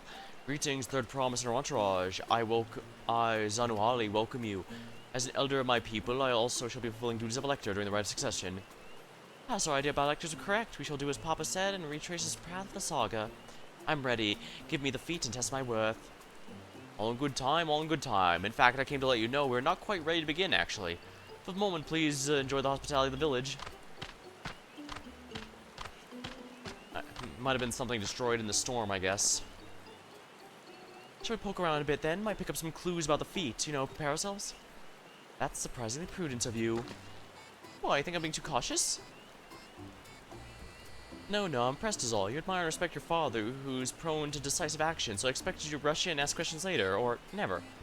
I do look up to Papa, but you should know that he has a pragmatic side too. The head of reason is the thinker who takes time to consider all possibilities. With the long naps he takes these days, though, the head of resolve is less restrained by his wisdom. I can't fault you for thinking that's all there is to him, but there's more of the Dawn server than you've seen thus far. I should like to speak with the head of reason one day. Ah, well, I'm sure you'll catch him awake soon enough. The fact the head of reason has been asleep this whole time implies to me that's going to be a huge issue in the future. Or at least a big deal. Return to the subject at hand. You wish to take a look around Okanu, then? Do some groundwork before the feat begins? Something like that. I mean, I could probably pass the test with my eyes closed, but let's keep busy while we're waiting. Oklahoma has the right of it. Aunt Elder Zuali is resident in this village, learning more. It can only improve our chances of the feat. I'd suggest a division of forces. For instance, Aaronville, Alisay, and Kryl could concentrate in the southern half. Meanwhile, Lookama, Koda, and myself will handle the northern. Sounds good to me.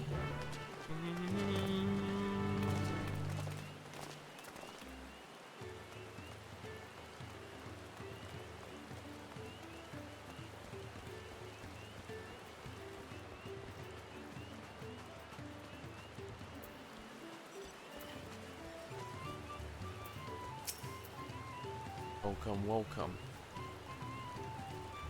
I'm glad to say the damage of the storm has been repaired and our stores are open for business. If you want any bicolor gems to trade, an item exchange.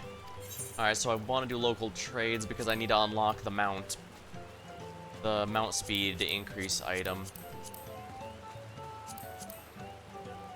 Alright, let's do this.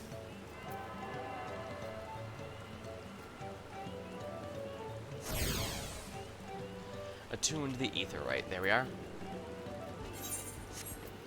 In good shape, my gears.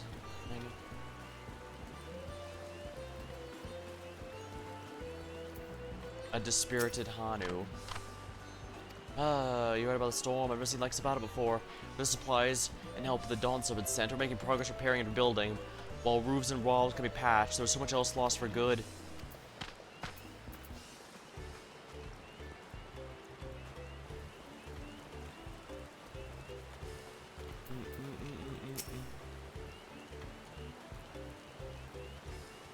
This is even worse than I expected. Oh yeah, that was taken out pretty bad.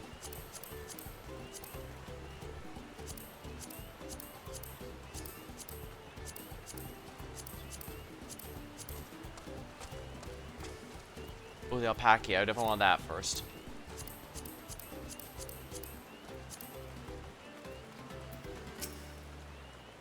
Oh, come on. I add my name here.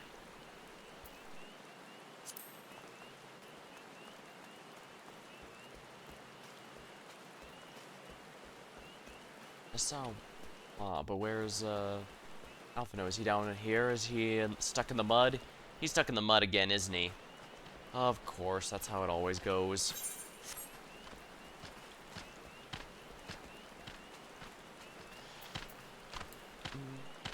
You know, I can mount in here.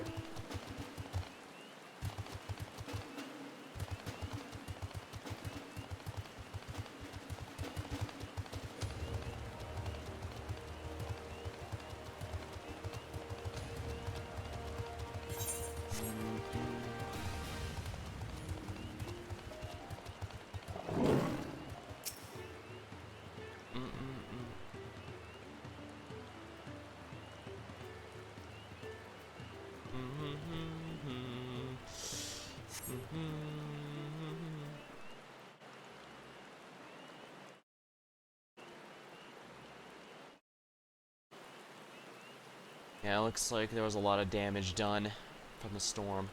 The gaping hole in the wall, missing portion, clearly the work of the storm's powerful winds. Repairs seem to be ongoing. And he did say some things can be recovered, which means some people died in this situation.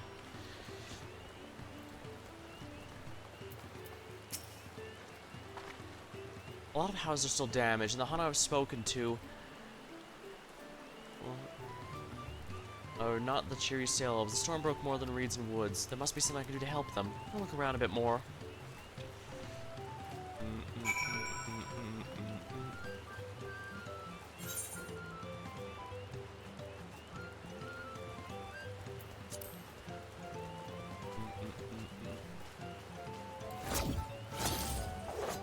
Bundled reeds.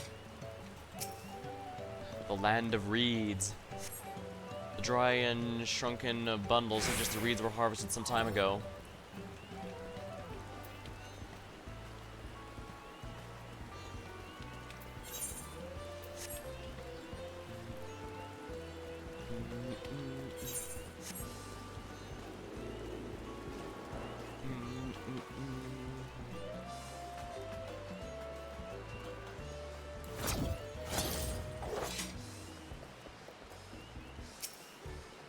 Boat of woven reeds. Woven from reeds, the boat-like vessels reminiscent of a bird. The beak and feathered tail in particular stand out. I forgot to speak to Alphino first. Oh, whoops. The bundles must be woven with the same reeds I'd seen gathered in bundles. The plants hold both practical and cultural significance to Hanu, then. Hello, can you all hear me? I'm told they're ready to receive us now. Come to the large building south of the village. On my way. Better hurry over as well. Alright, so Waklama focused on ways to help, seeing how they were harmed and thought of ways to help, and Alphino focused on their culture and how they live.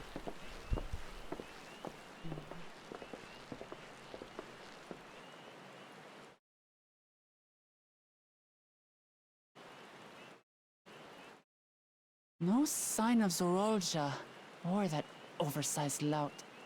Guess they must have gone the opposite direction. How much easier it would be if Soralja were to fail here. But that isn't likely to happen.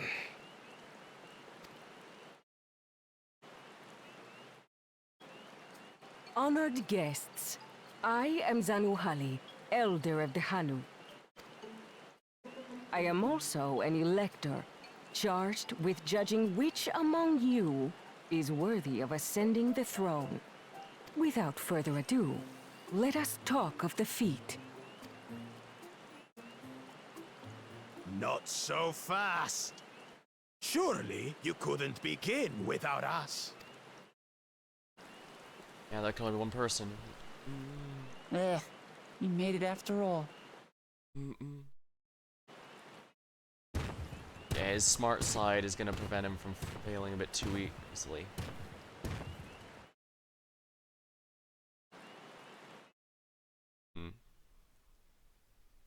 No need to fuss. There is no time limit for this challenge. Now, if you would allow me to proceed. Nah, there's no need. It is here, in Okanu, where my people forged a bond with the Dawn Servant during our own chapter of the Tuli Yolal saga. In homage to those events, I have prepared for you the Feat of Reeds. Reeds seem to be of great importance to the Hanu. I wonder what this feat entails. Weaving, huh? I guess weaving, maybe? Oh crap, I didn't raise Weaver. I might be in a bit of trouble then. We use reeds in every part of our lives, be it as food or weaving material.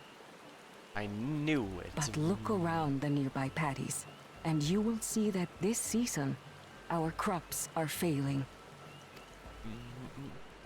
How fortunate, then, that my appointment to Elector coincided with this predicament. For surely, those who aspire to be Dawn Servant would find the matter of an ailing harvest a mere trifle to resolve. Aye, well, it is indeed the duty of a ruler to address the people's woes. Exactly, exactly. Do well in this, and you will earn my keystone.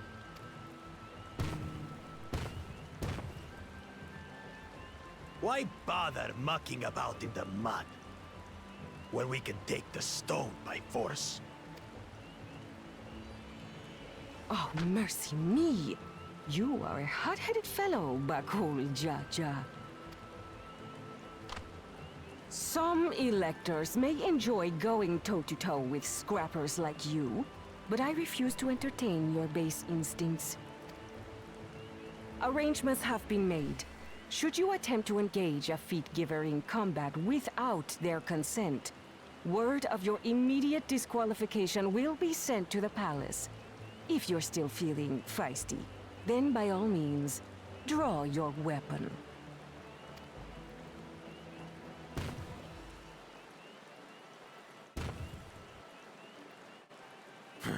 This contest is presided over by cowards. There's no sport in fighting you. Then we can return to the business of earning my keystone. The Feat of Reeds is begun. Claimants, I wish you the best of luck.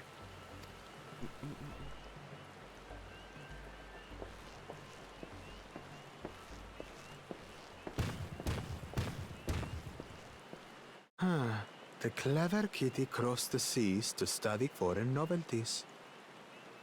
He might know tricks we don't. Tricks we can use. What of Little Miss Mittens? You know the answer to that. Compared to the first and second promise, she's a distant third. Not even in the running. Ah. This is something we can use. If they genuinely don't even see her as a threat, that means they'll never see our actual threat coming. Then we see eye to eye on this, brother. Being Bakul Jaja so long with me has rubbed off on you.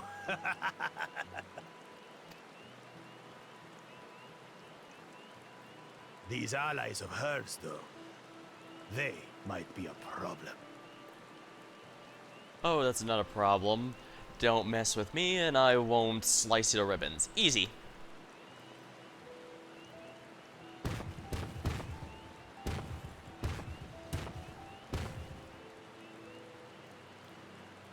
Damn it!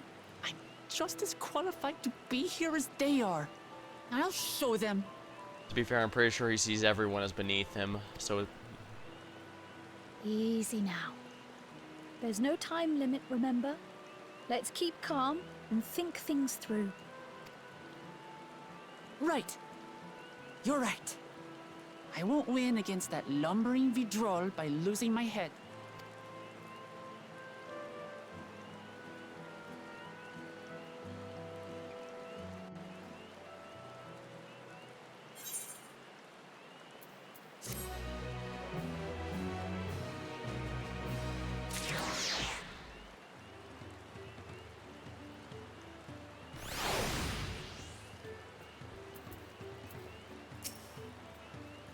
So the Haru also eat the reeds, yet another way in which they differ from the Vanu. Not that I intend to gratify him with a response, but his provocations are very hard to ignore. I think that might have been the point. This kind of feat is tailor-made for a rational, educated scholar like Koana. I understand not wanting to fall behind, but rushing ahead risks playing into our opponent's hands. Let's just do anything reckless and think things through. I don't know the first thing about farming, but if there's a way to save the harvest, we're gonna find it. I'll make Bakul Jaja eat his words. Understanding the nature of the problem will be key in solving it. We need to examine the reeds ourselves and deduce the cause of the poor condition. Aaronville, will you take us to the seeds where they're grown? To the fields where they're grown? Of course, follow me.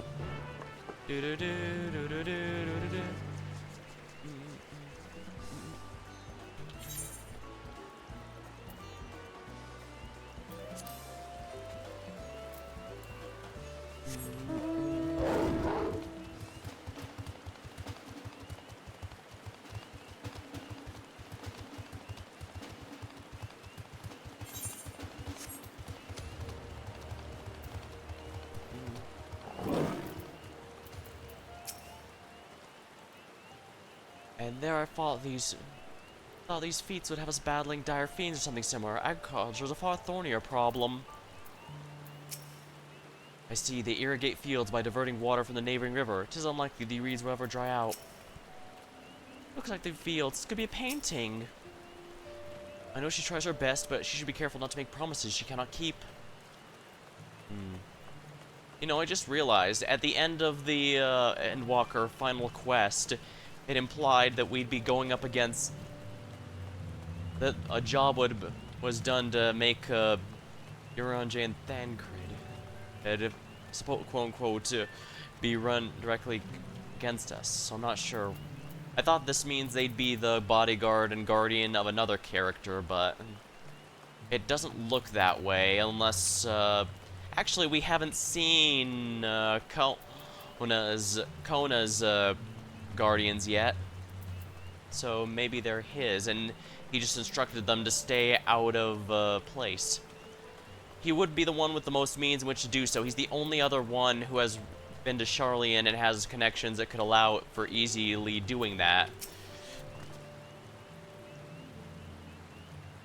I'll stand back. We'll get the bottom of this problem in no time.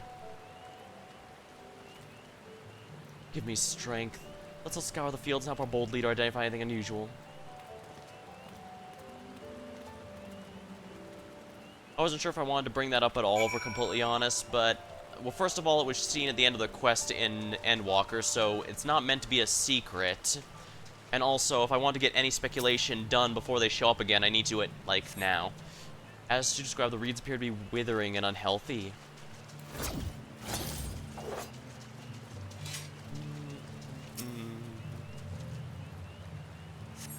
The water contains no obvious contaminants and looks fresh and clear at a cursory glance.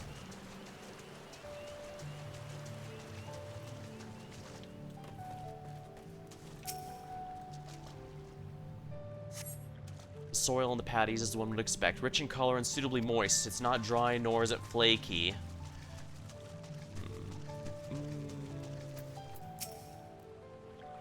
Oh, a water strider. A bit sluggish, though. More of a water shambler. Not to miss the paddies themselves, as far as I can tell. I'll find the cause of this any moment now.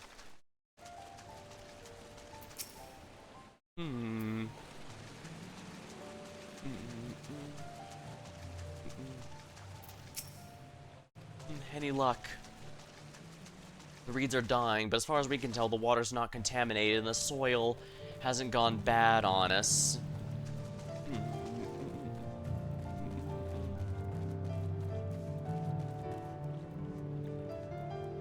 Lethargic frog.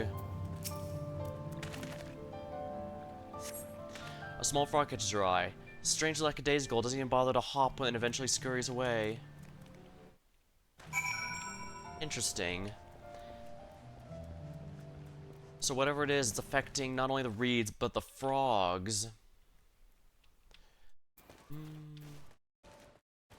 What could that mean?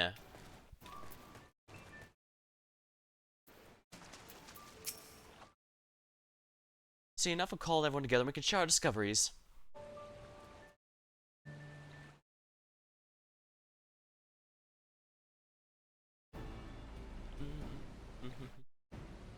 Well, what do we think? Any obvious problem?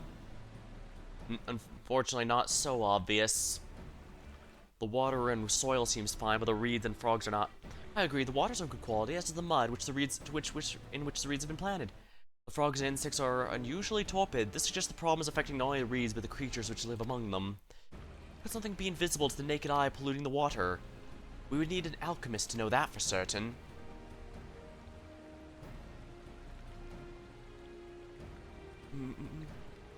I don't have much to add about the fields, but something else occurs to me. When you're describing how the creature seems lifeless, I couldn't help be reminded of all the listless villagers.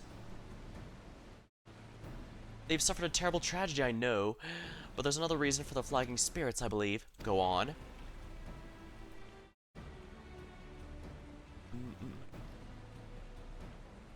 The festival. This is traditionally an occasion for celebration and renewal, and without it, they've been struggling even to recover. Last time I visited, it was in the middle of festivities. You never see the Hanu more joyful and alive. It's an indispensable part of a culture, and its absence will only compound their woes.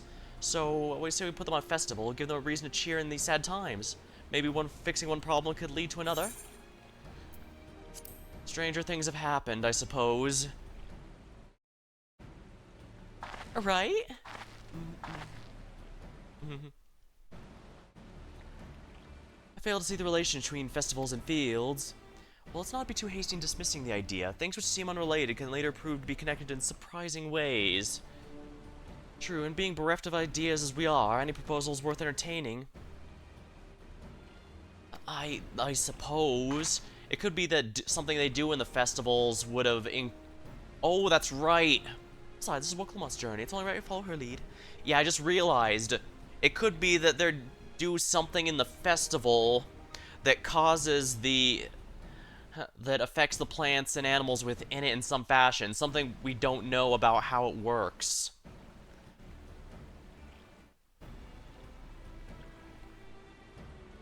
Let's see here.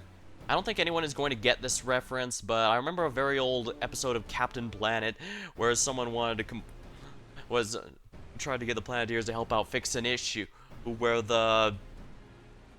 basically the entire ecosystem was out of whack there.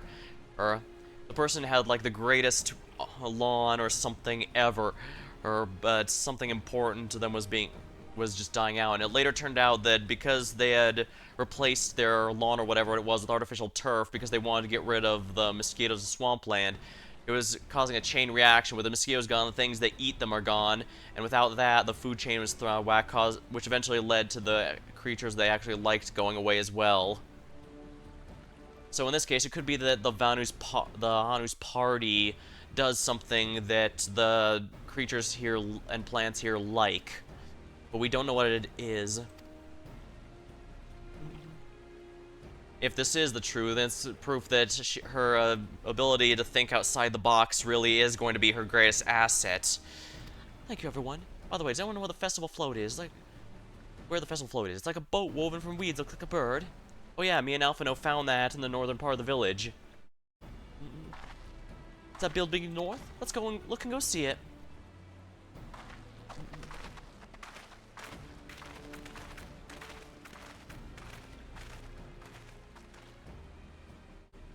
There's much less debate when I'm traveling alone.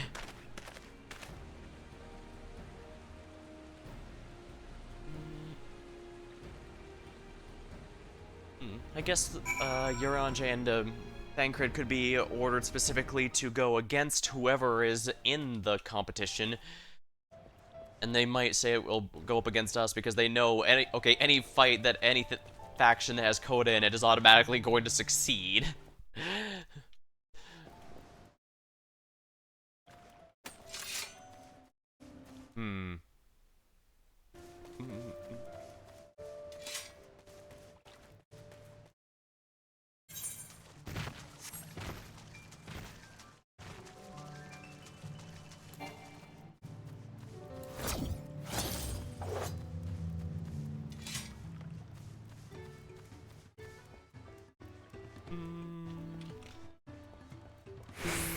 Look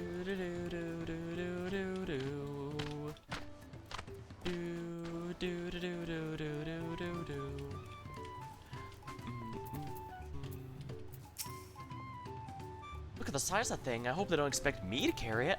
Oh, don't worry. I could probably lift it, given I'm a strength class right now.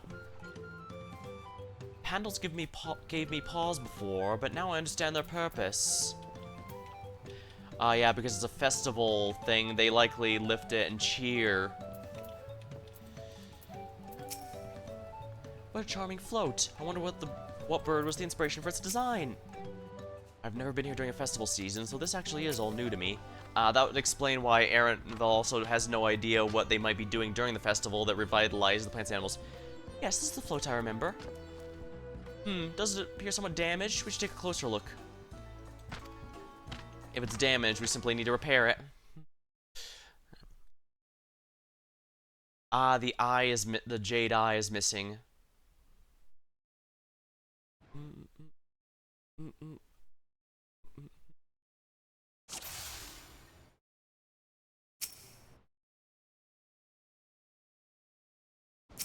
Missing eye. Oh dear, one of the bird's eyes seems to be missing a gemstone.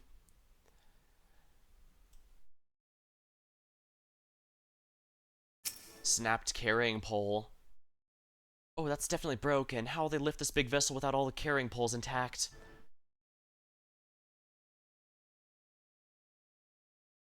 Bedraggled feathers. But these tail feathers have seen better days. I swear the colors were a lot brighter when I last saw them, too.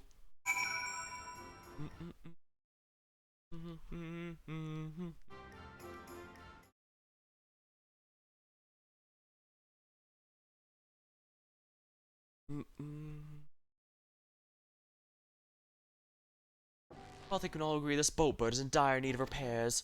Now, how do I go about fixing it? What's going on here? Oh, we were admiring your festival float. Just a shame it's in poor state, due to the recent storm, I gather. Oh, yes, we had to leave it exposed while we ushered our people to safety. With the float in this condition, there can be no lifting of wings, no Iana. Iana, that's what the festival's called. I want to help you hold it. Have you not seen our village? Homes are ruined. We're struggling to make repairs. You want to hold a harvest festival? I know how it sounds, but giving into misery never improved anyone's situation. A celebration of life and growth to help give you the strength to work through this tragedy. The role of festival leader is mine this year, and there's nothing I'd like more than lift everyone's spirits, I agree. We don't even have the materials to repair the float. We need a box for the missing eye, Uliopo wood for the poles, and feathers the wind's chosen to adorn the tail. Two of these I know. That's a precious stone used in arcane equipment, and Upiopo wood is essential for creating ceremonial instruments. The chosen feathers, however... Oh, the wind's chosen is the victor of a competition, which contestants see who can blow a feather the furthest using wind magic. And that's something of a problem right now.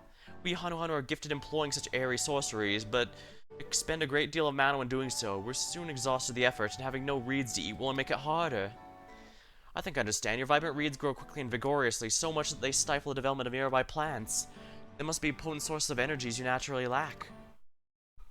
They are indeed. Owing to the poor harvest this year, we've been left enervated. We cannot gather and if we cannot gather the correct materials as dictated by custom, we cannot repair the festival float.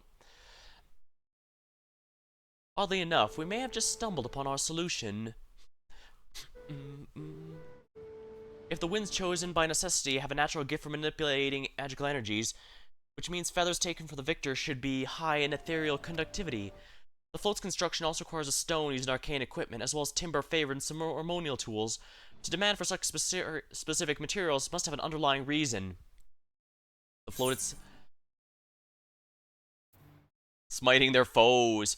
The float must also function as an arcane device.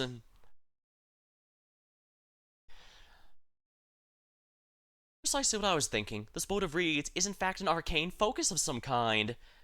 And that's tied into what's going on. A focus? But for what the? Ahana is a harvest festival, isn't it?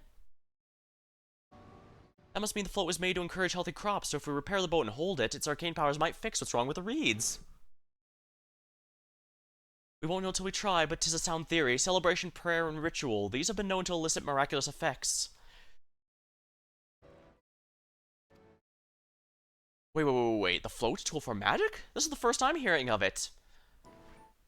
In the beginning, it might not have been. After a good harvest that year, there would be no reason to change it. But when the harvest was poor, new adornments were likely added, and those who performed the labor may have imbued their work with ardent hopes for a brighter future.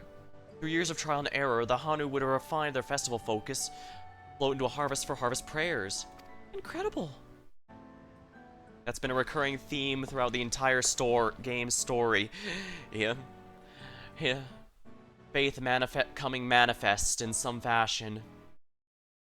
I know you're practically fainting from hunger, but reviving the Hana really does sound like the solution to your woes, and I promise we'll do everything in our power to help you. I'm still not convinced about this focus, Mrs., but I accept your aid nonetheless. I'll introduce you to the shipwright who's been maintaining the float the last few years. He's replaced both eyes and the poles before, so he should know where to procure what we need.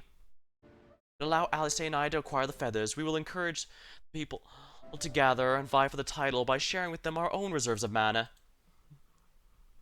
I'll go with you. I'll carry some alchemical brews that may afford the same effect.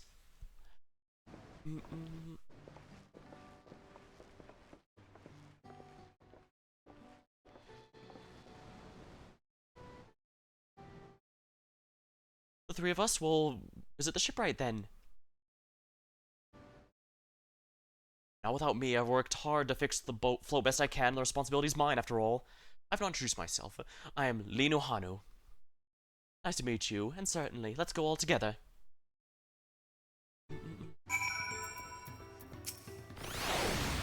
Find myself working along the third promise's office unexpected, to say the least. Making progress now, the solution to Okanu's woes is as good as found. Thanks to Clement, we found ourselves a promising way forward. Experience and knowledge are valuable assets, but there's something to be said following one's instincts. This is to take you to the shipwright. Shipwright's name is Wokuvu.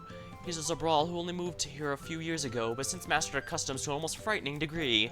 He's especially strict when it comes to manners, so be sure to offer proper Hanu greeting. We wouldn't want to offend him right before asking a favor. Oh, that one.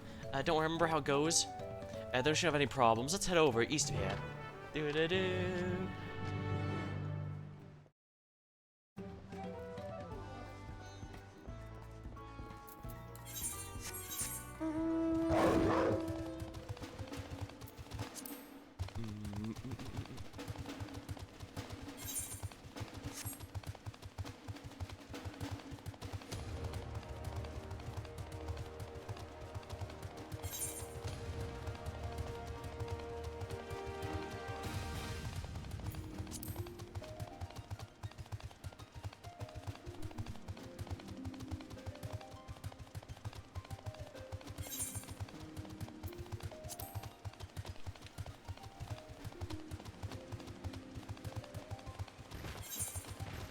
New location discovered. Good.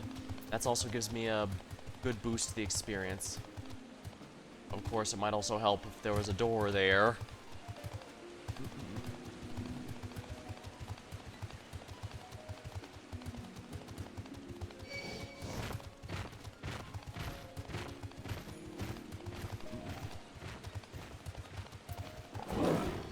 Gazing the rivers usually sets my mind at ease, but a storm's a nightmare. I know what you mean. The flooding waters are a chilling sight.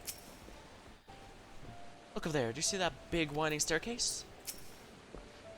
Oh, it seems like they have a place where visitors can stay. Looks cozy.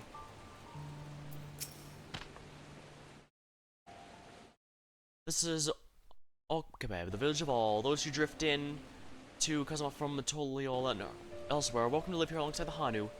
As for Wokovu, he still lives and works in the House of Waters High on top of the large tree. Follow me, but I should warn you, climbing these can be challenging. Stairs.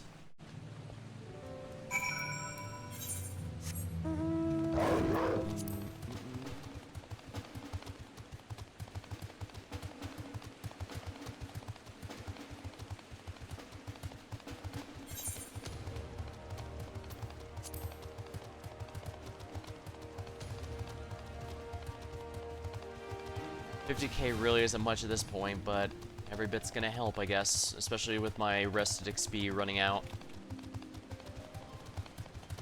Ooh. I mean, if I see any of their current, I see no reason not to get it. To unlock flight, I just need to find all of these in an area. However, 3 are from quests, and usually around 3 are from quests, and 1 is always from the main story. So it's one of the subtle ways they push you to play the main story and not just run off wherever.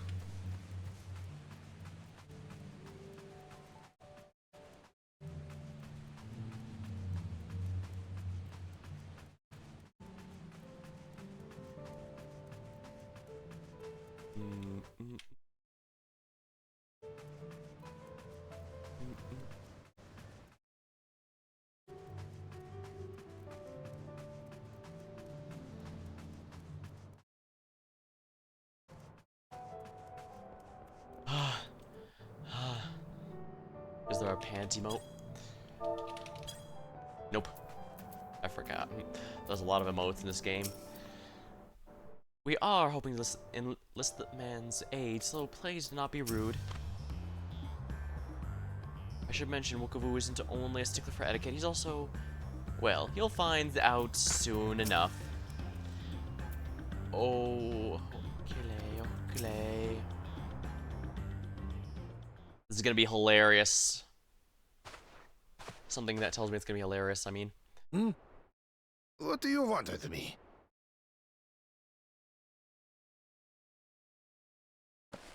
Right. A greeting.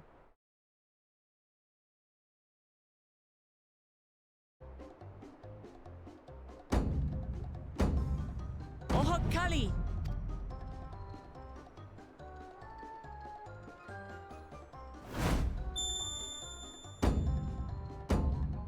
Oh, Kali! I'm glad someone remembered it because I didn't.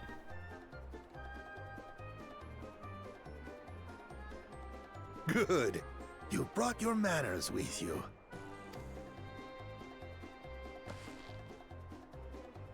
When you know Kanu, do as the Hanu do. For a country as diverse as ours, the preservation of harmony demands that we respect the cultures of all peoples who call it home. Well, that explains your familiarity with Hanu customs. And you speak truth, of course. To live together means to learn about each other. Ah, I appreciate an open mind. In fact, I get the sense we've met before.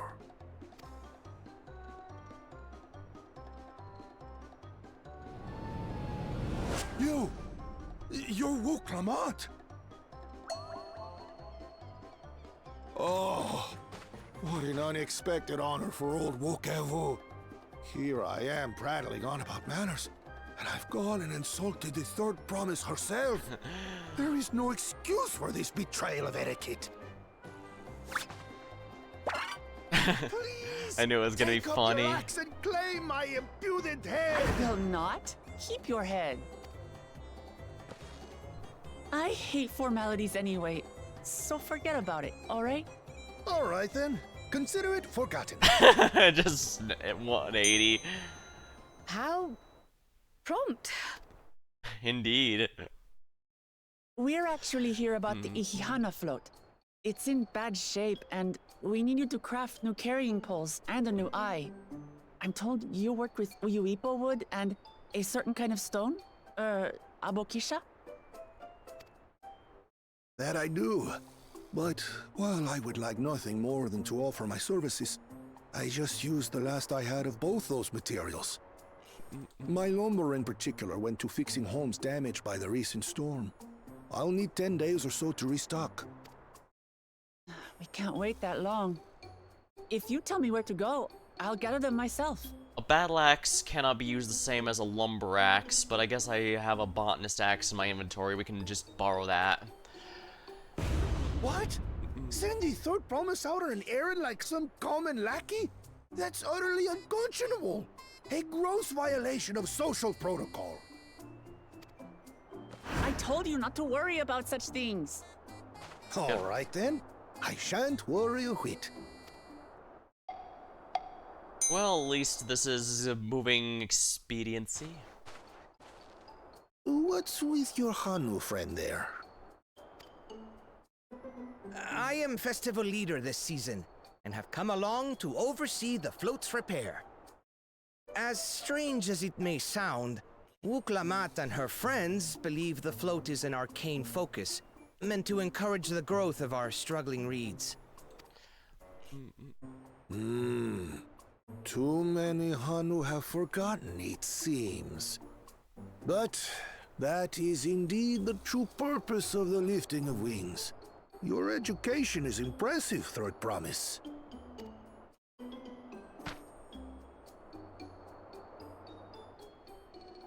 Well, maybe a little. Allow me to show you where to procure Uyuipo. He has a pretty good intuition too, by the sounds of it. We can leave the Abokisha to your friends, I presume? Take yourself to Cave Kikitola, or thereabouts, and you should find the stones you need. I haven't raised miner too much, but I do have a mining pick, I guess. I should be able to do that.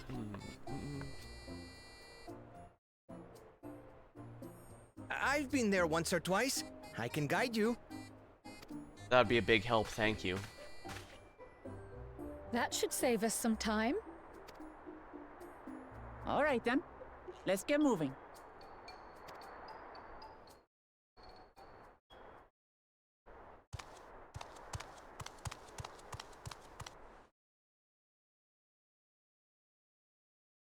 Eyes lackey.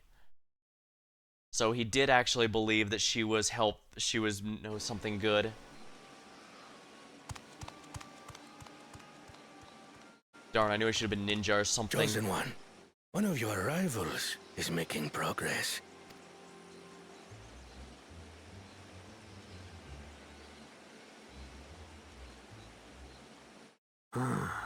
Iana, you say? Should our first choice fail to deliver, it might be wise to let this play out.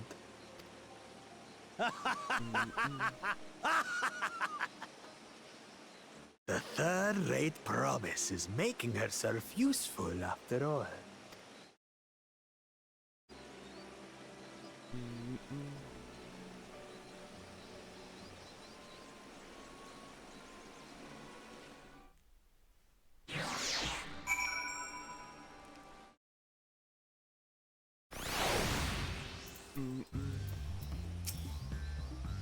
A rather eccentric fellow, but I feel his heart's in the right place. Cave Kikitola's southwest. We can return to the village first, then head there on foot.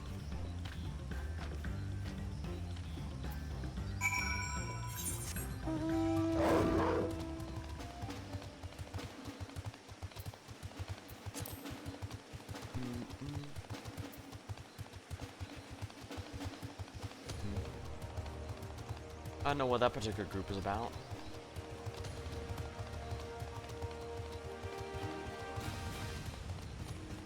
Then again, maybe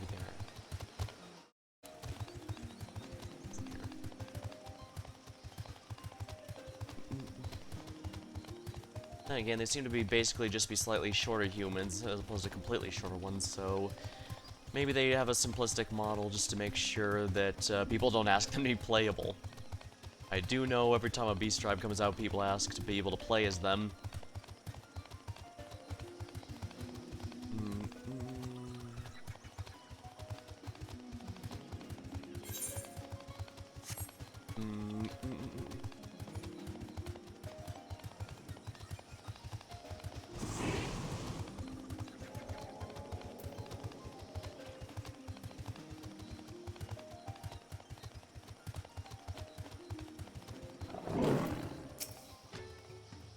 Southwest of here, was it? Let us be on our way.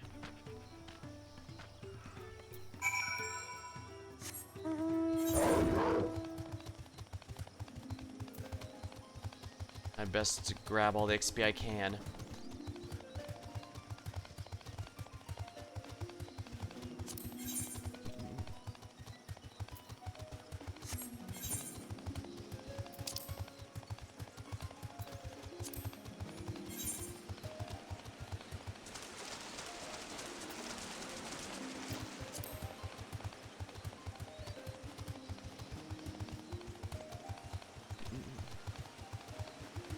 Oh yeah, I did look up what that weird Fantasia quest in Ul'dah was about.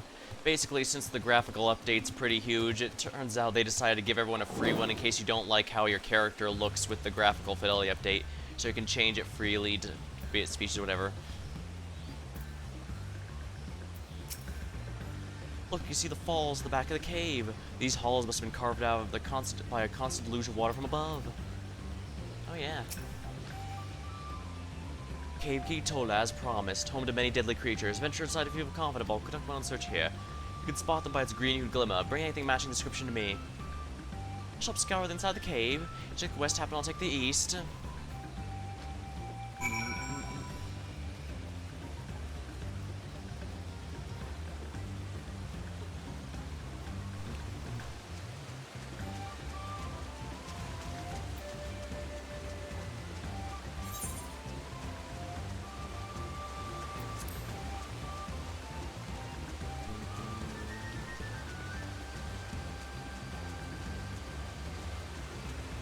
Sure, if I go over here, Kryle's gonna be around, but oops.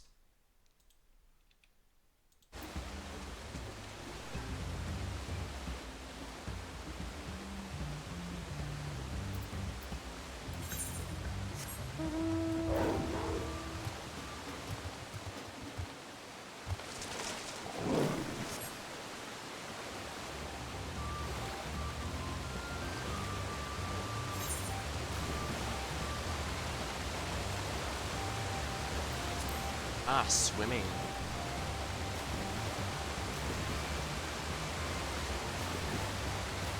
I can't dive, which means this is deep enough to swim in, but not deep enough to actually dive under. I guess with all the mud it'd be impossible to see anyways.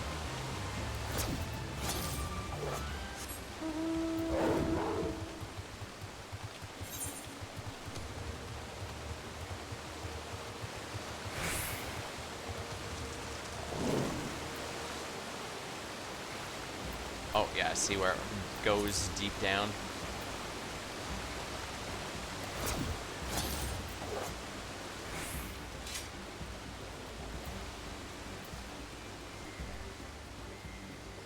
An eye-catching glimmer.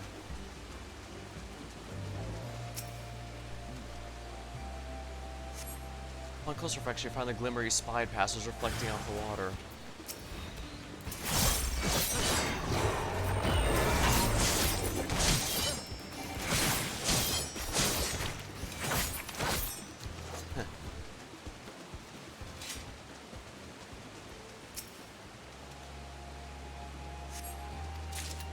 Find a chunk of stone glowing a distinct shade of green. Seems like this is the exact material he's looking for. Oh, an ether current. These are usual. Oh, interesting. They're usually found outside on the highest location you can typically reach.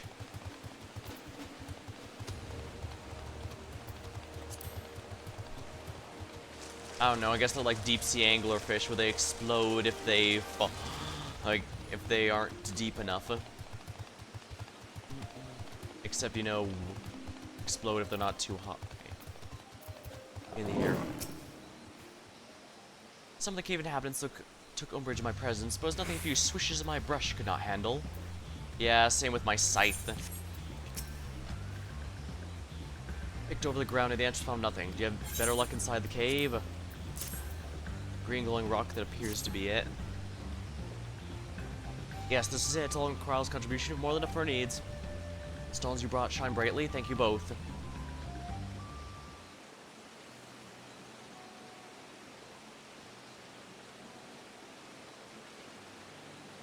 I would have been happy to know we were putting things right. Truth be told, a good friend of mine was meant to be the festival leader for this year. But when the big storm hit, he did not survive. It fell to me to carry on instead. That's why you agreed to his request despite your initial reluctance. Yes, it hurt to hear, but she is right. Though I must mourn, I cannot let my grief consume me. Her words made me realize the path to my recovery, our recovery, is already laid out before me, and I will walk it. For myself and my friend.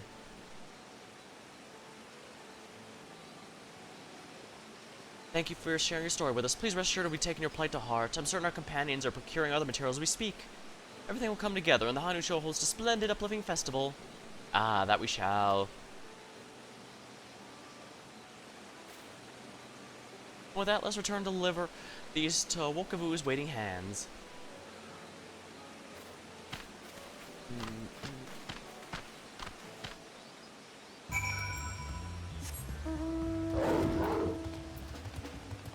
Like with the Viper job trainer, I do like learning about these NPCs and stuff. I will openly admit, however, that it's had a good bit of telling without showing, but at the same time, I'm not sure how they could reasonably add that without making it needlessly bloated.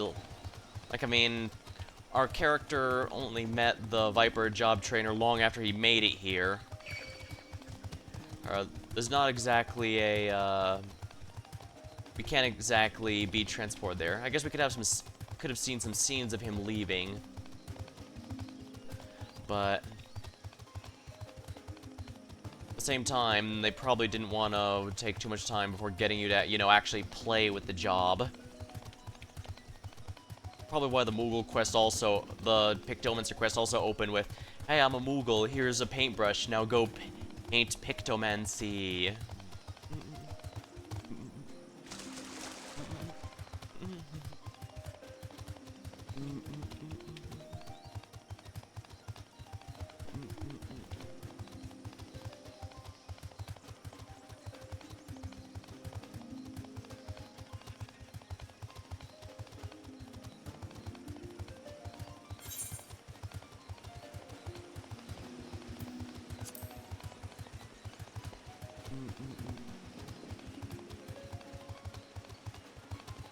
I keep an eye out, but our characters have no idea we're being watched.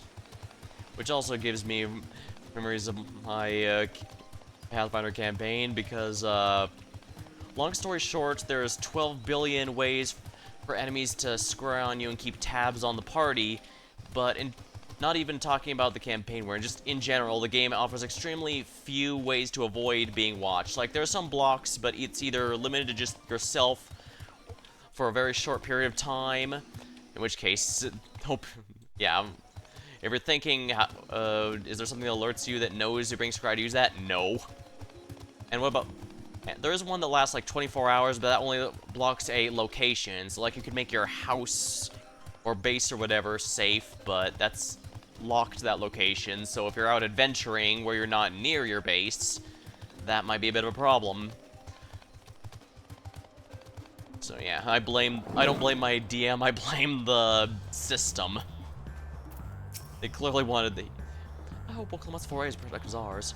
Oh, and if you're thinking, well, does that mean there's plenty of tools to spy on others? If you know who they are, then yeah, you actually can. It's just that particularly powerful enemies have a chance to retaliate when you try. So, that's not fun. We just got back ourselves. Did you find the stone we needed? We've come too far to stop now. The lifting of wings must go on. Thanks to the promise of our mighty swings, we collected some suitable logs and brought the stone. We got it right here, buddy.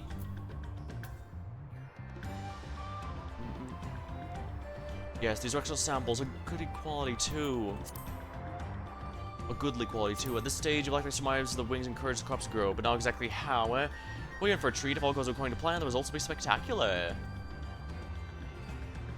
Now, to get to work crafting these, I could use an assistant versed in arcane arts to enhance the conductivity. Corral probably. I'd be delighted to help then. I mean, I could switch to Pictomancy myself, but I imagine that's why she's here, just in case you aren't. And don't have any mages raised. Everyone else should head back. I'll join you at the float once the work here is complete.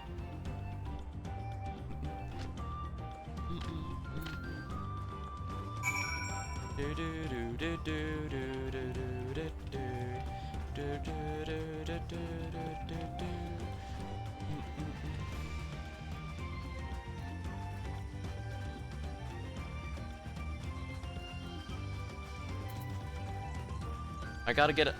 Let's see here.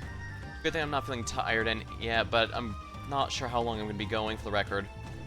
Tonight and tomorrow night on the next stream night are the only ones I can really do, because I can't cancel my multiplayer stream. That's when we're finally getting the seamless co-op for Elden Ring to work.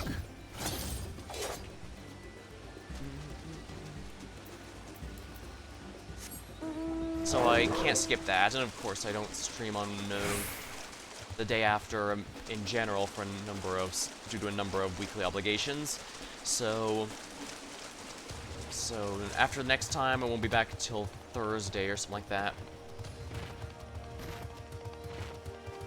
At that time, the game will have left its early access, which is going to be a little annoying. But I guess it does mean I have a few days to get rest XP, or at the very least to use some PvP or something. Maybe get up another job. I still have to get up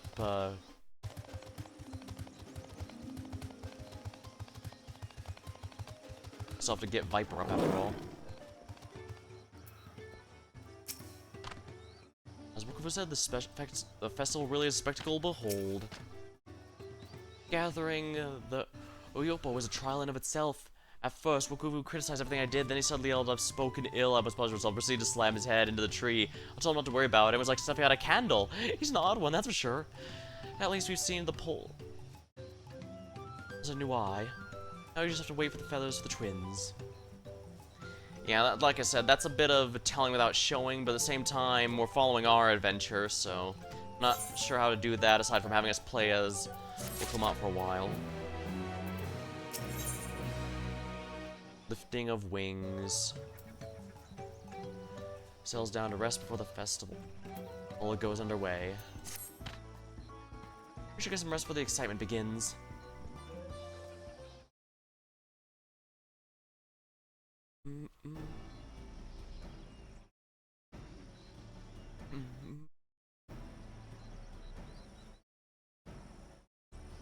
There by the float, isn't that third promise? The rumors are true. She's trying to compete in the feat of reeds by reviving the Aya.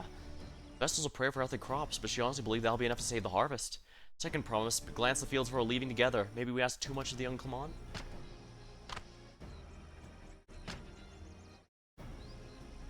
Oh, I wouldn't be just quick to count Con out. A friend of mine overheard him muttering by the reeds. Something about what needs to be done. Just so, perhaps we'll see another one of his innovations firsthand. I trust he's got a plan going. There's a reason the other guy could. There's a reason the twin-headed Calamont could only compete by copying. Yes, that sounds like Arcana. One who look at the reeds and he'd already think up a solution. Be that as it may, our own solution's nearly ready. We have to hope it works. Indeed, as soon as the others get back, our long-awaited festival can begin. Took some doing, but we managed to gather competitors to vie for the title. The winner was only too happy to donate his feathers. You should have seen he called forth incredible gusts and sent his feathers sailing from alms. We had to turn ourselves. It's more difficult than it looks. Poor Anvil twirled in the air for a moment before landing on his foot. I am a gleaner. Magic is not part of our training. And for us, we brought the wood and gemstone replacements crafted. All that's left is to attach them. It has been decided who will ride the float. Perhaps the guest... Papa was the guest of honor last time I was here. I remember being surprised they could even lift the thing with his hulking weight on top of it. The rider must be a person of great esteem, which is why the invitation is usually extended to the Dawn Servant. This time, however, I have another in mind. Who is it? Well, her, obviously. Our beloved Ihana lifting of wings is only being held because of you and your companions. I nominate you, Woklaba, to be our guest of honor. Me?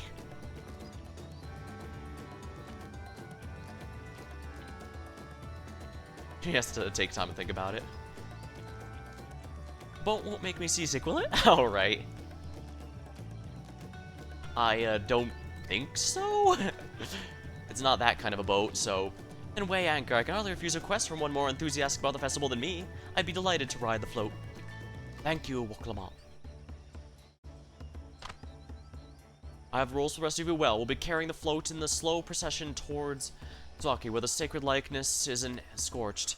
What I'd like you to do is clear a path of dangerous wildlife so it can move unimpeded. Consider it done.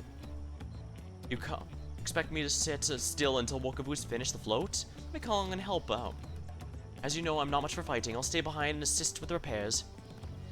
If you aren't sure where you need to go, the path I spoke of begins in the south and branches off the east. This will lead you across to the Stride of Sun. We shall see the clearing to an end.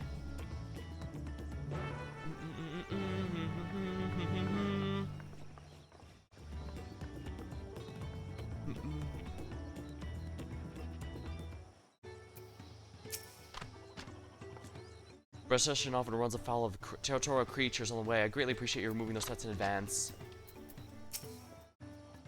I'll get to work. By the time you're done mashing monsters, the float will be good as new. My lack of combat skills I'd only get underfoot, so happy hunting.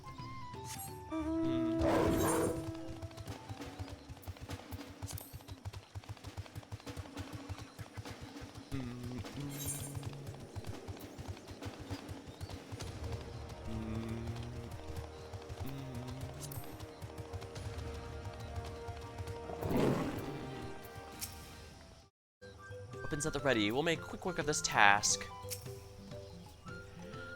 If the float functions as I think it does, I would not be surprised if it were attracting the creatures. The concentration of ether would be an irresistible lure. The degree to which he pursues his interest is remarkable. Apparently his studies in the region were so invigorating he decided to move here and immerse himself in culture. As Linohanu said, it should be down this way, off to the east, where the path branches. So then something bridges in the stride of sun. Anyway, let's split up and get to work. Once you've culled the threats you can find, come meet up.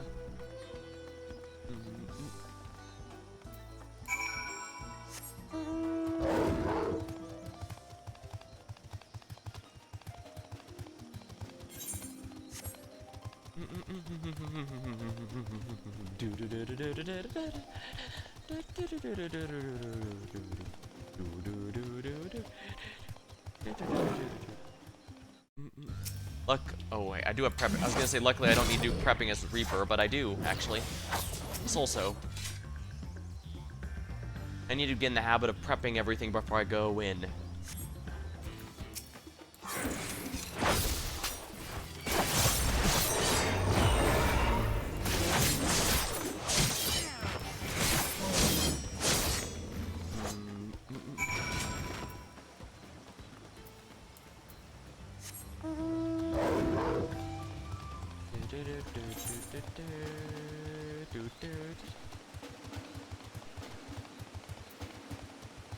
The lifting of the wings.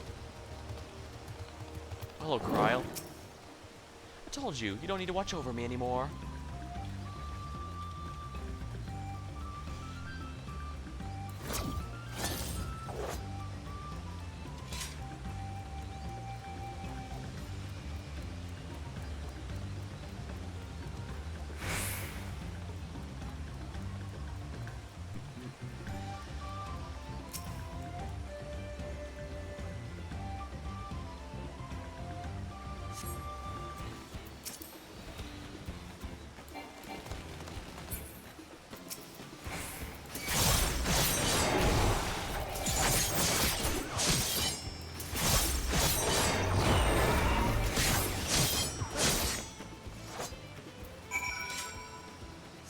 And Shroud is ready.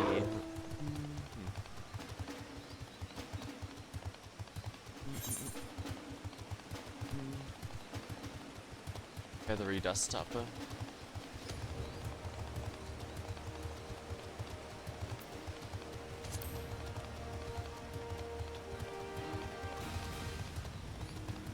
Oklahoma. Oh, nice. Ha! That's one down. Looks like that feathery dust up's gonna need some help, so I'll go ahead and join in. Yeah, someone's fighting it alone, so might be prudent to assist. The bloodthirsty bird separately cries, lured in few souls.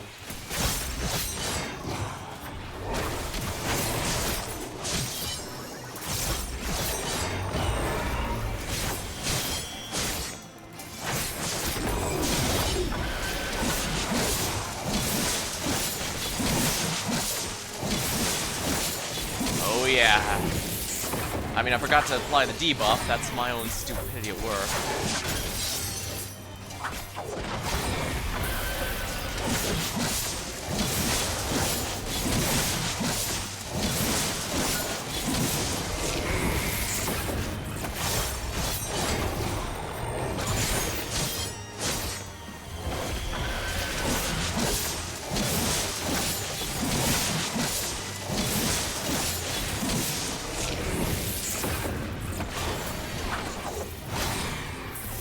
I used up everything, so now I'm back to the 1-2-3 combo.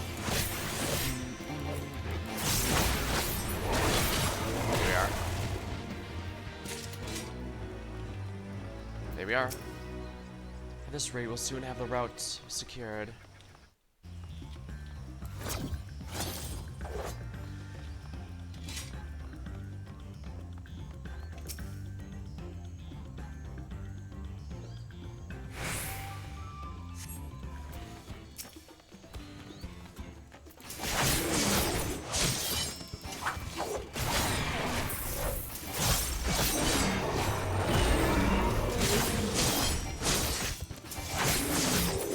Excellent.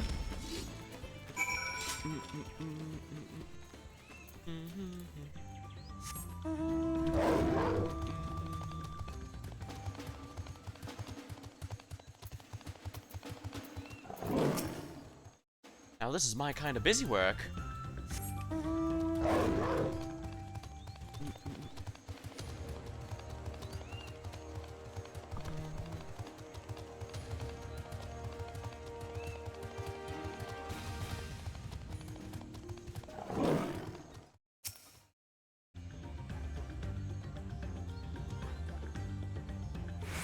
Now, let me grab a sip of my drink before I move on. I'm getting kind of thirsty.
Looks like I'm already out. I'll have to get some more later. But for now, we're gonna be getting as far as I can.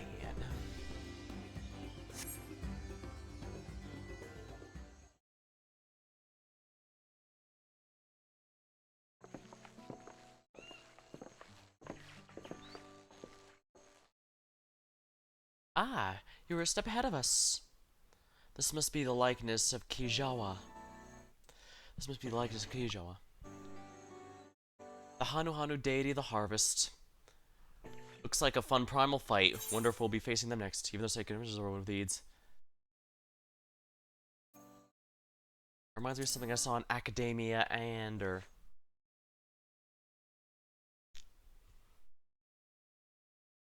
one of the ancients' creations. 'Tis possible a vestigial memory of that time endured, a subconscious recollection from the inheriting soul, providing a basis for an entirely new religion. I have no idea what any of this means.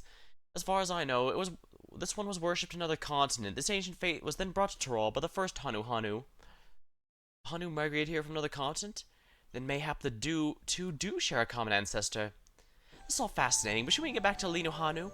You'll want to know the path is safe. Right, and I'll need to be the ride for the float. I'll run ahead and tell them we're done here.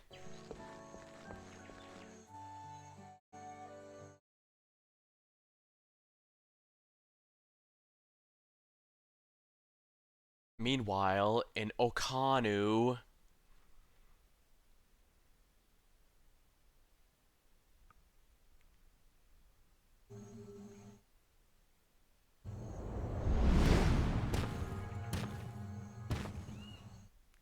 I was not sure we heard you right, old man.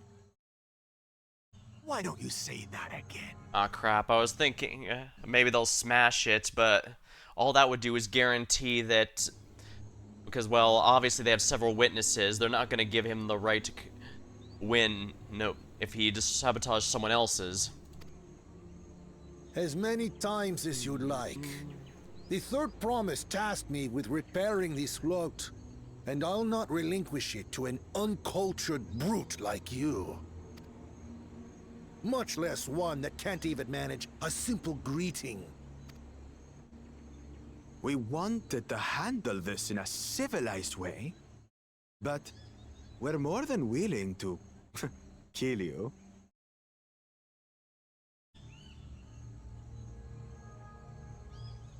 We have a two-headed problem. Yes, please hurry. She's on her way back already? She's on her way back already. Stand back, Wukevu! I will protect the float!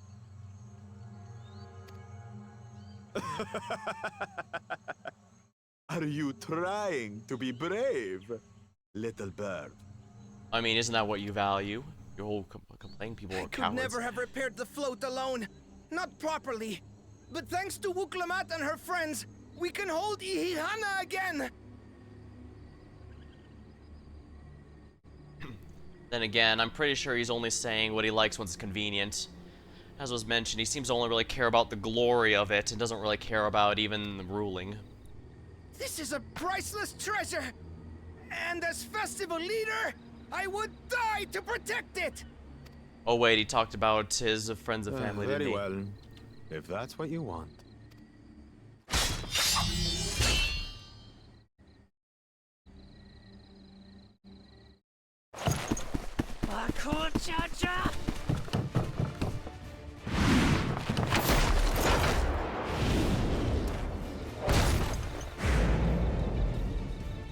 She may not be as strong as she is, but she just needs to hold out until I get there. Any length of time will do.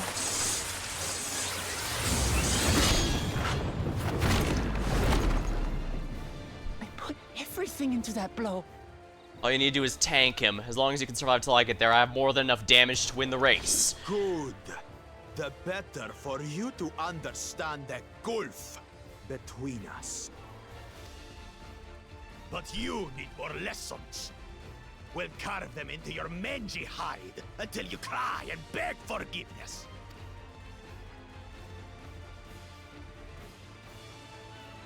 Hey, don't have a party without us.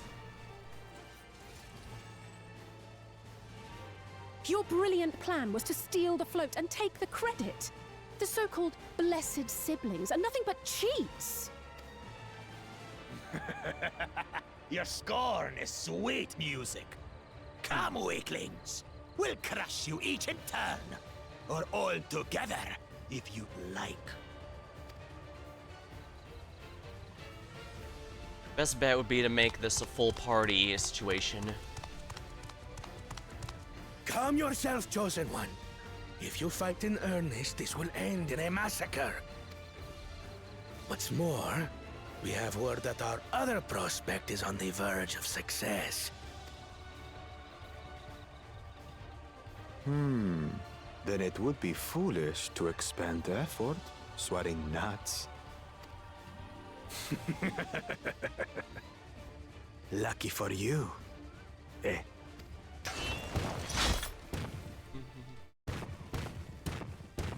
I was wondering if maybe we'd get into a fight. Like the ones in Shadowbringers and, Two heads.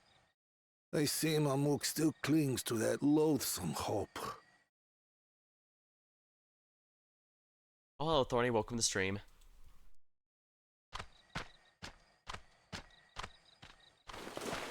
I was about to introduce that prick to my scythe. Talk to us, Third Promise. You're not dying, are you? Nah, she just got knocked back a little. Are you? I'm doing fine, thanks. It'll take more than that to kill me. So, are we having this festival or not?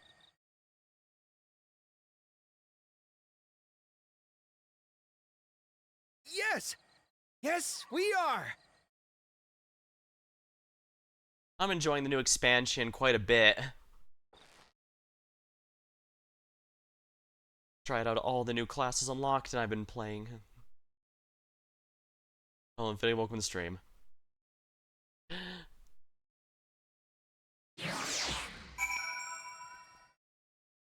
A shame you missed me. He threatened someone who was clearly had no idea that they were about to be on the business end of my scythe. I'm glad we kept the float out of Bakul's clutches, but gods, he brushed me aside like a bothersome gnat. I wouldn't worry about it, Woklama. You're a warrior, you're a tank. You're a lot better at taking punishment than dishing it out. You just keep him busy so that my DPS can slice through. All that two-headed guy trying to steal our idea to save the town is probably worthy of it. I'm probably terrifying to these people with my dark abilities.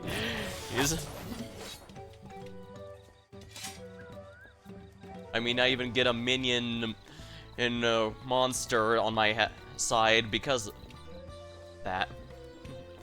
As part of the Reaper package. Basically, you get a Death Spirit as part of the Reaper class to help you deal damage. And you fuse together for the super mode, Enshroud.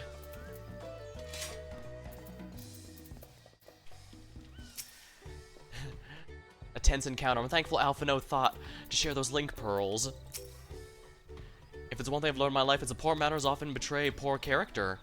Oh yeah, remember, Woklamat actually took the effort to try and do the proper greeting, even though she barely remembered it. She still made the effort. He waited for us to leave so he could steal the float. Given the nature of the right succession, I expect such altercations are inevitable. Basically, we're helping Woklamat here in a challenge between 4 people who wish to ascend to the throne. It's a part of an extended challenge rather than just because, obviously, the leader guy wanted it to be more interesting than just having everyone fight each other. A leader has to have more skills than just combat, after all. Let's see here. One wants to turn their nation into a war nation and start performing conquest. Woklamat wants to largely continue what her father is doing. One wants to continue through science and progression of technological stuff. And the two-headed guy just wants glory, really. Speculation is that he's just gonna make his own people the ruling class and make everyone else suffer.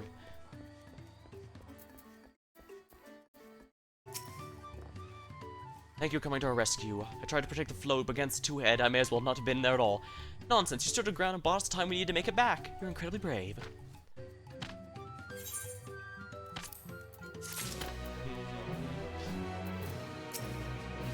I was so afraid Woklama would come to harm. Okanu has seen enough death. Knowing the Hanu. She wishes to spread word of the festival will be held. With that exciting interlude over, you'll be pleased to know my repairs are finished. Before we commence, however, it would be a courtesy to inform the villagers this will be held after all. Go forth, but don't forget your greetings. At this stage, I should hope a reminder is unnecessary. Oh, okay. See, I remember.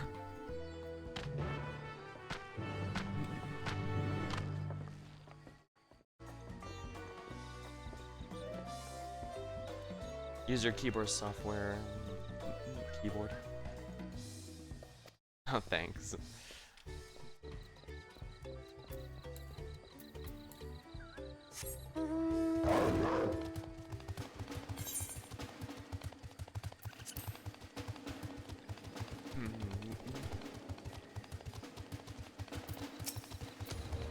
The melancholy Hanu. Sounds like this person could use the news first. I thought they...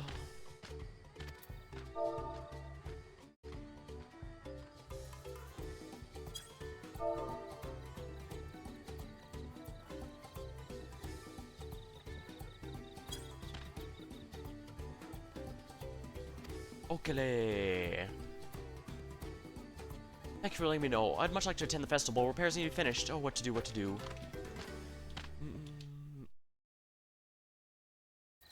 Yeah, this town was hit by a typhoon or other big storm. As you can see, they've been repairing it, but as you can see, it's still under heavy damage.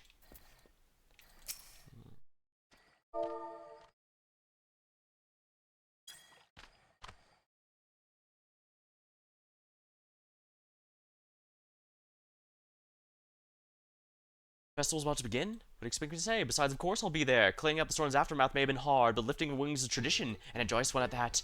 I want to stay here brooding my days away. Give me a moment to get ready.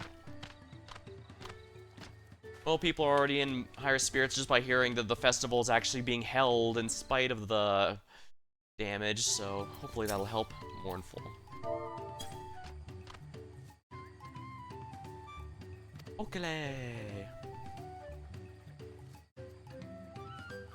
Float's fixed. Our fallen friends would be glad to know it'll soon be underway. They would have wanted us to honor them in celebration, not let their loss deter us from it. I must go enjoy the festival for those who no longer can.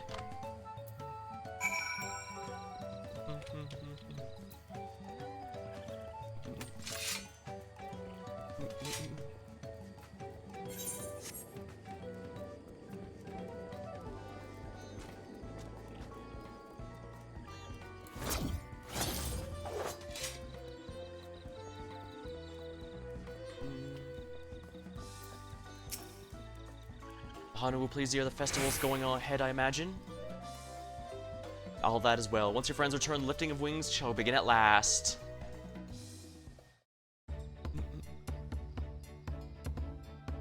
Raid float's been fixed.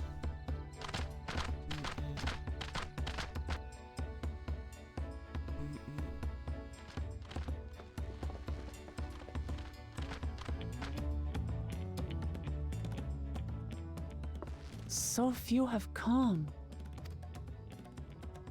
Patience. Once Ihihana gets underway, no Hanu will be able to resist joining in. Just so. Ukewu knows well the heart of the Hanu.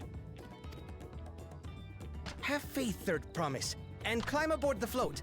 It is time for the lifting of wings. Right. Off we go. Well, maybe we can train her to learn Fell Cleave. It looks like that might be the main thing she's missing if she wants to smack that guy around. Every warrior main knows that all you need to do is hit Fell Cleave. Is a prayer for bountiful harvest, but this is not its only meaning. What do you mean by that? It is also an exchange of pledges between rider and bearers, a commitment to a long and fruitful friendship. Listen well, friends! The personage we bear today is Wook Lamat, the savior of our beloved festival! You can just call me Luce, and yeah. And sure, you can ask something if you want. I guess I can just make sure I spell it. That way you know for sure. There we are.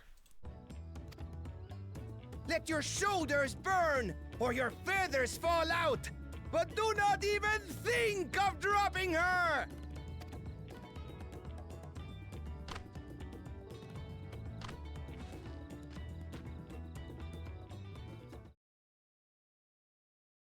Ready and... The tag is there for a number of reasons, although granted this game has had a good amount of it over the years. I can get used to this. I mean, not a huge amount, but more than I would have expected. Then again, I guess when something's threatening, it's supposed to be threatening, you would do it.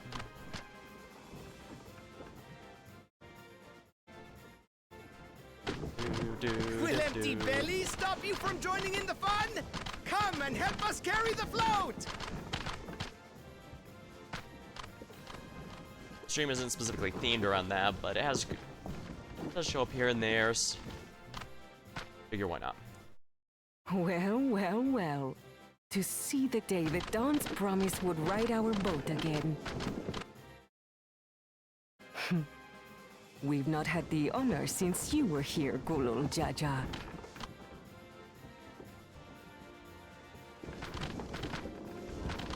Yeah, it does seem to... Right. We've enough bearers now. Onwards to Kozaduaki! Yeah, it mostly seems to be used to find other people with the tag. Well, I guess that's what it's used. That's what tags exist for in general.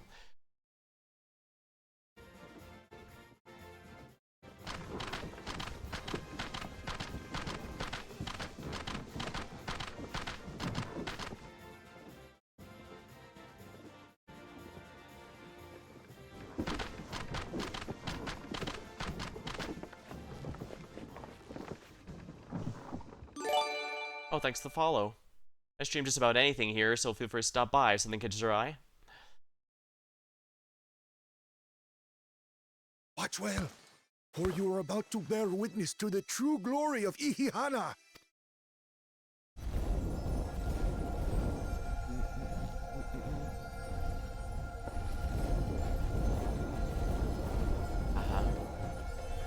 The festival's true purpose. The float draws upon our life force, concentrating and amplifying the energy.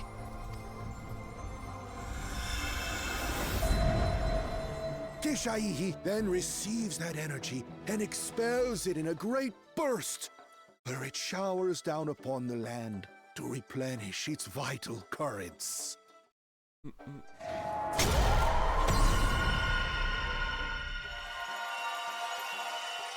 Ah, so the statue is also a conduit.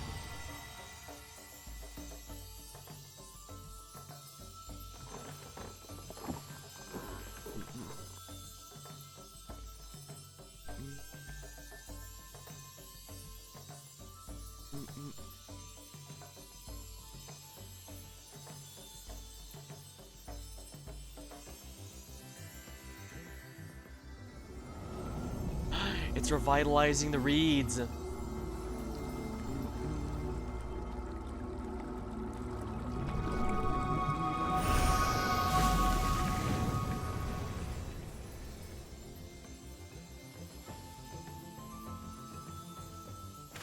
So the festival wasn't just for fun in the end, it was also specifically for revitalizing the reeds. Like a literal charm. The float really was helping the reeds. That was amazing! To think that such a thing was even possible!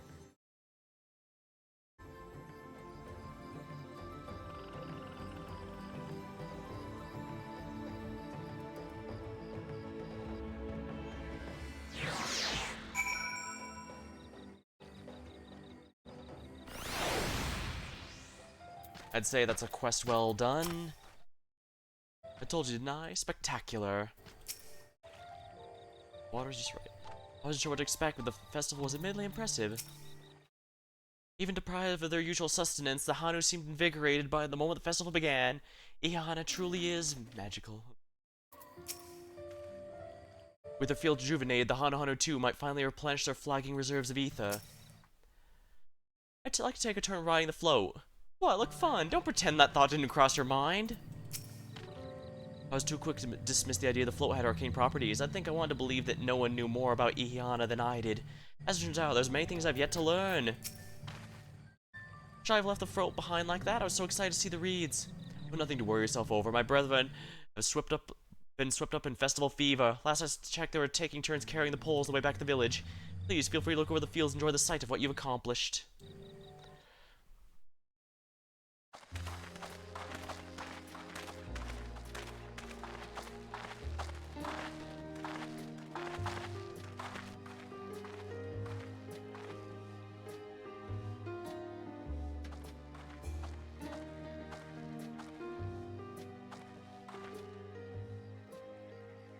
Some of them still look a bit sickly. I imagine even the harvest magic has its limits. If the Hanu continue their festival tradition year after year, though, the entire field should eventually recover. Where does that leave us with the feet, then? You've got nothing to fear on that account. Our situation could never have resolved itself. The revival of even a single reed would have served to demonstrate your commitment to the task. Okay, so these were all basically a test of character rather than a you 100% completion sort of thing. I guess that does make sense. That you recognized the nature of the float and found a near-perfect solution in Ihihana proves your dedication. What's more, I don't think I've seen the festival produce such impressive results since I was a mere chirper. We have been lax in maintaining the float, diluting its magic and reducing Ihihana to hollow theater.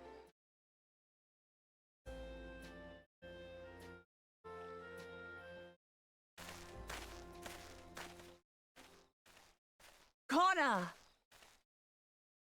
Did you invent an item that restores I was them? delayed by an unpleasant encounter, but it seems I arrived at a good time.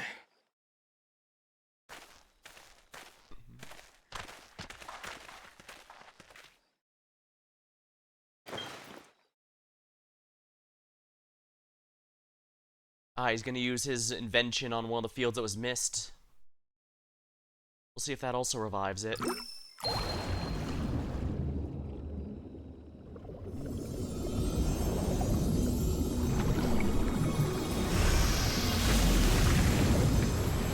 Wow. When he found a problem, he simply invented a solution. Isn't that wonderful? What?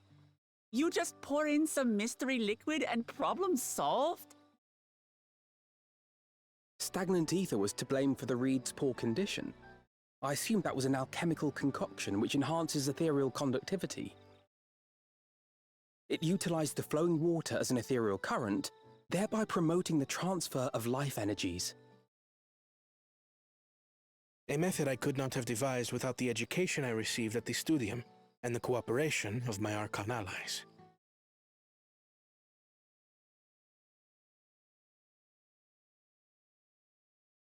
Archon allies?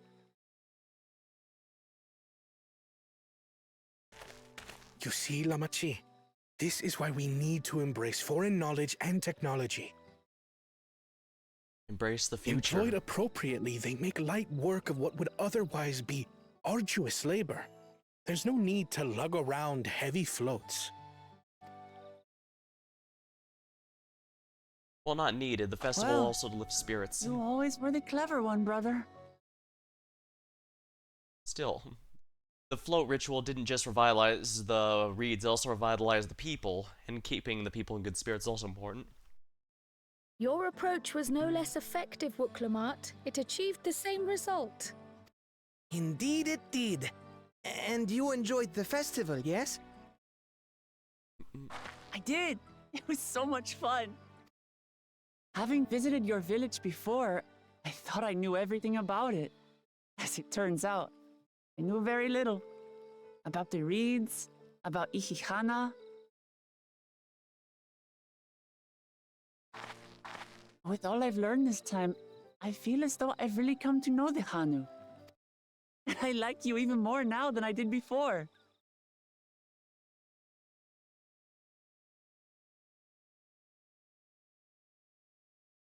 The feeling is mutual.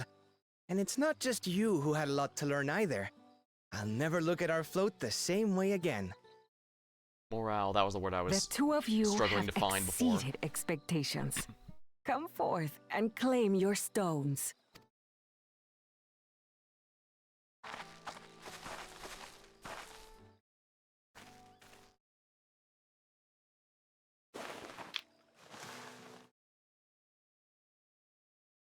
So this is what they look like.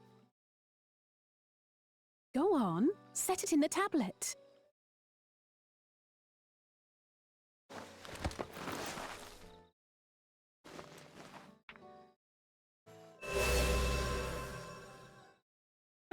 A perfect fit. That leaves 6 more.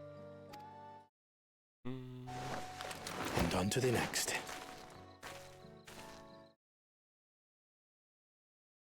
Not even a moment of celebration. That's Kona for you. The third promise? You must join us for Ikikana next season. As Dawn Servant, of course.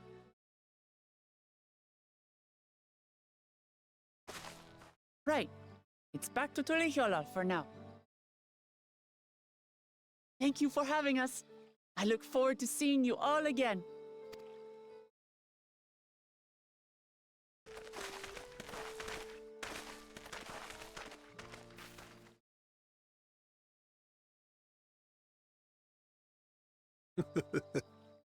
These are interesting times indeed.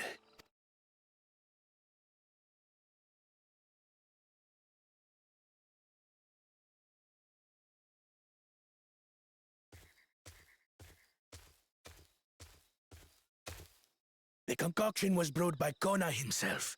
It's a test vial, but it should contain the same reagents.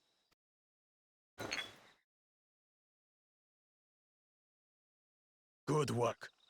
We'll use whatever we must to win. For win we must.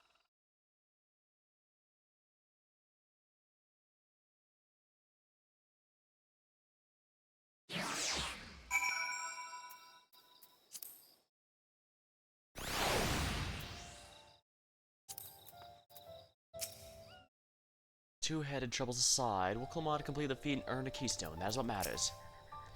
When Kana seems a decent soul, what strikes me as a man who keeps others at a distance. Curious to who these Archons the second premise could possibly be. Where has Bakul gone, I wonder? What does Father mean by his other prospect? Honestly, I think that would be fairly easy to intuit even if the game didn't show us directly. My journey has just started and I already feel like I've met so many wonderful people. Wokavu for one, he's a bit eccentric, but everyone could stand to be as respectful of other cultures as he is. And Lunuhanu, warmed my heart to see him honor his departed friend, the Iana, and help others do the same. I can't help but feel excited, thinking who else I might meet over the course of the contest. Come on, let's head back.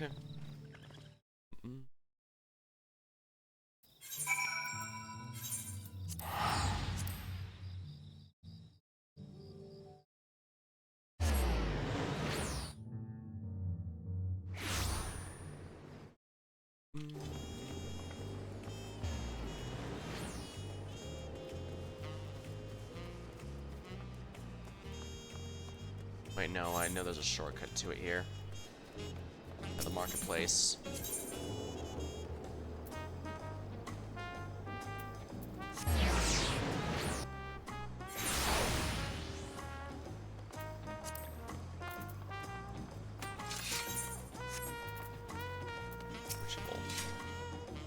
Oh, my belly long has been survived fishes so well. When Book Lamar declared her intention to save the festival, I feared it would lead us. I'm glad to see my concerns were unfounded. I pray we don't cross paths with Bokul on the next feed as well. I know Sorolja was not in Hano village. The Hano festival must be central to traditions as the sun drop dances the Vanu. Yeah, the fact we haven't seen him yet, we might see him in the next one at least. Just like that, we found an elector and won our first keystone. I knew I was right, trust our instincts. Come on, let's keep things moving and approach. Chances are good we'll find a lector there as well. Look at the towers, only here a new savage platformer challenge.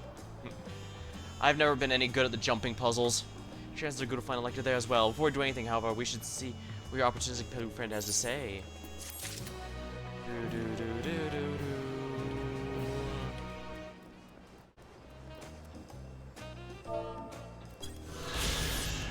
Bayside Bevy, playing host to a never-ending stream of customers, the largest marketplace is replete with goods from every corner of Tyrol. The proximity to the harbor ensures cargo unloaded from boats and barges can be transported directly to shelves of local merchants.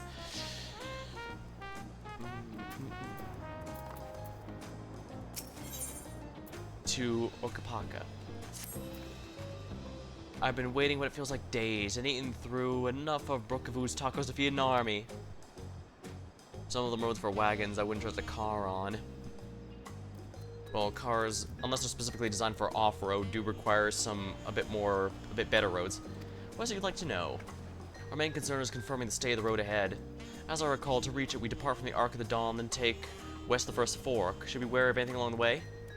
That is indeed the way. After the damage wrought by the recent downpour, however, you'll be more stumbling than walking. But do take heart, when it comes to rugged terrain, I have a most dependable solution. Come with me.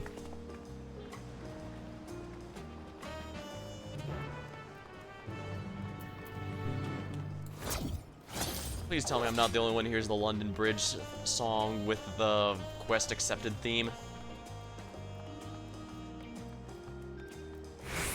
It happened during the Pictomancer quest and it's happening here too.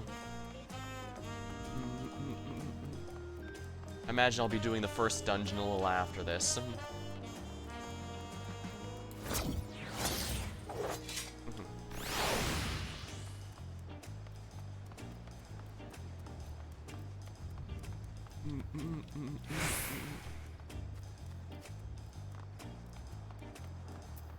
The alpaca keep. Oops, I should have spoken with everyone else first. May I introduce you to our most dependable companion, the alpaca.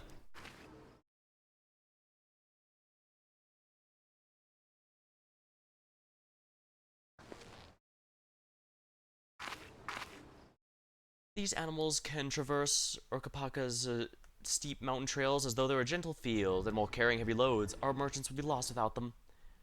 They feel so much the same niche of our chocobos back home. You don't have alpacas in Eorzea? Alpacas are native to Yogg-Toroil. Eorzea has its chocobos, and the eastern lands have their horses. Why go through the trouble of breeding another pack beast in a place that ill suits the qualities where it's not needed? But once we ride these little monsters, I get the impression you aren't fond of alpacas. When I was small and a bit naughty, I went around pulling on their wool. One of them spat at me, and the foulest stench you can imagine. I see. What do they like to ride? Alpacas bred as mounts are inquisitive and docile. Even those without experience will find them easy to handle. We're really doing this then.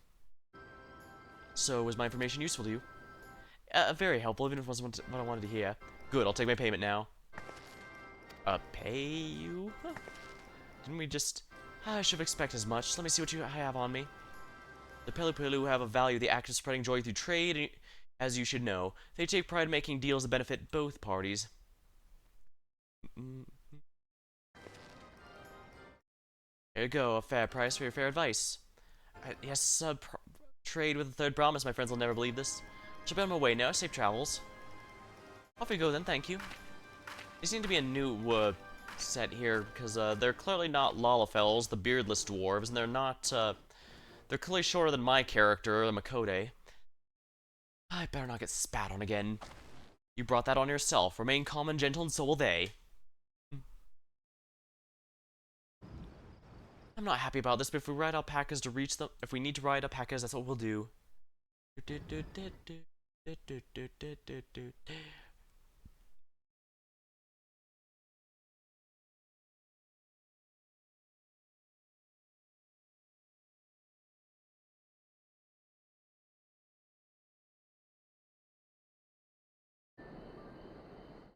Turali poets of yore sang of a mountain that would stand tall, even should all other lands sink beneath the sea. Indomitable and eternal, it arises from Urkopacha, the 100 peaks of time. Of all the beasts which crawl and fly, only the legendary Valigarmanda could hope to disturb the summit's serene majesty. Yet, with that flying calamity imprisoned by the Dawn Serpent, what great feat remains for those who would claim the throne? Ooh, are we gonna do... No, we can't be doing a dungeon yet, because we could have technically done this quest first. So, that might be a dungeon later, or a trial fight.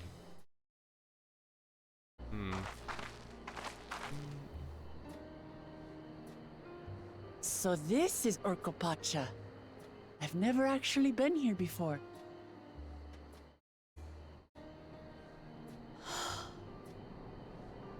The air is so crisp and clear. Mountains everywhere you look. That one massive peak in particular has quite the presence. It puts me in mind of Som Al. That is Workor Sormor, the tallest mountain in Yogg-Toroil. Its sheer height makes it an imposing climb.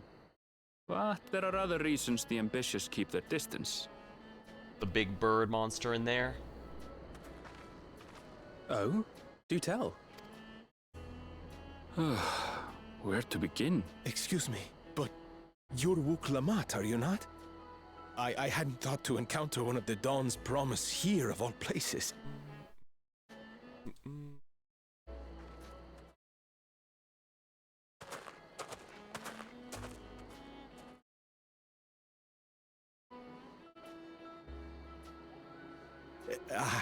But I should introduce myself. I am Bol Nok, a weaver by trade. Well met, Bolnok. We're on our way to Watranpelo. Oh, truly, I've just come from there, as it happens. I'd asked the Pelupelu who sell me their wool to give me a tour of their alpaca ranch. The head rancher and I shared a bottle of mezcal while he explained the finer points of wool production. Mezcal, is that a local beverage? It's an Urgopacha specialty. A spirit made from distilled agave heart juice. Yes, and it must have done wonders for my mood, for I tripled my usual order of alpaca wool. They did offer me a discount, though, so it wasn't a bad deal in the end. And I guess it is a material that a weaver would be working with fairly regularly. Ah, but listen to me, boring you with my tedious stories. I will leave you before you are lulled to sleep. Goodbye, and safe travels.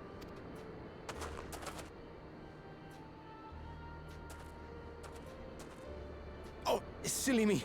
I almost forgot to say the thing I actually wanted to say. To step on you? Peace for Tural.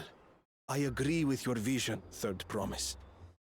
You have my support in your bid for the throne.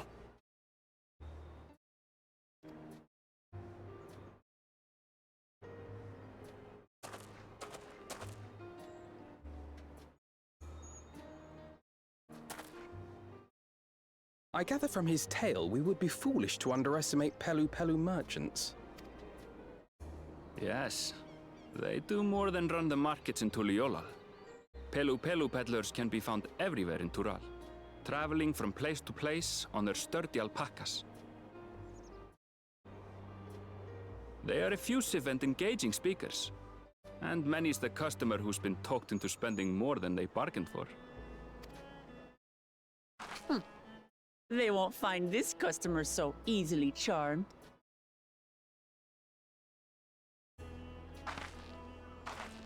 I know.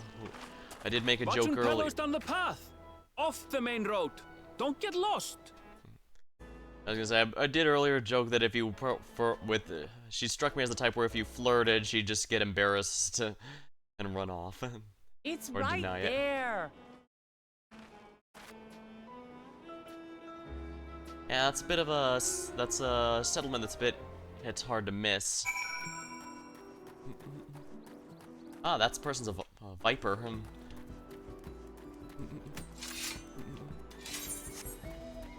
Oh yeah, I should repair my gear when I get down there. The obligatory merchant race. I guess since there's no Lalfell here, these guys fill that out. They don't seem to be too different, but those hats are kind of interesting. I wonder if I can get one. Does look like a nice hat. The palace crowds are more supportive of our brothers, but Woklamat's peaceful politics do have their adherents, I see. I feel the change in attitude most keenly. While mayhap not the same degree as Sea of Clouds, the air is decidedly thin here. I could see more buildings down the path Bolnock was talking. I wonder what's over that way.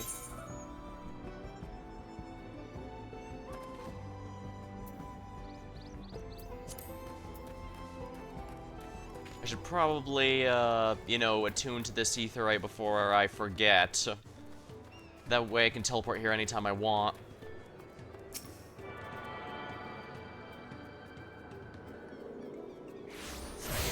Here we are.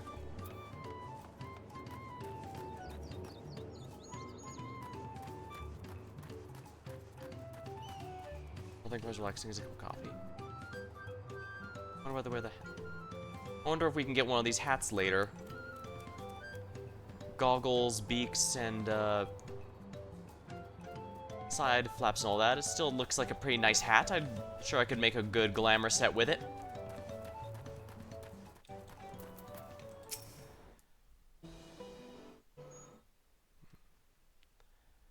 This is it. Watching Pelo, home of the Pelo Pelo. Woklamat should have arrived before us. She already bought something, didn't she? Oh, that's not good.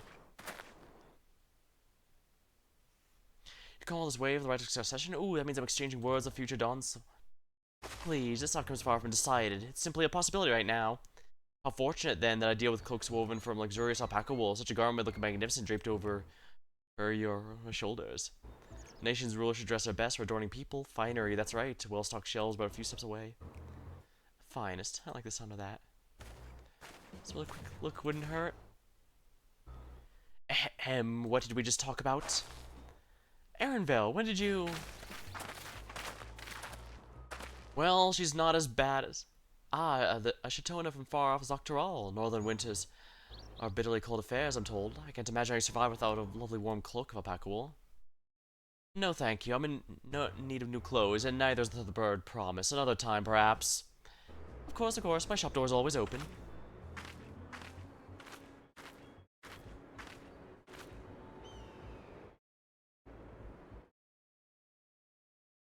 You were saying something about not easily charmed?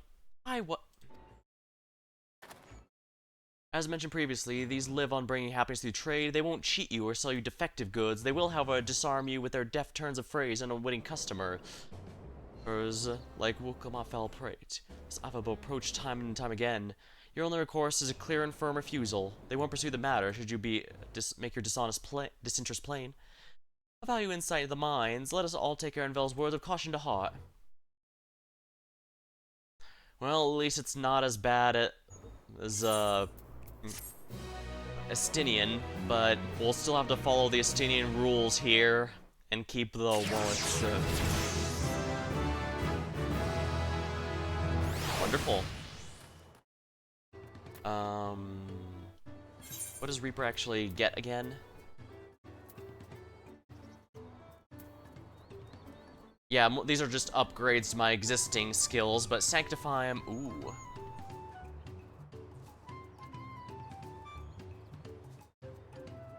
Okay, yeah, I should get my upgrade.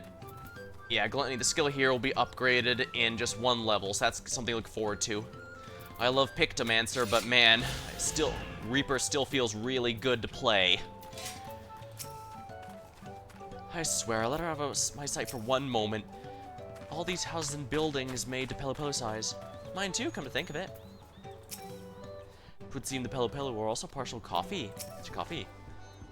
Oklahoma is lucky to have Erenvale. Everyone, royalty especially, needs to be unafraid to chide them when the need arises. They only have coffee here?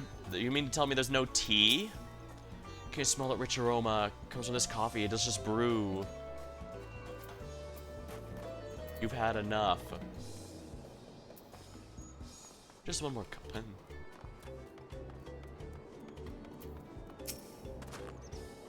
Zaxwork. Look like you're gonna end yourself if you're interested in joining the hunt. I reckon you and I will meet again.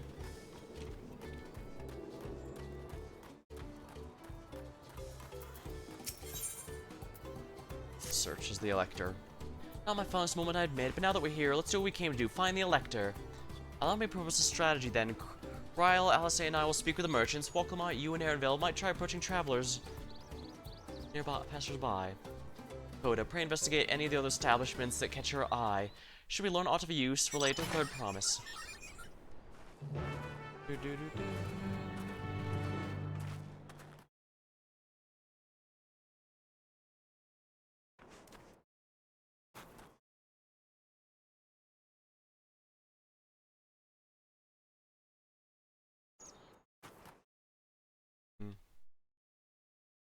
Looks like I could still enter these houses if I wanted, so it's not like the Shadowbringers area where you couldn't enter some if you weren't a Lalafell.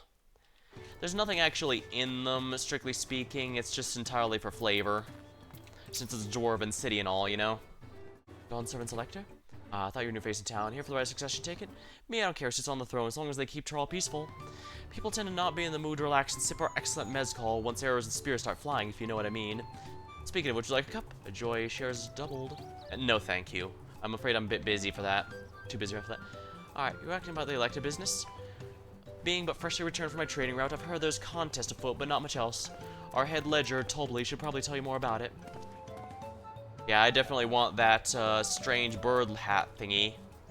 It looks like I could definitely make something good from that. It's red. Maybe I could even make a red mage outfit for it. If I get tired of the blue red mage outfit, I mean. Or maybe I'll make a red blue mage outfit. I mean, I'm already being extremely cheeky. I might as well stick with it. Oh, Mender. Perfect. Repair my Reaper gear, if you please.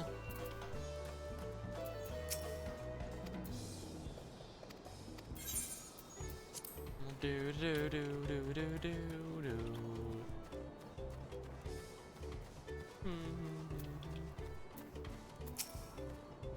Electors? Oh yes, I've heard about the right of succession. Looking to put a new ruler on the throne, huh? Personally, I'm rooting for Zoral Ja.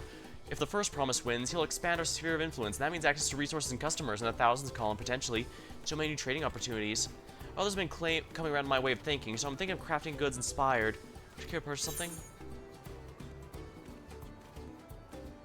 No, I would not. Very well. If you said one about the Elector, I could help you, but I won't. I can tell you're not a supporter of the Zoralja. Zoral is the one who plans to improve the country through conquest, explicitly prepare for war and do that, gain more land to fix the problems. This here's the family ranch where we raise alpacas. Their fluffy fleece, wiggly ears, and curious capriciousness are the best, aren't they? If it's anything like the Amaro and Shadowbringers, I probably have to beat damn near everything in order to unlock one as a mount. Then again, I got a lot of nice mounts already. Then again, there's always value in bragging rights mounts.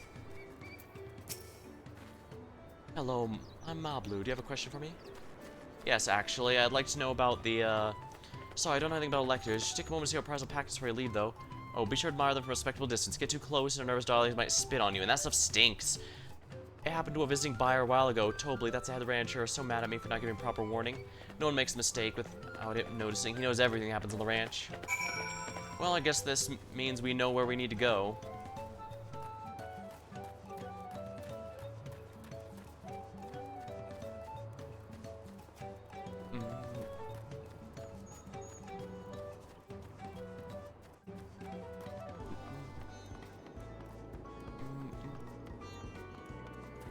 For the sounds of it, we might run into our conqueror buddy this time around. That way we have an idea of which of the two... Well, we do have the other rival as well, but he's one that most people don't think would be a bad time if he did win, so... You'll have to watch yourself around these silver-tongued peddlers. I almost bought a bottle of mezcal. Oh, and a stack of blankets, and there was some enchanting ointment. Anyways, I did manage to learn that Tobil Lee is the man to talk to about the contest. Now, if only they share this head ledger of theirs, where this head ledger is to be found. Really? He's also the head rancher. Well, the alpaca ranch is not far, so we pay a visit before the others return. At least since this is an outdoor area, I can just freely use my mount. I forgot how slow mounts are when you don't have the riding mount, though. I spent a lot of time grinding fates to unlock the riding speed bonuses in all the areas before now, so...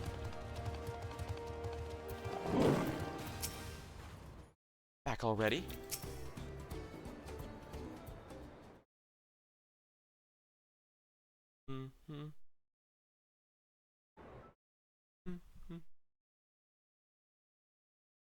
That's a lot of alpacas! Still, we know the head ledger could be here somewhere. I can't let fear deter me. Not to say I'm scared, of course. I've run into some people scared of cows, so you never know. At least you won't be tempted to buy an alpaca. Excuse me, is one of these workers Tobley? Oh, Billy? Yes, he likes to mingle with the ranked chants and keep an eye on things. I can't tell you which one he is, though. Is this part of the contest? All I can say is he often mentions his favorite pungent subject. He also can't resist a profitable trade. Though, who among us could, am I right? Still, if we bring a very good deal, he might let his identity slip. Ah, it's a game. Easy enough. All I have to do is offer a deal he can't ignore. Well, maybe one problem. I don't think my purse is deep enough to pay everyone we think might be Tobley. Let's ask some questions and narrow down the field. Great, we can meet back here when we share our impressions. As the player character, I'm usually going to be the one lucky enough to figure it out. Well, obviously I'm not Tobley. I mean, oops, I should have said that. You're meant to find out yourself, or if an elector's even in the village at all. Good luck. Well, it's convenient. Yeah, I guess wearing pink would make it a bit too easy to be, pointed out. Well, sniff out the ledger in a heartbeat, you'll see. Cats actually do have a pretty strong sense of smell. It's not quite dog level, but it's up there. Alpacas are sensitive creatures. Many of the goods for caring for them come at great cost, but it's a small price to pay for their happiness. Well, creature comforts are relevant when taking care of these things. Have you spoken with Yalvi yonder? He loves alpacas dearly, but the feeling does not appear to be mutual. Not with this lot, at any rate. I think that might be the Mountain Dew amount. It's nice and all, but I believe someone did the math, and it's like $200 in specifically bottle Mountain Dews for the code. And at that point, you might as well have just purchased the Dawntrail Special Edition or whatever. I'm not a fan of those big packs, but I mean... I don't know. I guess if you already love Mountain Dew and get lots of Mountain Dew bottles, it's a good way to do it. For me personally, I see you later, Vinny. For me personally, the big deal breaker is it requires signing up at their site and all that, and I already have to sign up for damn near everything. Cheeky, petty, that's the word. Yeah, petty, probably, but... Am I Tobley? Yes, that's me, excellent work, and our entourage, sharp instincts. Trouble commence. Nonchalant. Think I might be Tobley? Maybe I am. I'll hint that in this village, none have reared up more alpacas than I.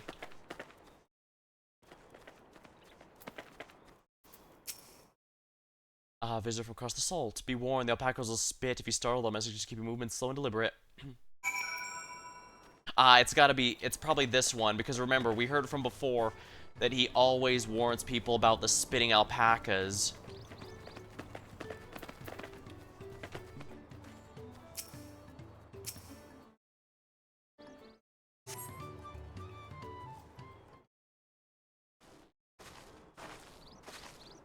I think we're both done with our interrogations. Who do you think it is? I have my suspicions. Let's hear your pick. The diligent ranch hand. Remember, we learned that he was always the one that reminds people to warn people about the spitting. Ah, the worker intent on stable chores. I had my eye on that one. Time to rip off the mask, so to speak.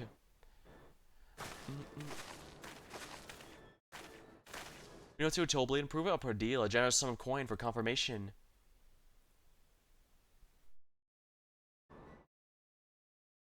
An offer I gladly accept. As you correctly guessed, I'm indeed Tobley, head ledger and head rancher of the family ranch. I'm also one of Gloljaw's chosen electors. Ha, we got it. Aha, and a place featured in the Tuliyola saga, just as we thought. I was right to trust your instincts. I wager... One last?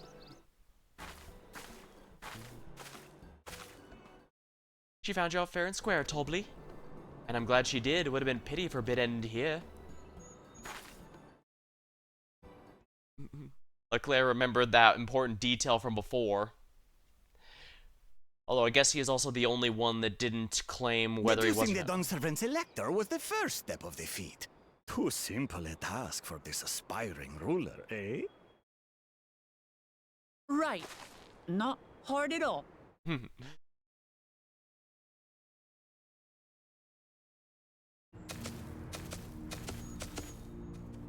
Yeah, the other main rival we have to be wary of. Zorolja. Imagine there's no hatred between these two, at least. Just I a am mutual. told the head ledger, Tobley, is to be found here. You have to guess which one of us is Tobley. That's part of the test. I'm pretty sure he's gonna know because he already knows which one she's by.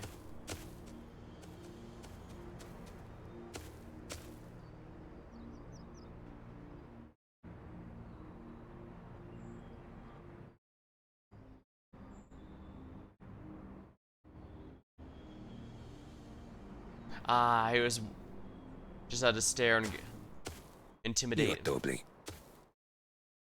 Clever. Without even asking a single question. Very impressive indeed. With that amusing prologue out of the way, we can proceed to the actual challenge. Per the Dawnservant's instructions, I was free to devise any manner of feat. I considered a number of possibilities in the 10th column. But I think I have a good one. The tens column. Yeah. Well, I guess it's easy to get a lot of ideas when you're given as much freedom You as must go forth and capture for me an alpaca.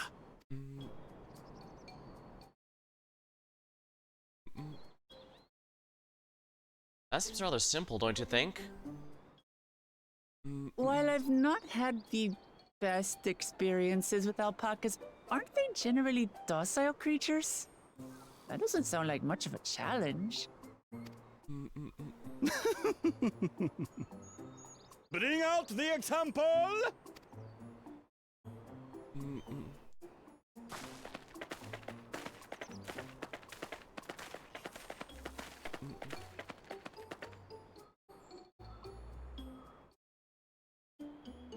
This is a special kind of alpaca.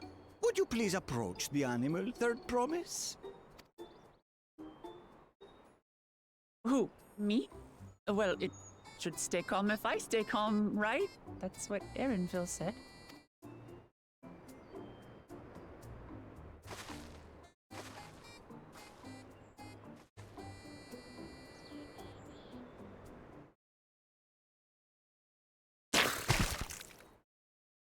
Ah! The little monster spat on me! Ah, oh, that stinks. I can't.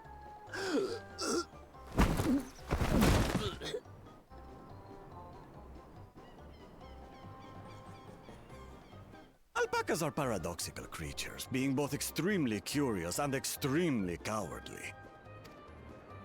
Press your luck when they're frightened, and you'll get a face full of spit, as you've all just witnessed. Has an awful stench, their expectoration. The globs contain half-digested food, you see, making it an effective deterrent against perceived threats.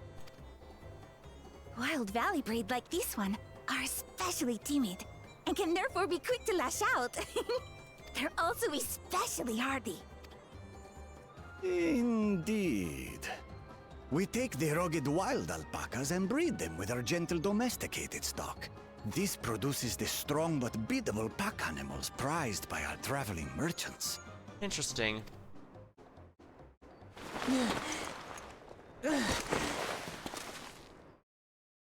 That's all well and good, but did I need to bathe an alpaca spit for you to make your point? So, the task is to catch a wild alpaca. That seems rather simple. That is correct. But be warned that it is a feat easier said than done. I suggest you prepare well before you enter the valley where the creatures dwell. I assume it needs to be alive, but if not, then he's probably just gonna slay it and take it. And by you, I mean the claimants only. Allies are not permitted to assist with the catching.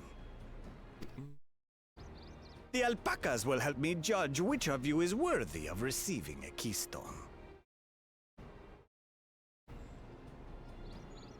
So I'm to chase down a fluffy, spitting demon, and that somehow proves I'm fit to rule? As I said, the Dawn Servant granted me the freedom to decide my challenge. Oh, I see. He's basically using the challenge as an excuse to get some extra And when work you in. reach the end of the ride, I dare say you will understand why I chose what I chose. Because this way you don't have to have any of your other people get these wild alpacas for you to breed with yours. What I'm saying, most don't actually care who wins as long as they still get to do their work. Very well. This won't take long. Wait! Didn't I warn you this was easier said than done? There are preparations to be made, factors to consider. A beast is a beast. All yield to strength.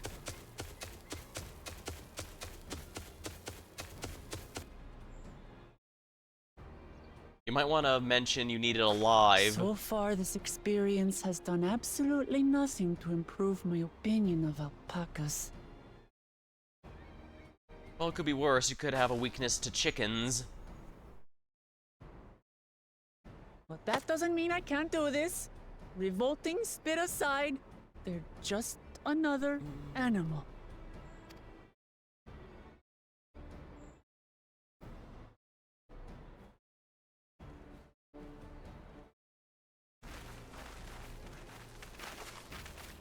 Are you all right, Orclamat? We thought we heard you scream. The third promise does not scream. It was more of a Welcome back, startled Ellie. yelp. You missed the Hanu scream, Ranu challenge. in other words. So you're just in time for the alpaca challenge.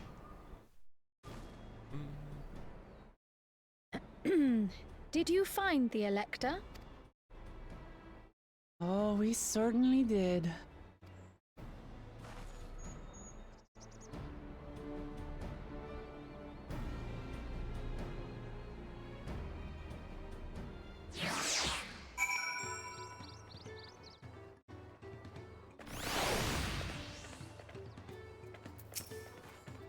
I was impressed with how easily found Tobley, but also sort of frightened. I've done my duty and assigned the Clements their feet. The rest is up to them. Yeah, that display. Yeah, that Mikul's display there is basically to show how he does things in one simple action. Now that is showing without telling. He intimidated and forced to comply without actually having to do anything himself. The beast regards with weary eyes, twitching jaw, backing away slowly may be the wisest course of action. Or his camel's desert up.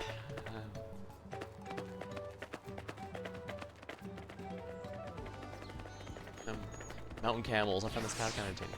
Or is it camels, desert alpacas?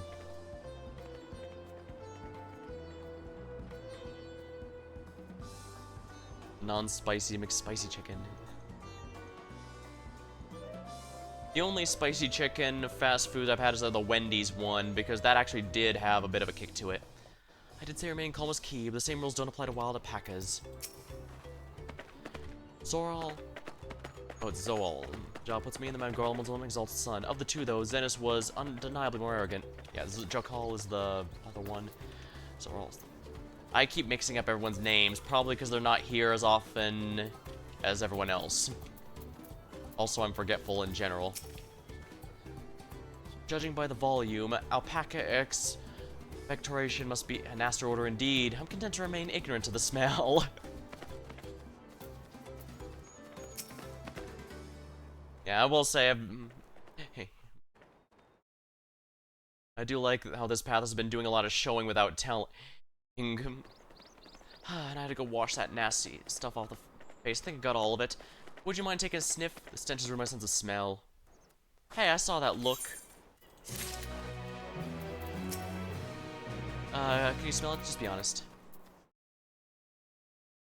So yeah, so this rival goes entirely by strength, including intimidation.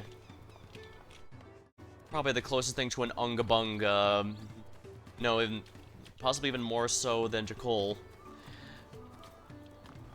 Because the only difference is this one does it with purpose rather than simply glory. He just wishes to discuss the feat of gold. As Clement has demonstrated, the Valley Alpaca are wary of people. Getting close enough will not be an easy task. You might have warned me about that earlier. I have enough trouble with tame. How'd you expect me to wrangle a wild one? I don't know. With proper saddle, we infuse the leather with a relaxing scent that soothes the spitting beast. Wonderful. Could you give me one of those, then? Have you perhaps forgotten we're a clan of merchants? If you want to be taming it, you'll need to find a saddler and make an offer. They don't come cheap, of course. Crafting it will cost you the equivalent of 10 in the thousands column. 10,000 pel? I don't have that kind of coin.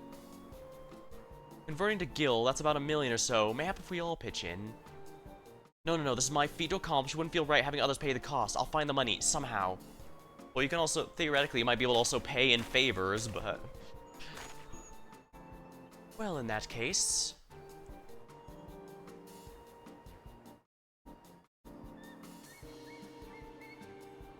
A basket of wool is worth the sum you paid me earlier. 1 pel in the hundreds column. Beginning with the wool, you can trade for ever more valuable goods until you have something suitable to bargain with for the saddle. That's a nice gesture, but do you think I can turn 100 pel into 1,000,000? That's 10,000 times more. We're going through a Zelda trade sequence here. We need 10,000 pel, not 1,000,000, so we're looking at 100 times more. Right, I panicked and got fused with Alphino's 1,000,000 gil. 1 pill to 1,000,000 like your pops. To be fair, he seems to have been involved with helping the get a currency system going in general. I'm not so sure about this trading idea. You were almost talking to buy a cloak you didn't need moments after you arrive. I hate it when you're right. Well, they only said that companions cannot assist during the actual capturing of the alpaca, not about the setup phase. Well, let me help you with your deal making then. Oh, hello again. Blue. I work here as a ranch hand, but I've also learned a lot about the peddler profession.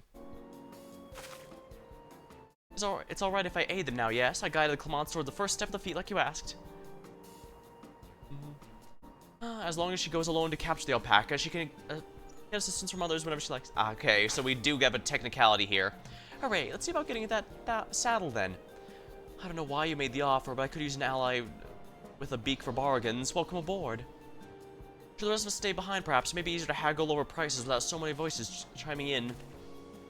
Yes, please stay here and pitch in with the ranch work. With Blue gone, I'll need extra hands to tend to the alpacas. Basically, a real pet part of the challenge and what it should have been done. Yeah, at first, I did joke that he probably wanted us to just get the alpaca so that he could get some free stuff for his merchants that don't have to actually do any work for it, but... Well, it's not mutually exclusive, but it could also be a matter of resourcefulness. Because like I said, the thing with the first challenge is, while Kona was correct that his potion did fix the problem without needing to do the festival at all, the festival did improve the morale and lift everyone's spirits after they were feeling down. Which is most certainly definitely something I would expect them to have been wanting to check out. They explicitly said that Clement did not have any feats like any of the other claimants have, but that doesn't mean it's too late for her to start having those, if you get what I mean. We've seen markets and bazaars the world over. Surely they have sage advice to share. In that case, you should also hold on to the alpaca wool. If it's misplaced or soiled, you'll have nothing to bargain with. I didn't... As if I'd do such a thing, but I'll leave the wool with Coda anyways, the better keep my hands free.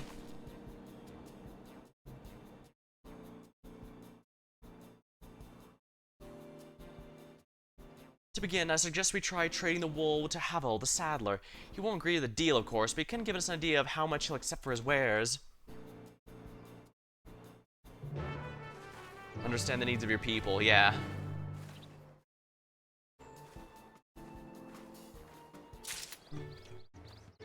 Now, like, I won't say Kona doesn't have a bad plan with his, if he rules, just, you know, embracing technology and scientific advancements to make everything better, but he also doesn't understand the needs of the people involved, that's the human element that's going to be required. Likewise, the one here, just wants to use strength to fix everything, and while land conquest does give land and resources that are extremely valuable, empires don't exist just because someone's a jerk. They do give genuine benefits. That's something missing. And the two-headed guy, I'm convinced he just wants the glory. He doesn't actually care about anything except the title of being the guy in charge, since that obviously will prove he's better than everyone else in a more objective sense. I was a bit worried that he might end up being the, what's his name from Shadowbringers, or Xenos from... Sorry about that, didn't have time to mute the mic. Or Xenos from Stormblood, but looks like we won't have a rival this time around. And I'm perfectly okay with that. In the general sense, just save an ailing village and stuff feels a lot more grounded than the world-shaking problem from Endwalker, so... Is it really possible to make 100 times what wool's worth through trading? This is the artisan who makes our taming saddles.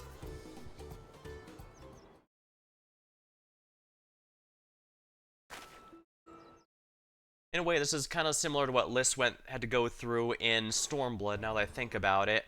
Although that has a bit different, since that was basically getting her home back from the Empire, whereas here, just trying to find out what it means to be a leader. But both do need to figure out what a leader requires in order to properly handle their duties. It's just a matter of context. Something I can do for you? We've come to bargain. I need one of your special taming saddles to catch a wild alpaca. Saddle, is it? How much are we paying for it? This basket of fine alpaca wool. Obviously, he won't take the deal, but he's gonna have to say, give him an idea of how much it's gonna. What use does saddle maker have for wool? Besides, this will barely cover the cost of a single strap buckle. Offer me something I actually want.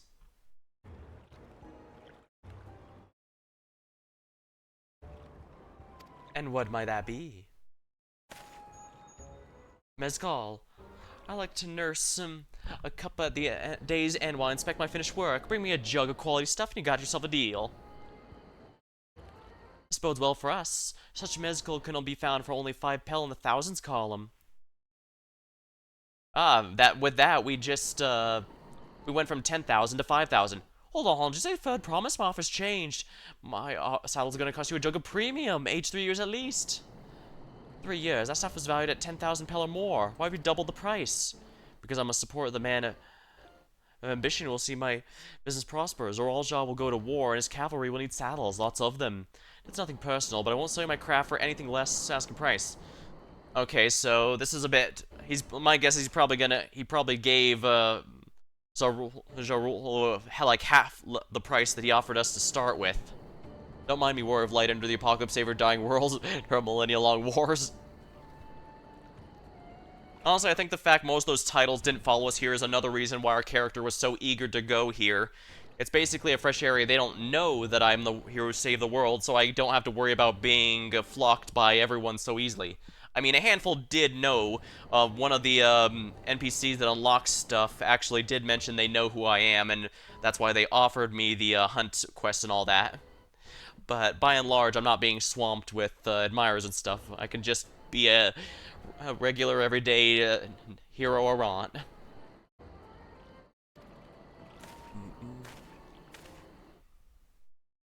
Then again, I guess this guy could have been worse. He could have just straight up, let's hang out. Alright, thanks for stopping by, Thorny. I guess we're lucky. He could have just straight out refused to give Walk a saddle completely in order to guarantee that she loses. Then again, they might specifically have a rule that says they're disallowed to do that, or that it's impossible to give a price that would be straight up impossible to read, or yeah.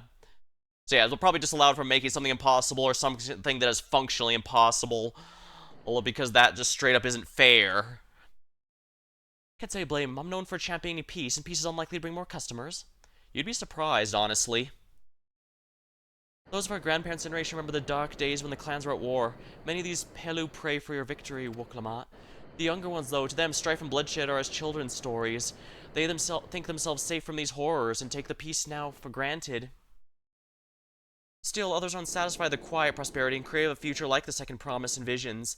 They become obsessed with innovations like dirigibles that have made trade swift and easy. Then you have those like Havli, convinced the First Promise's plan for conquest will give them opportunities for great profit. What about you, Mablu? What about... Well, about that, their culture and the Pelu are bound with being fair to the party they're trading with. Well, as we saw, that doesn't stop them from having a clear, blatant bias, because he made sure the price was something that would be way more than the item is usually worth. But again, it's not something straight up impossible. If he wanted to make it, he could have just said that he demands over 1 billion Pelu, or something that is clearly straight up impossible for us to ever do. So there has to be something preventing him from actively doing that. Either the culture straight up doesn't allow it, or he was straight up told you're not allowed to make it impossible for the other Clements to win. What about you, Mablu? Aren't you the younger? At least a year or two younger than me, aren't you? Oh, I was raised in old tales. I memorized my accounts of what it was like when Yokoi ruled our village. That's why I offered to help. I want you to become Dawn Servant to keep our nation from going back to the way it was.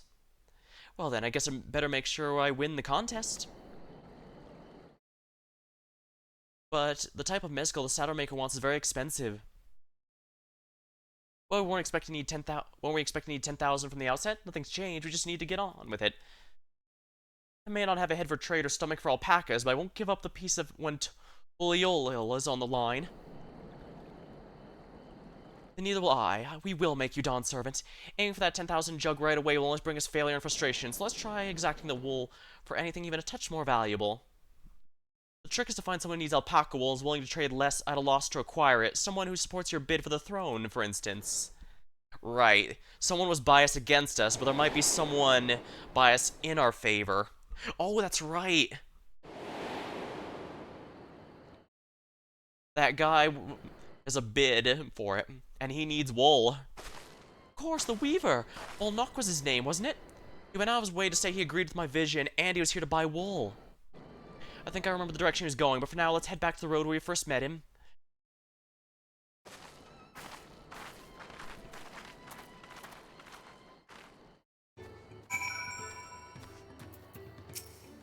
As you can see, only the finest leather for my saddles.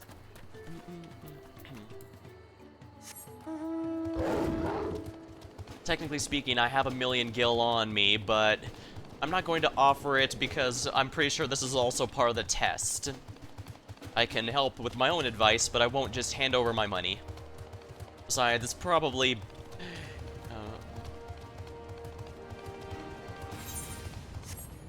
yeah, I've got over 1,000,000 gil on me. I should probably put some in storage, but who knows, maybe I'll be a few short of something. Honestly, since I'm at 91 for Reaper, I could even do this on, like, Dark Knight or something if I really wanted. I've got the full, Raid 24 raid set and the relic greatsword, so I'm in pretty good shape here. Is this where you met the Weaver? This is the spot. After Bolnock talked to us, he walked to the south.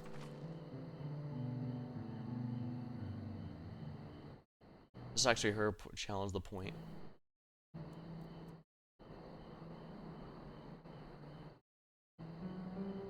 I'm sure it'll become obvious in a bit.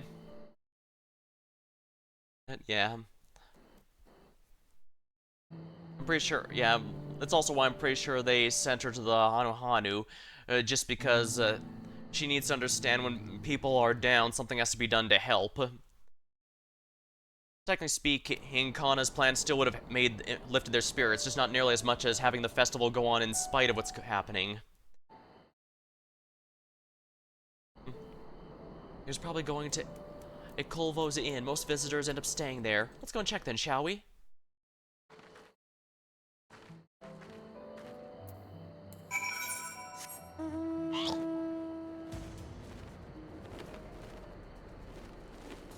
Bonus applied. Ratel's so ravenous. You know, why not? I can try some Dark Knight. Very much. It's a contest of king making. The other two is gonna miss the aspect of using the subjects that are there. Gonna have to go around here. Race based on reliance on another. Yeah, this is probably important for hers in particular. Although I guess since each one has their own goal with it, they'll probably have their own different ones here. Right, I don't need Delirium anymore. I could probably put something else there. But I don't think Dark Knight gets any new attacks per se, just upgrades. Yeah. Actually, I think I'm gonna put Living Shadow up here.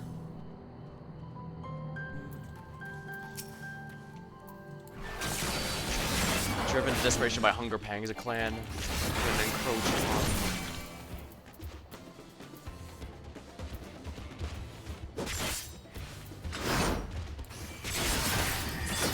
Might as well get some XP going.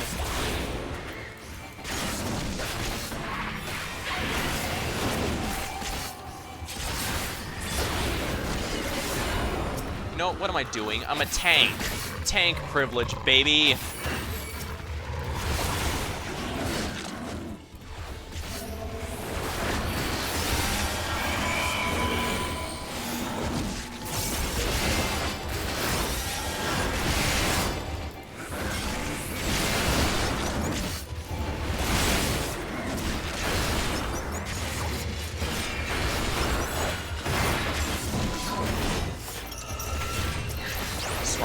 counts. Yeah, I already replaced it with Shadow Stride. I already replaced Plunge with Shadow Stride. Feels weird not having Plunge, though, I'm gonna be honest.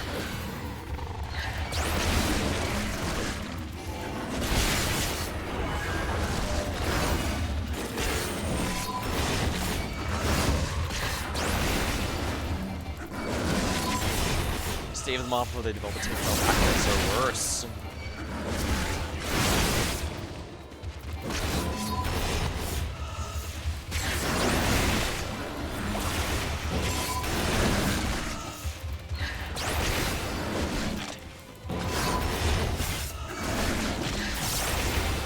Feels good to have the relic weapon.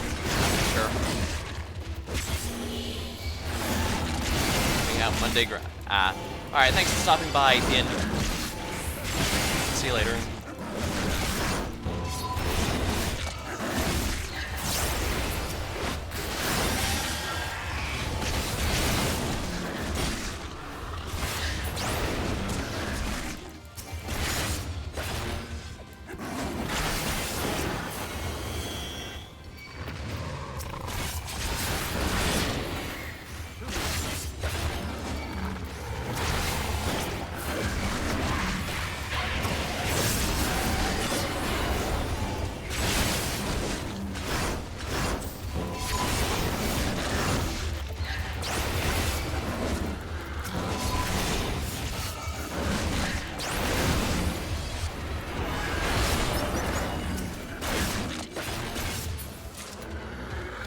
There we are, in your fate.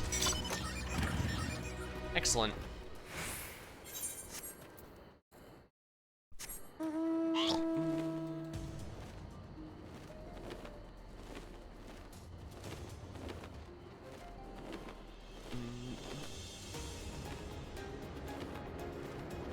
I'm really glad Dawntrail's early access drops on the weekends. I could go as real late as I had been. Got a bit more time that I could play it, but again, responsibility is going to call both in and out.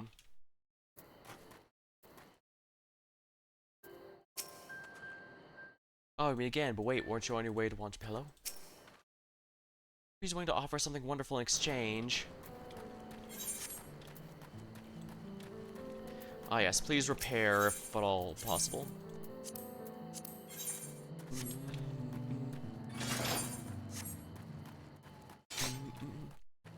Dark Knight still feels pretty good. Looks like it hasn't changed much other than Blood Weapon Delirium being fused together. So we lost one hotkey, but I think it was worthwhile. Can I have that basket, Coda? Packwool. Standard quality you received, worth 1 pel in the 100th column. Thanks. Now let's see if we can turn a profit here exactly. Bullock, I'm glad we found you. Are you still making trade? I'd promise you wish to do business. Might ask what this is about. Basically, we need to do a Zelda-style trade sequence for more and more valuable items.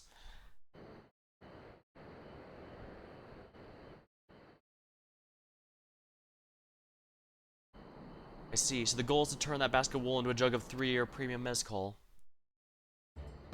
Then allow me to invest in your efforts. Peace in Tyrol as well allows me to cross freely to the lands of my suppliers. Naturally, I prefer one pledge to preserve that piece of the throne. Thus do I humbly offer you this wool poncho, a small token, and that I pray contributes to victory. That's fine craftsmanship. A garland like that would easily catch 5 pel in the 100th column. That's very generous. Thank you. I won't let you down. I have every faith in you, Third Promise. May fortune bless your dealings.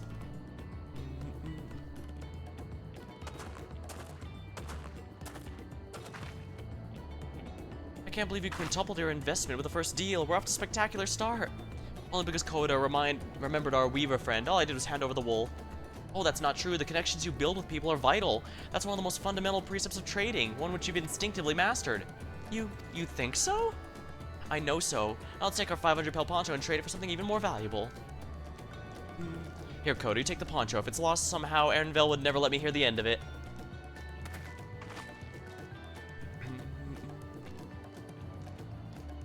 All set, our next deal is waiting to be found.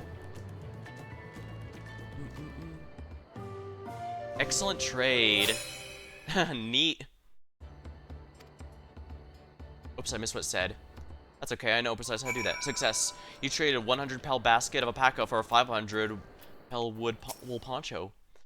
Return to 100 to 500. I know it's only 5 times more, but it feels like 100 times more.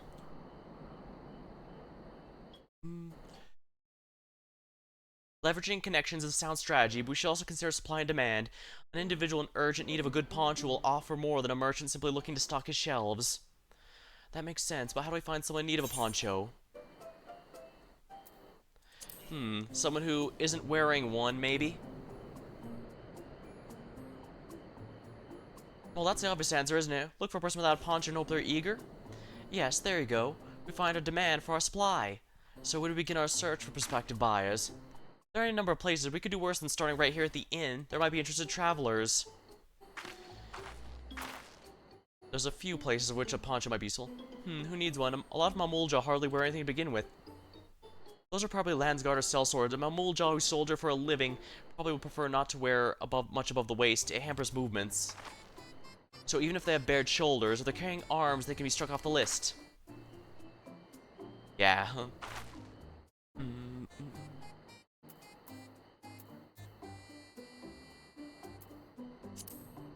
That guy doesn't look like he has a weapon. Let's see, no coat or cloak, but also no weapon. We might have a winner. Hello, friend. You're not a mercenary by trade, right? I was curious about your bold choice of dress, or that look there. Oh, it's no choice of mine, believe me. I was attacked by beasts on the way here, and I barely escaped with my scales intact. My coat was not so lucky. I'm actually a tool maker from Tuliolol, and was dressed quite smartly. All the better to show the pelo I'm a man who takes pride in his appearance and therefore work, but now look at me. Well, sir, this is your lucky day.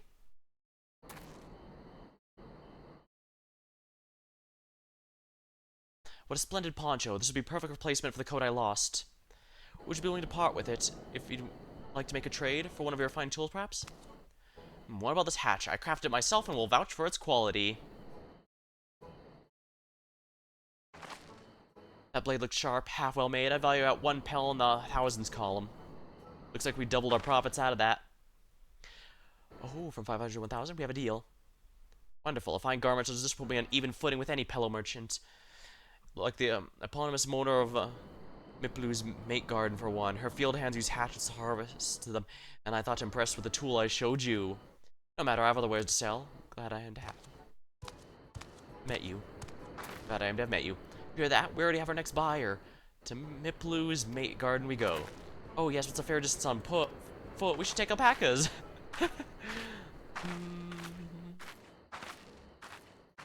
These ones will be the calm type, right?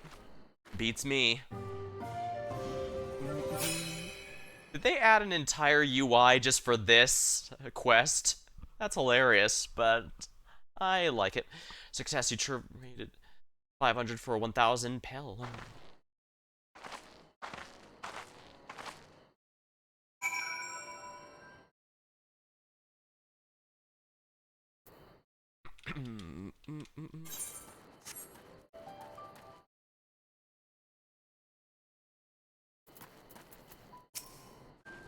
Here we go again, riding alpacas. Well done, recognizing the toolmaker as a potential customer. If you have a mind to change professions, you make an excellent merchant. Oh hey, there's another wind over there.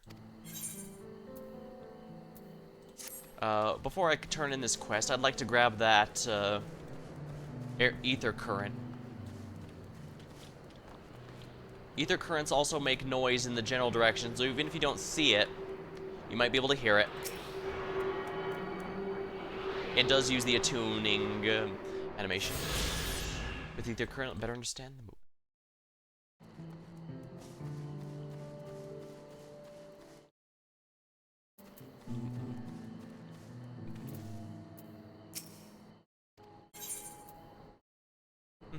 I do know plenty of players do focus on crafting jobs, and specifically in order to basically be a merchant. You've been doing so well, even Tobley would have to agree. She steals herself for the ride to find your next trading partner.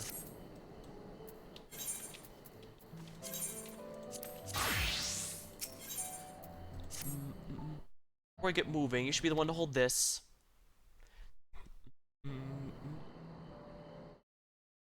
With that provided, I suppose we should hop on the alpacas Moblu has so kindly provided. Ready to go? Let's mount up. Let us begin the alpaca ride. And it's off to the mate fields we go. Please don't spit. Please don't spit. You'll be fine. These ones are accustomed to people. I still don't trust them. Oh, that's okay. They don't trust you either. Wait, what? You have a knack for riding, no matter what you say. Without our alpaca friends, we Pelu would never become traveling merchants. Could you imagine walking all the way across Tol?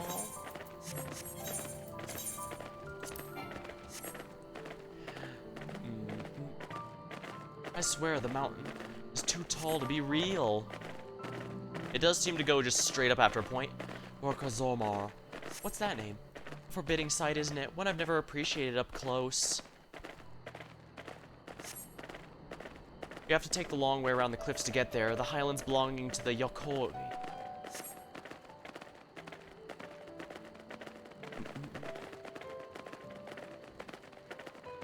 So, Moblu, you said you were learning about the peddler profession. You don't care for ranch work?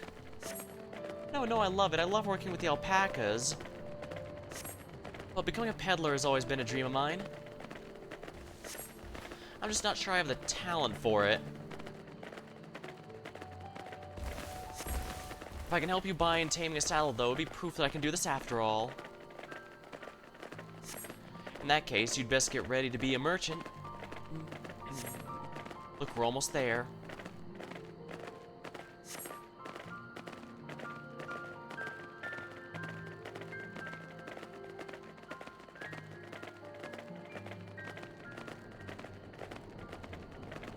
Ah, I see another ether current that I'm gonna want to grab.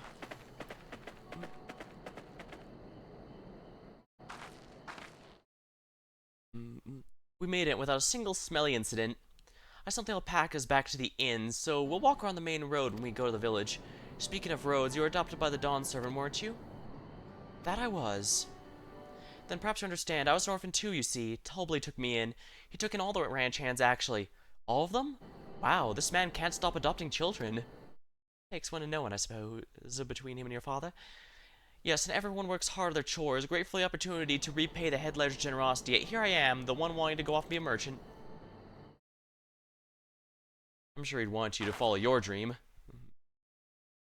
I'm sorry, I don't know why I'm telling you all this. We need to keep trading things for a saddle if you're to prepare for the Feast of Gold. Okay, now I see why it's telling you all this. It's because, it's all in favor of, Woklamot needing to learn exactly what it actually means to, learning about what the people and their needs, and how their situation can affect them.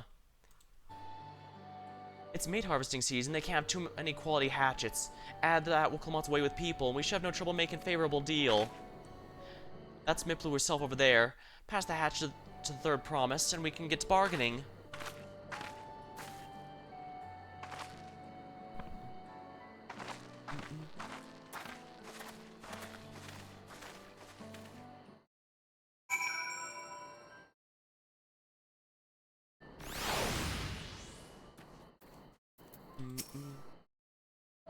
Did you give the hatchet? We should let her do the talking. Woklamot does seem to have some level of charisma, at least. To what I owe this honor. I might want to keep this Paladin Imperial Arms, just because I do need to raise Paladin eventually, and it's not high yet. Yeah, it's only 81. Oh wow, actually, that's very close. I might be able to get it soon.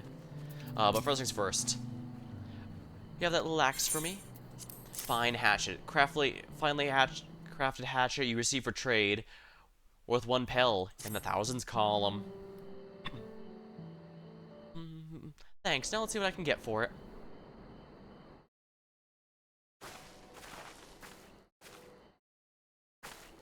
Here, Miplu, the owner of these fields. I have a mind to trade if you're interested.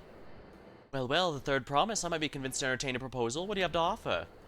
The hatchet, forged by a seasoned artisan. Razor edge of this exceptional tool will make light work of your crops. The quality is acceptable. I'll offer you a large sack of mate leaves in exchange. A sack of mate leaves is valued at 1 pel in the thousands, the same price as the hatchet. This deal will bring us no closer to the mezcal. If I may, mistress, it's harvesting season, is it not? Does the demand for hatchets afford them higher value? It is indeed the season, which is why I procured an ample batch well in advance. Oh, we missed the window for demand in that case. We have to fall back on connections. Think of it this way, a generous deal will put you in the third promise of good graces. Surely that's worthy of consideration? I do not wish to give offense, but I must tell you that I stand with the second promise. His innovations will improve every aspect of our lives, I believe, including farming, and I will no longer have need of hatches. I assure you that I have nothing but respect for Wooklamont. It's why I'm prepared to spare a hatchet at a fair price. I suppose that is fair given your reasons. We ourselves will be no better off for the transaction. How about this? If we help bring in your harvest, would you give us a better deal? As a matter of fact, I would. Until Kona's reforms come about, I can always use more hands on the field. And you can go ahead and add our labor to the bargain.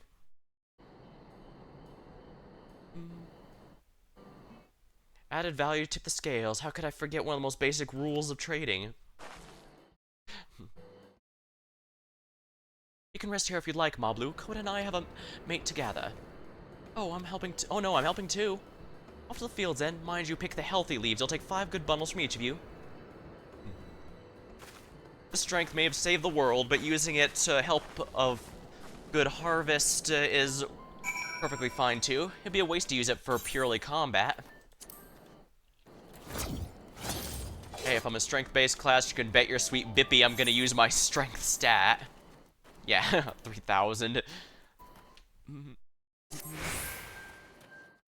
Dex is surprisingly low, given how fast I am in super mode, but whatever.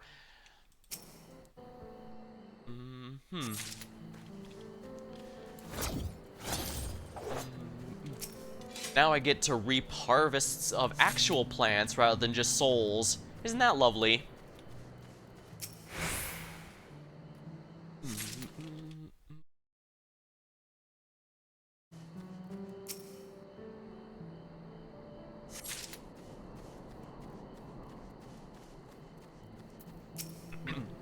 Have you ever seen someone picking mate leaves? I imagine opportunities to see are rare, few and far between. I wasn't sure Miplu would bite, but I guess it does show you never know until you try. This one's also growing healthy. Just see how Wooklamont came to my rescue there. She really is good with people. Charisma is a pretty important stat. If for a leader in particular, especially.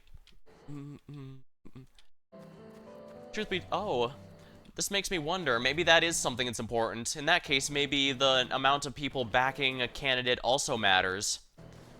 If so, then we may actually have nothing to fear from that big brute, two-headed brute, because if so, well, we know that nobody but the most extreme most extreme Mamulja will ever support him.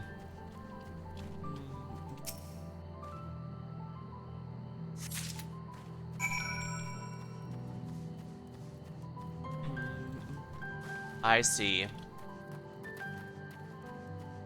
We still want still need strength in order to defend borders, so the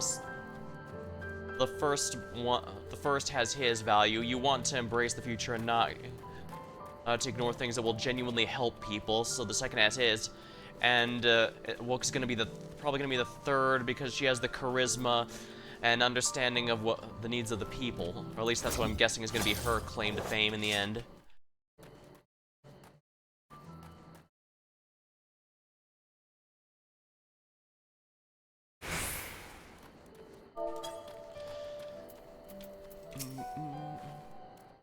You brought me some leaves, then? Verdant mate leaves. A sizable pile of freshly harvested. An acceptable harvest. We'll see how well your companions made before I make any decisions, however. Yeah, it'll be a waste to use this high strength stat for purely slicing up people. Slicing up foes, I mean. Slicing up harvest is perfectly valid. Here we are, brought our shares as well.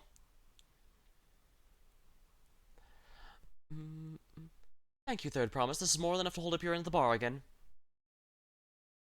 Now is the time to honor mine. After adding the value of your labor, the price of the hatchet, I'm prepared to offer you a full sack of our highest grade mate leaves. Premium mate. Brought out a shop. One sack of those would cost no less than 5 pel in the thousands column. Ah, we're going up at a pretty steady pace then. Then we will bid our farewells to this hatchet.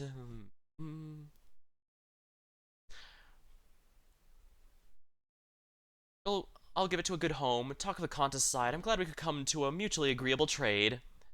As am I. All the best with the rest of your harvest.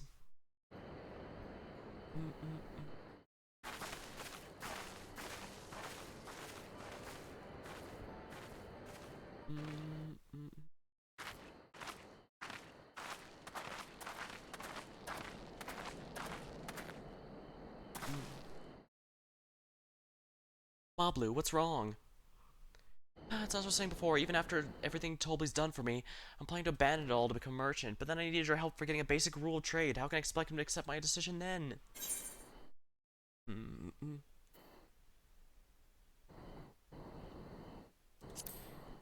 Have you even mentioned your plans to leave? Not exactly. I wanted to prove I could succeed as a peddler before I declared my intentions. I seek to follow my father's footsteps, but it's not because he expects it of me. I want to preserve Tyrrell's peace, and becoming Dawn Servant happens to be the best way to do it. You should live a life of your own choosing. I wouldn't be surprised if Tolby had the same opinion, so talk to him about it. You're right, it's better to find out for sure than worry over what he might say. I know it's not always easy, but sometimes the best solution can be the straightforward one. But first, we have a saddle to buy. I want the success under my belt so I can be sure to come to my decision. What's next, then? We try to trade our tree leaves something halfway to 10,000 pel? No, I think we're close enough now. I say we go straight to the premium mescal. Bargain away into double the value. Think you can do it? Trust me, I will make this trade work. I admire you, Third Promise. That you're holding your own against such a strong competition for the throne is inspiring. Am I truly holding my own against Zoral and Kana?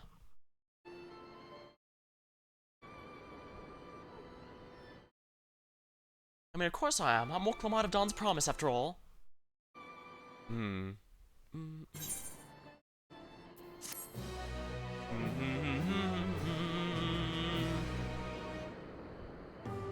Excellent trade. We're halfway there, so if we continue at the rate we've been going, then theoretically one more should get what we need. Success, you traded it for 5,000 pels of top grade mate leaves.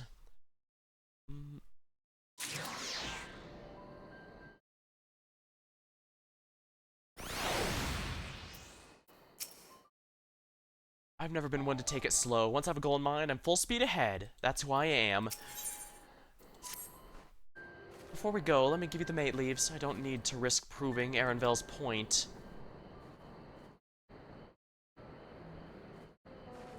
Ready? Our next stop is the distillery. Do-do-do.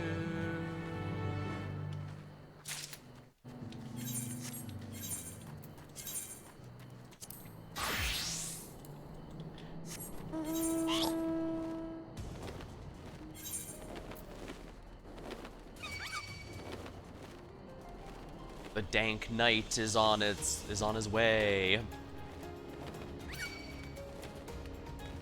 You know, I just realized I probably could have teleported here.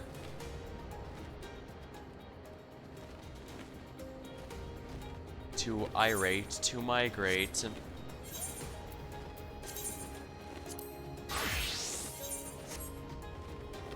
Actually,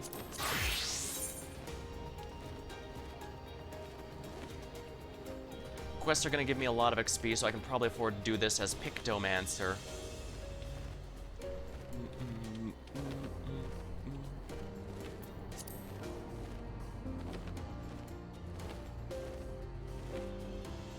Mega Magui, oh my.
Ellie, do that again. I'm chewing on you.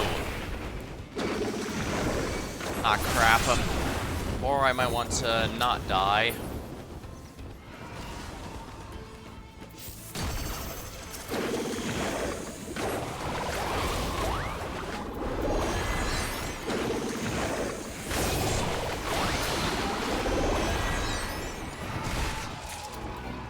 Here we are.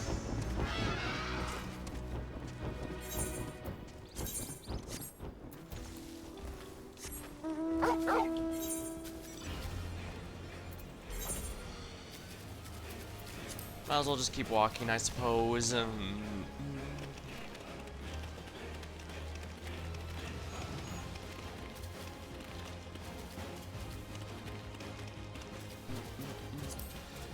yeah, I do genuinely love Picto, I just, you know, need to stop sucking at it. Or rather, I need to keep remembering to always be painting.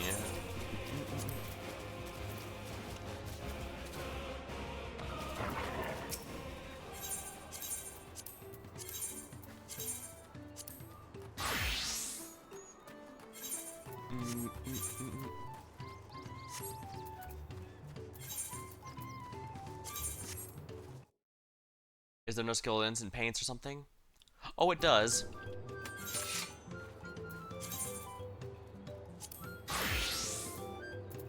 No, when you're not in combat, it instantly paints. I just kept forgetting to do that between each pull of the zoo enemies. As you can see, each one does it instantly. That said, I do have to actually have a target, so like I can't waste Palm Moose in order to upgrade it to the wing motif. Careful, Lilia. Try to eat them and they might eat you. Actually, I won't be... They won't... Actually, I'll have to level up more to do that, because there actually is a painting of a maw and fangs.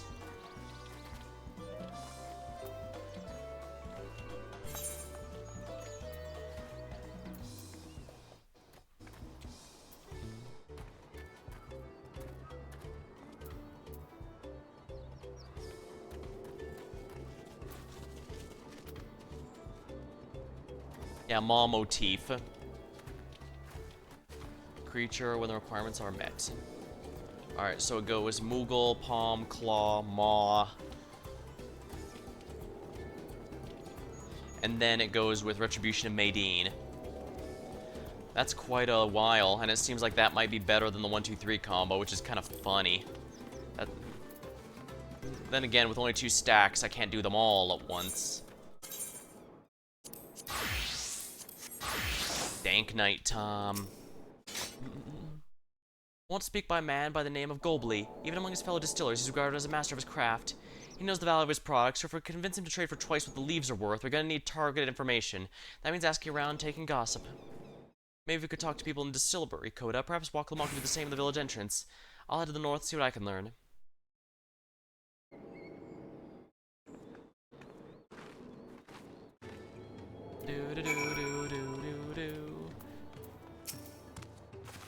Me, I'm a chef from Tuliolal. I often come to buy Gobley's mezcal, the finest in Tyrol, according to my customers. He always brings a jug to our dealings, but I can't handle stuff too well myself. Not wanting to be impolite to him. I take him also hips, not wanting to be impolite, but still end up so addled to a degree to agree to whatever price he quotes me. It'd be nice to have less potent refreshments during such conversations. Also, I might have to seriously reconsider our arrangement. So he intentionally gets people hammered so they don't realize how much they're agreeing to. Gobley might be a deft hand at distilling, but he's still got no sense when it comes to appearances. Rumor has he's been invited to the palace for business negotiations. If he represents one of the court with his usual rumpled attire, though, he'll be laughed out of sun perch. So he needs a good outfit. There's not much I can say about Gobley, but I can tell you what he's been saying. The other day he was muttering about monsters prowling around under Agave Jaws, the field where they gather ingredients for mezcal. Their presence made it hard to procure these ingredients and thus driven up the price of his product. A boon, some might argue, but it's hard to celebrate when it affects work as it does. Can't rightly bring joy to people if we can't keep making the thing they love.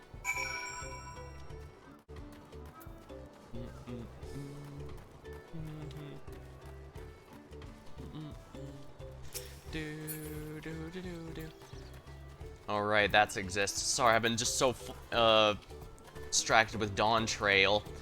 I need to do it before my free time is up. As much as I can, preferably.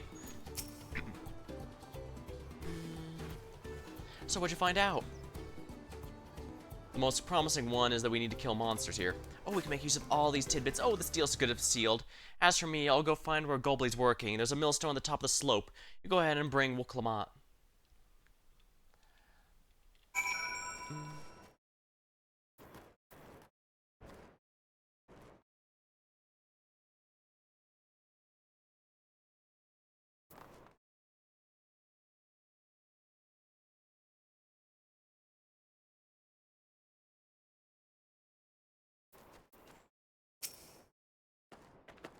Oh, you're busy with me, sir? Why don't we talk to him down below as not distract the alpaca from his work?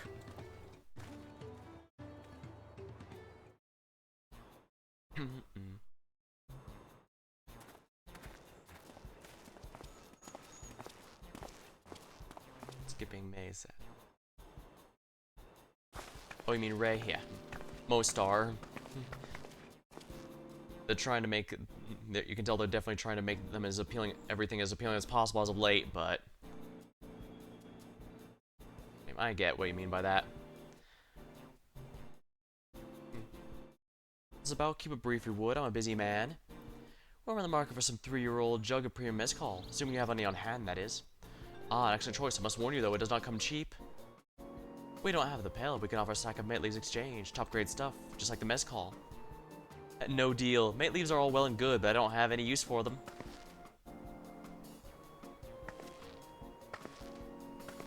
No deal? Just like that? Still, I'd hate to send you away empty-handed. Why don't we sit and chat over a cup of mezcal? Now the real bargaining begins. Which of our cards do you wish to play first?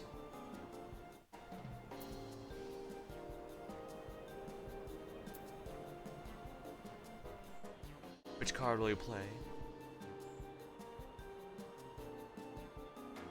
The distaste for a strong drink. We have to use that in order to prevent... We need to use that in order to keep him from getting us drunk to agree to those. I appreciate your hospitality, but I'm afraid I cannot hold my drink. I've had one of our regular customers is the same. Seeing as how not everyone can enjoy, I wonder if I might pay to benefit from the other refreshments to offer. Something like mite tea. Here, for instance, brewed from the finest leaves, of course. Ah, you're right. I absolutely had noticed a growing reluctance on the part of my friend. I did not realize I myself was to blame. I must endeavor to be a better host. Still, even with that added value, no sack of leaves is worth the mezcal you're after.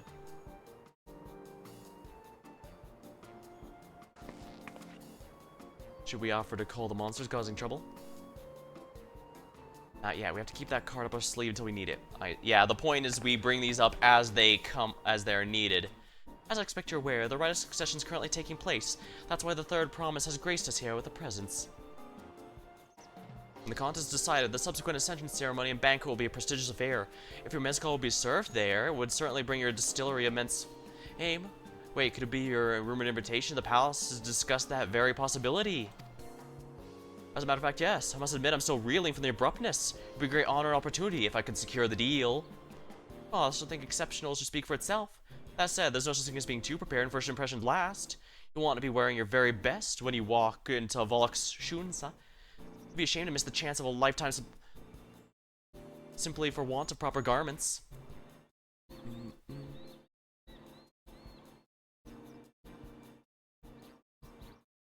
Are you saying you have garments to offer? Something ideal for the court?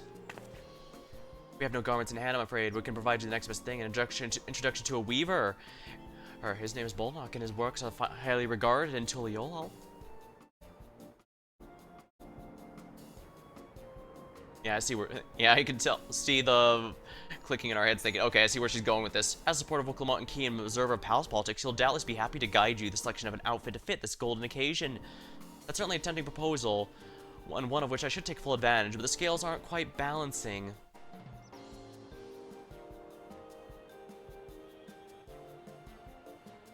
Say, weren't there monsters running amok in the agave jaws? That's a problem we could easily solve for you as well.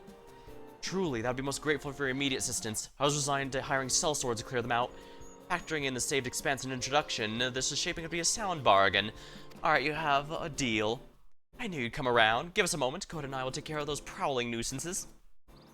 In the meantime, I'll use the pen and introductory letter to Bolnock. The fields are looking for just north here, so be safe.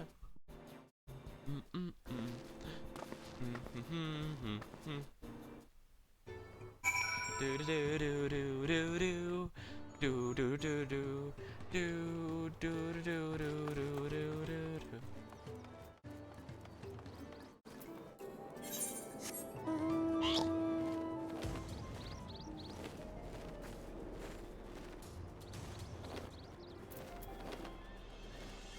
Hey, rabbit ears aren't for playing, those are very sensitive.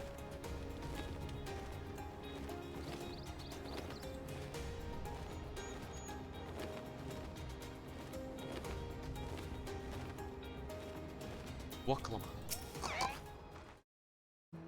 That should be the agave jaws over there. This will be faster if we split up. Come find me once you've finished clearing your share.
Salted Earth, got it.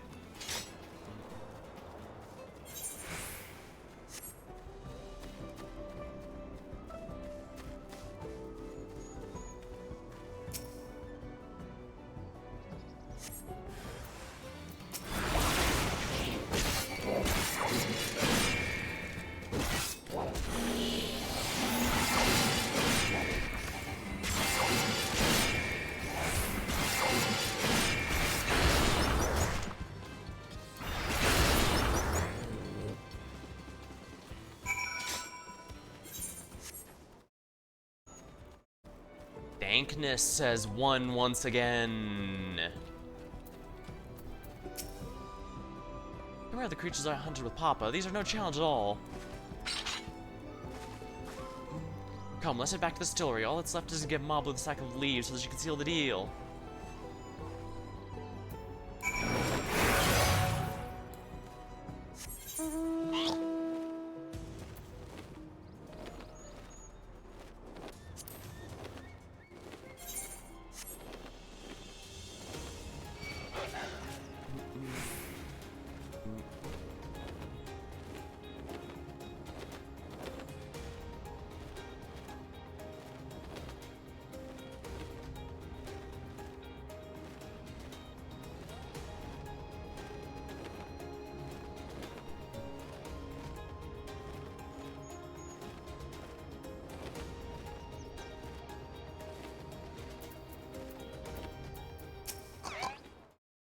Finished already? Even hard mercenaries would have taken longer.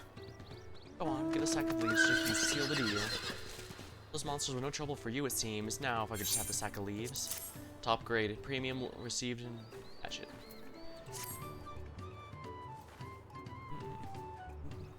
Thank you for looking at our precious trading goods.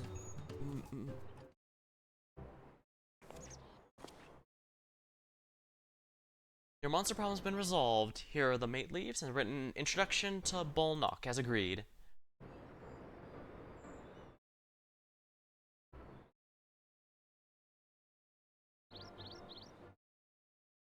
The deal's done. Here, your jug of premium mezcal, aged 3 years.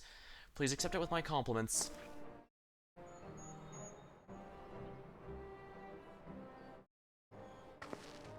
Yes, we finally have it. Great work, especially you, Moblu. You were the one who inspired me to come this far, Third Promise, but let's not celebrate until we have the saddle in hand. Well, Blue, is it? You drive a hard bargain, young peddler. I look forward to doing business with you in the future. Thank you, but truth be told, I'm a ranch hand for now. Should I ever become a proper merchant, though, I'll be right back to strike deals with you.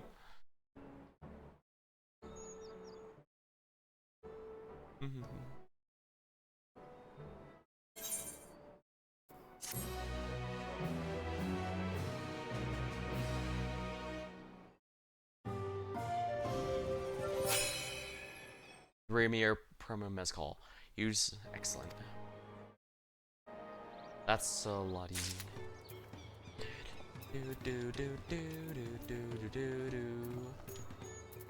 Alright.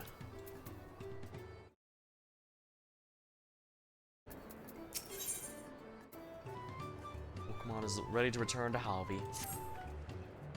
Even at the palace, I don't think I held a 10,000 pel jug of anything before. My hands will stop shaking. Here, you better hold it until it gets to the saddle maker.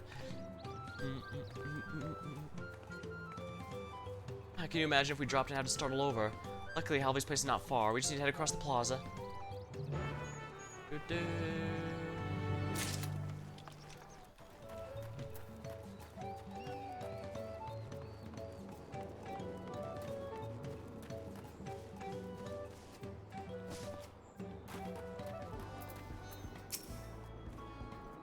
My price is final. Bring me a jug or bargain with another saddle maker. Third Promise looks ready to trade with the mezcal now. This is it, the trade we've been working towards. High quality jug you receive in trade for premium mate leaves. An introductory letter in the swift culling of hostile pests, worth 10 pel in the thousands column. Huh. You still in one piece. Right, time to make our deal.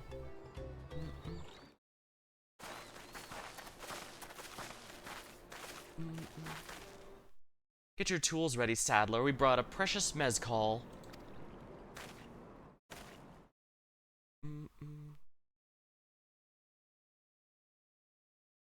Wait, you actually got your hands on a jug? But you had nothing, a few measly clumps of wool. What we had was an aspiring trader with a gift for negotiation.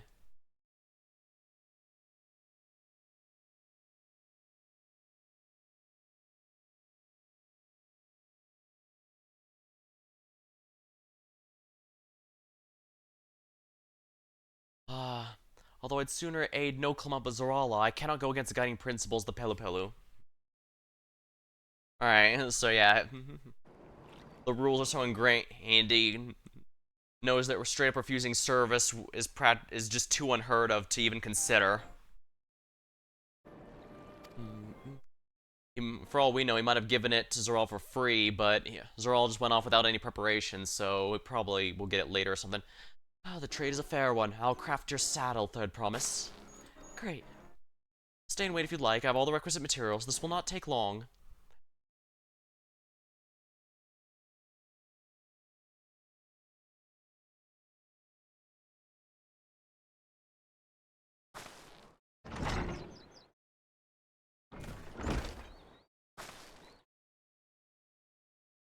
Your commission's ready. Catching a wild pack is never a simple affair, but you'll have an easier time with one of mine.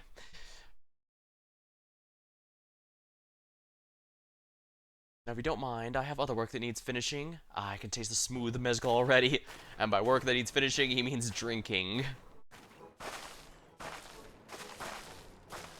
We did it. The saddle's ours. I think we started with only 100 pel back of a pack of wool. Ma Blue, you're going to be an incredible merchant. Oh, thank you. It makes me so glad to hear you say that, Third Promise. We got what we came for. Let's return to the ranch. The others will be waiting. Trade accomplished. The taming saddle. Success. You traded for the taming saddle.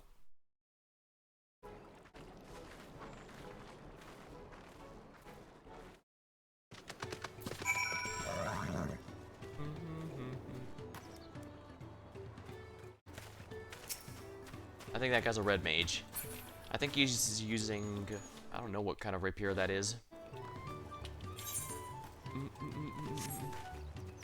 I think it might be the Titan rapier.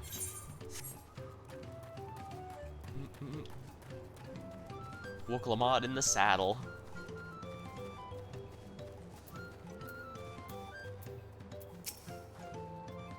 tell them the good news.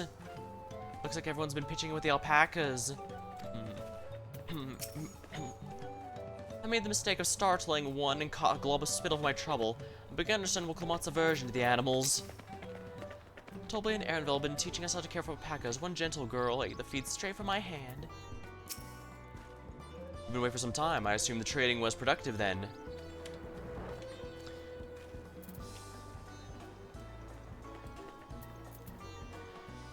I'm gonna refresh my drink and take a quick break real quick. Because I imagine this cutscene is gonna be a bit long. I'd like to prepare for it, so I'll be right back.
Alright, looks like we're back. That took a lot less time than expected. What the?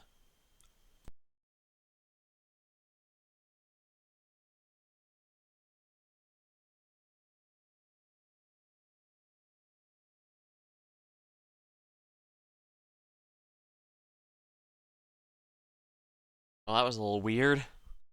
Alrighty then, well, we're back. Anyways, we're back, so it's time to see the big cutscene and laugh as she messes up but still succeeds, I'd wager.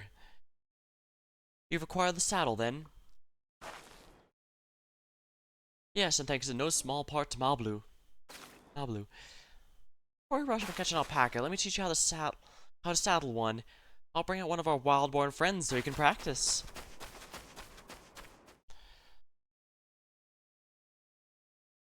You might want a face protection item. I know, this is something I will need to learn.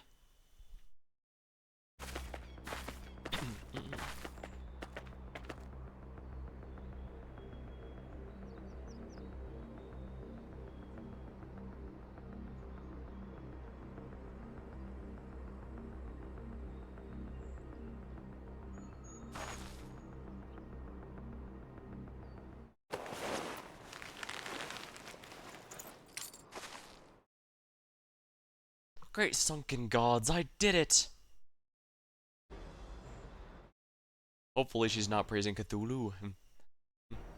Or maybe she is, who knows. He hardly seemed bothered, much less inclined to spit, as if he was completely accepting her touch. That's because the singular scent which the saddle's been coated, alpacas find it very soothing.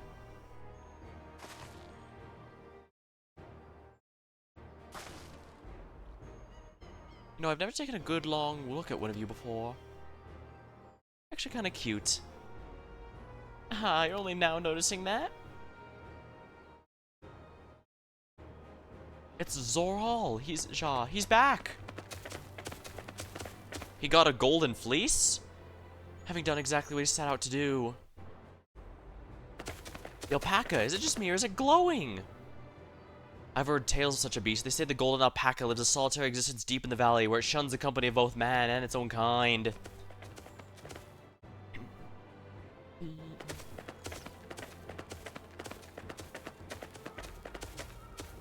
How did he manage to snare a prize like that?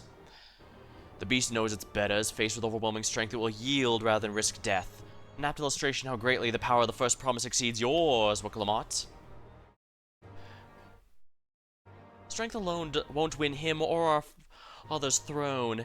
I'll be the one to found the Golden City, and then Tyrell can remain its peace. An everlasting desire for peace can only be forged in the fires of war. To unite as one, the people must be taught. They must suffer the horror and hopelessness firsthand. Exhaustion from prolonged conflict, the wages of war's merciless nature, those are what moved clans to join the founding of Tolial all those years ago. And the Garlean theme is playing to show how eerily similar the plan is. Consider the younger generation. Since birth, they bask in unbroken harmony, and behold, they regard war not as tragedy, but opportunity. Thus does the resilient son seek to provide education. He offers much-needed lessons in the realities of conquest and a renewed appreciation for peacetime. 'Tis true the war's misery breeds a longing for peace, but I've also seen my own eyes what becomes of an empire forged through the violence you propose, the rebellions it has spawned, and the ruins it has left behind. The Garlean Empire was a congregation of simpletons. Yeah, I guess there's no sense in pretending he doesn't know what we're talking about. The oppressed fought back against the oppressors, as very well they should. Men are not beasts, only a fool would seek to rule over all with the threat of force alone. This is why Gulolja did not elevate the Mamulja, why he treated all clans with equal respect. However, the first promise has his gaze fixed upon more distant horizons. He would unite not only Tolial, but the star in its entirety. What? Why? I need not explain myself to you.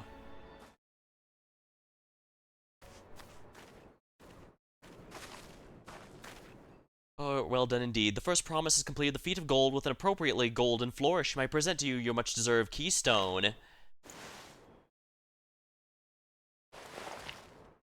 Part of me wondered if he'd say, oh, I don't need it. I'm going to find it with force like I always do. He's always been like that, never sharing his innermost thoughts with me or even with Kona. It's like we're not even family. Could be that he just doesn't know how to properly express his feelings, but that might be just being optimistic. The golden alpaca in the flesh, like the golden city, I thought them a children's tale. I could never agree with Zoralja. I want Tolial to be a land of peace, now and always. So much of our stars begun to embrace the reconciliation and rebuild. This would-be warlord would thrust us back into turmoil. We cannot allow that to happen. Zoralja is willing to go to war for his twisted version of peace, but should he achieve this peace, then what? What kind of idiot thinks the world could be united in war? Even most Garleans realize that their conquests were a mistake. Have since realized their conquests were a mistake.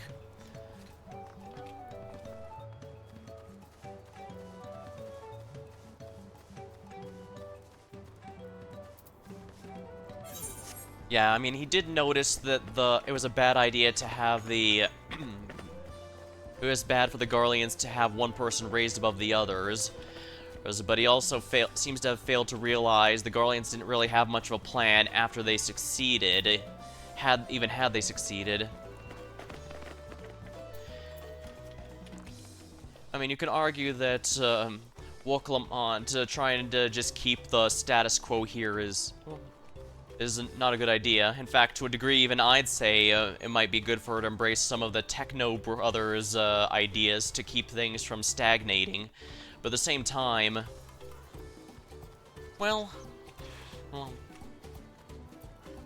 I guess the conquest and defense are two very different things, because I imagine she definitely wants to make sure that they have an army for self-defense, and that's very different from going on the offense. Going on the offensive is significantly harder. That said, I do hope she does have a plan for, you know, just beyond just keeping the peace that her father made. She's still, after all. Alright, let's see here. I'll ponder Zoralja and his mysteries later. Right now we need to think about the feet of gold. I have my saddle, I practiced how to use it, so lead on to where the wild alpacas roam. The valley's northwest of here. Come on, everyone, even if we can't enter ourselves, we can see her off on our hunt.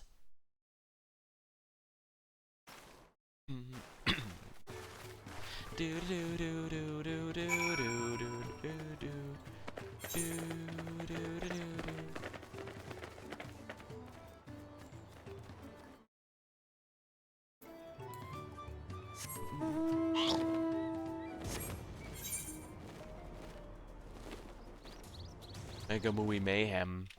I don't think I have enough time to do this one.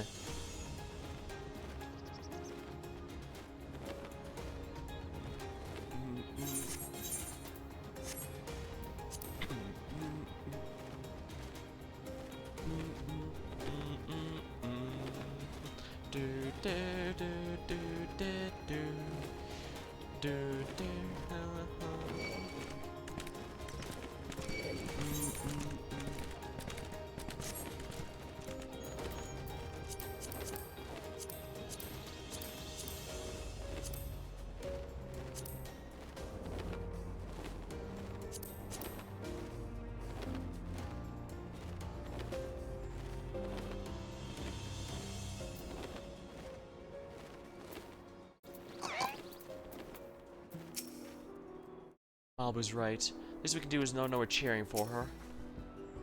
Zorja may have caught his alpaca first, but that doesn't mean Okamat's out of the running. She can still do this.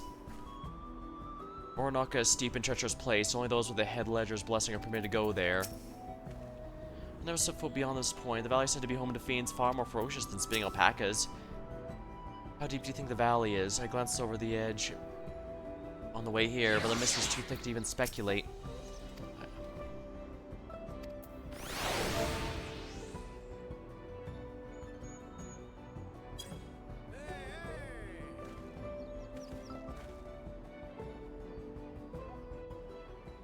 Well, that worked at least. Good luck there, Promise! Thanks. I'll need it. Truth be told, still not sure about alpacas. I'd rather not go near one if I can help it. But if I'm to rule this nation, then I'll need to learn how to live with them. Tural is their home too. Right. I'm off. I don't know, maybe I'm trying too hard to find merit in Najmul's So shall we head back to the ranch, or...? Because he never once said he wanted to just make his army good for defense. He only ever said he wanted to go on offense, so... Trying to say, well, at least having a good army is still good for defensive purposes, but he never once said he wanted that. I mean, I guess it'd come with the territory, but that doesn't change. I'm staying here. As will I. Wooklamart is alone in this. The least we can do is stand watch and await her return.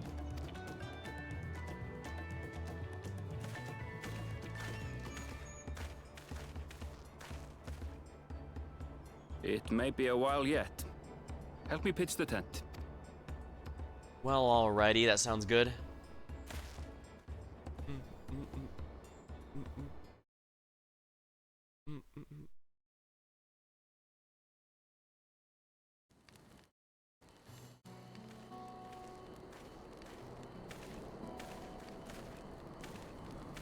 Trust a gleaner to come prepared for anything. What's a gleaner? Someone whose job it is to travel the world and procure uncommon things for their employers. Erenville specializes in finding animals, I believe. But aren't you a Shaitana from Shak Tural? Why did you cross the salt?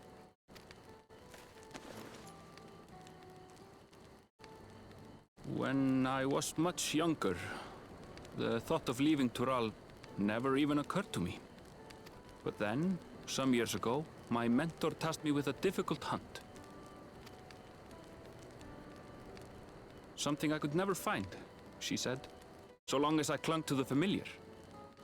She suggested that I leave home, leave Tural, and join the Gleaners of Sharlayan.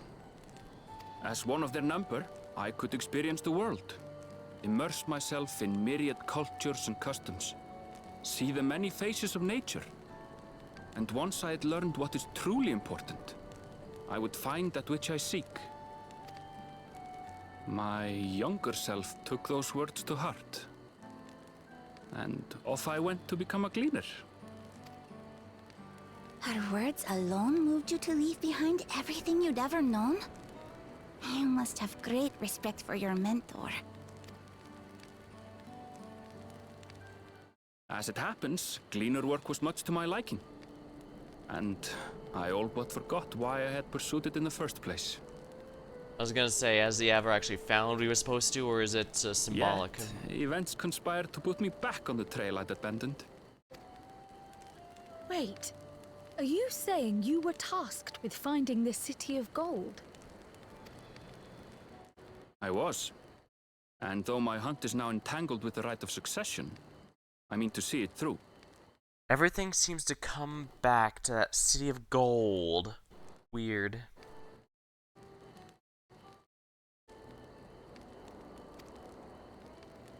Well then, I understand completely. We all have our reasons for seeking the Golden City. Which is all the more reason for us to work together. Just so.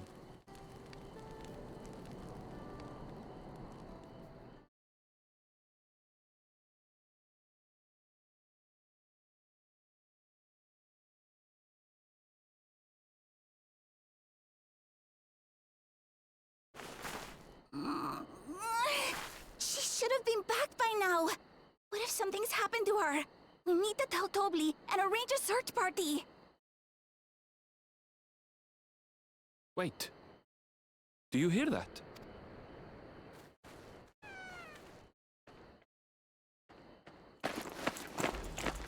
Hey, she got it.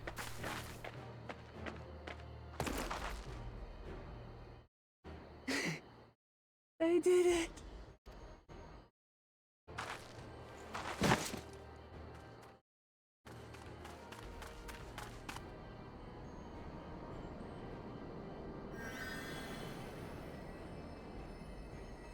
You're utterly spent, and small wonder.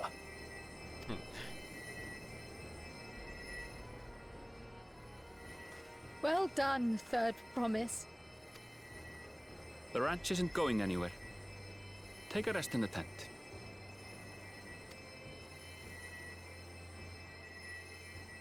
I think I will. Thank you all for believing in me. And Alphino for having his healing magic at our beck and call. Would probably be easier if I was playing healer, but I'm not a fan of healer, so that's...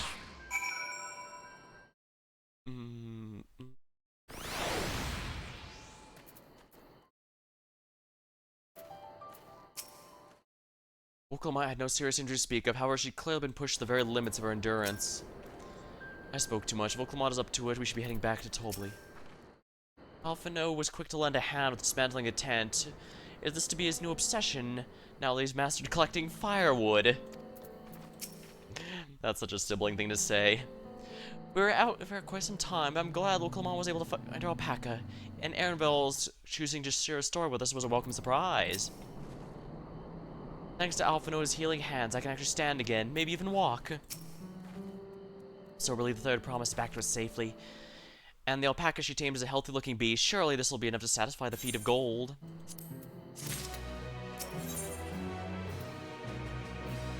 Knowing the Pelu Pelu, she's minded to rush back to the village. Oklahoma seems to be a bit unsteady on her feet. Hardly surprising after she spent last night chasing alpacas. You know what will melt the fig away, though? Mate tea. Mate tea. Or mate tea or mate tea.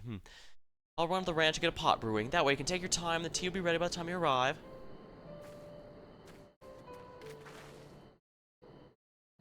As Ma Blue has wisely suggested, we shall set a slower pace for our exhausted Third Promise.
Came back ahead like the others, did you?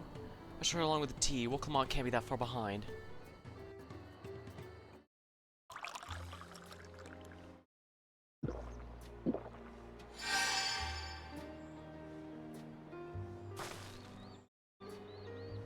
Ooh, that tea really is magical. I feel better already. I see you become more comfortable around our fuzzy friends. Watching this one taught me a lot about alpacas, what grasses and fruits they eat, what sounds they react to. They're adorable little quirks. Because I've grown kind of fond of them. Welcome back, they'd promised. Accomplished the feat of gold, have you?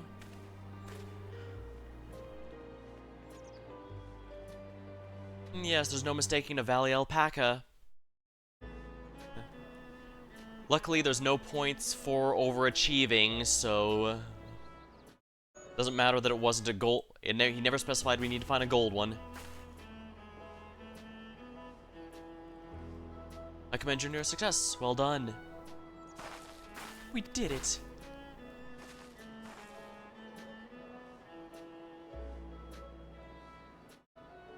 Although I couldn't find a shiny one like Zoralja did. I'd be surprised if you had. Golden alpacas are born but once every few decades. They're elusive, solitary, that are rarely seen, much less captured, thanks to their innate physical and magical gifts. Only one single other person's been known to have caught one before, that being Galul Jaja himself. Papa was chasing alpacas too? So my grandfather's stories say. It was before the founding of Tuliolol, in a time when the mountain giants, the Yokoi, held our people in thrall. Compelled by their overlords, our forebears would ride alpaca mounts to the highlands, deliver gifts of food and other tributes. Those are wretched days to hear grandfather hear about it. Then along came young Galul Jaja, yet unburdened by the mantle of a dawn servant.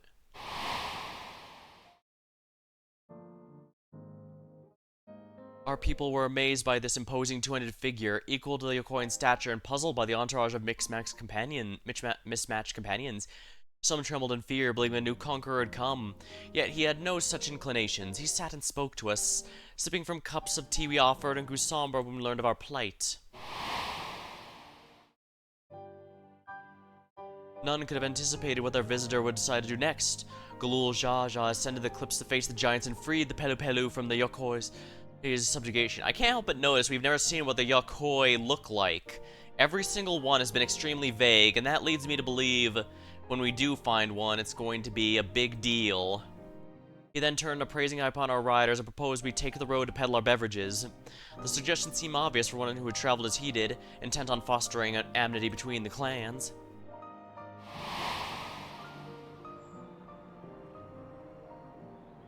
So it was with a few words that Galul Jaja transformed us to a clan of itinerant merchants. I've never heard the bond Papa forged with Pelu Pelu spoke of in that way before. The saga is not so detailed. Then you may not know that Galul sought a sure-footed guide for this trek up the highlands, and thus did he capture a golden alpaca. So my brother and father caught the rarest of creatures, while an ordinary one was the best I could manage. The feat required no more than that, they'd promised, and he brought back a perfectly wonderful beast. What matters is that the job was done. Mom was right. You're a perfectly wonderful beast. If anyone's ordinary, it's me.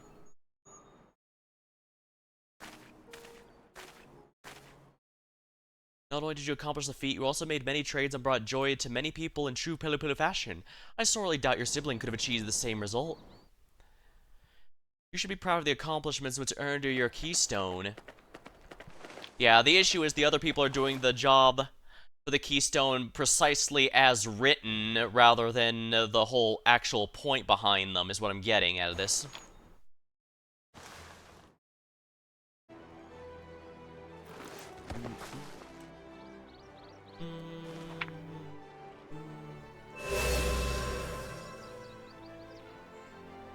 Five to go.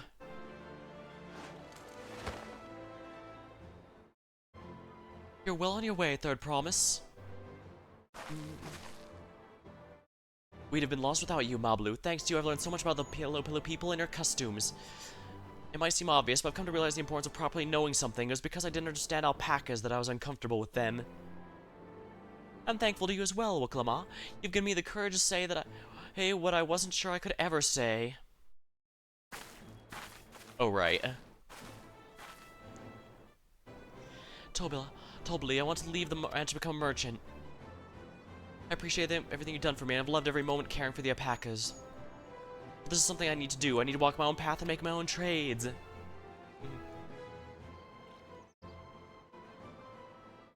As your parents, allow me to say one thing.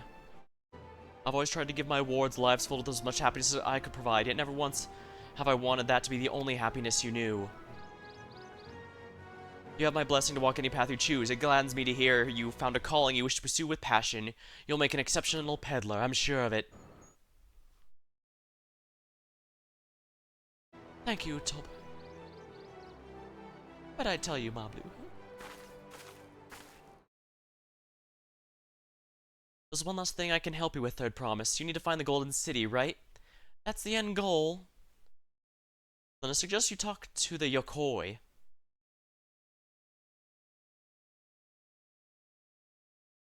They once ruled over far more than just Urkopacha and the Pelupelu. 1,000 years ago, they were the overlords of Yoktoral and its people. During that era, the Pelupelu were commanded to search for a city of gold. They scoured every corner of the continent, but never found any trace of that fabled place. But if they didn't find anything, what could the Yokoi have to tell us? They may not have found it, but the fact that they thought to look for it all makes me curious. Perhaps there's value in delving how the legend originated. We lose nothing from asking the question. Besides, if we're determined to follow the path of the saga, we'll be visiting the giants eventually.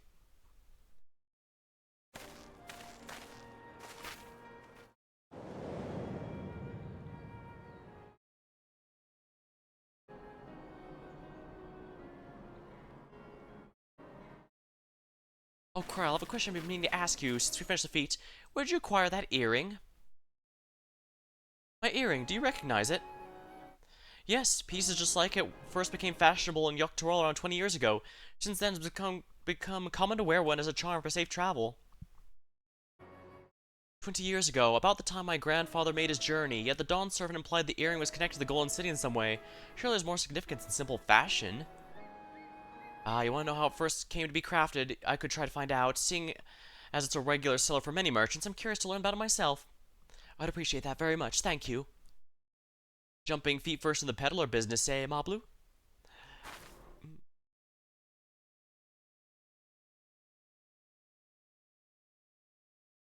Right then, that's 2 keystones down. I say we head back to Toriel and plan our next move. Farewell for now, and thanks for all your help. I will become the Dawn Servant, so make sure you set aside your best mezcal for this situation.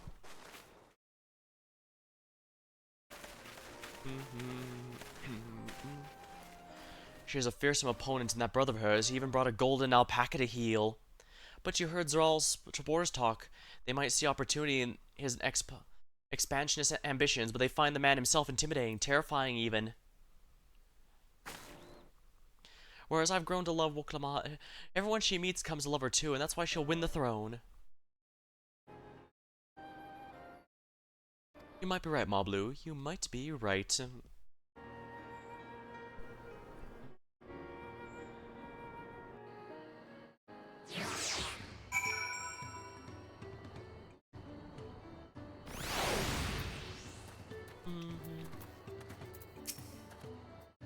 That makes 2 out of 7. So far, so good. I never dared hope we would find a lead for the earring mystery so quickly. I expected as much from every moment I saw him, but winning the contest against Zoralja will not be easy. The Yokoi once ruled the entire Yoktoral. I'm curious to see what has become of them. Feels good to have the feet of gold securely under our belt, but even if my victory pales in comparison to Zoral and his shiny golden alpaca, I know I shouldn't let it bother me, and gods know you've all been so supportive, but I want to be strong or wise like my brothers, to be a promise that people respect. Which is not likely if I stand here carrying on about such things. Let us move on. Back to the restaurant with us. The contest has hardly begun.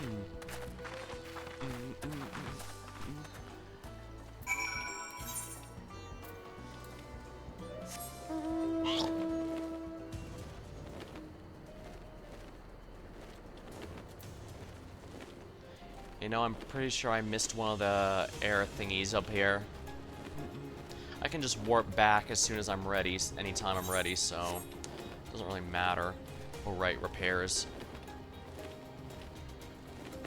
Yeah, that one's already almost done, so no point.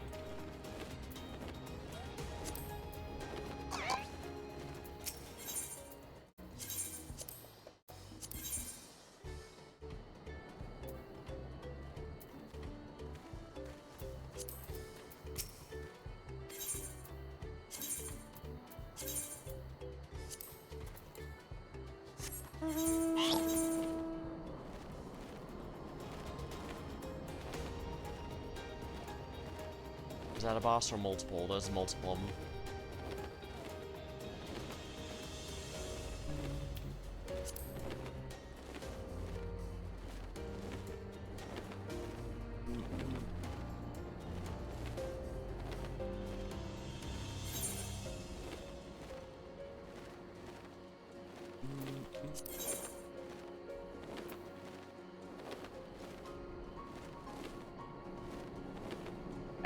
Hey, don't think I didn't not see any of doing that there, Ellie.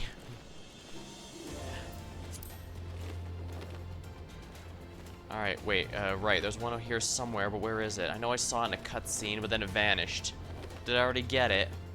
I might have actually already gotten it. In a second.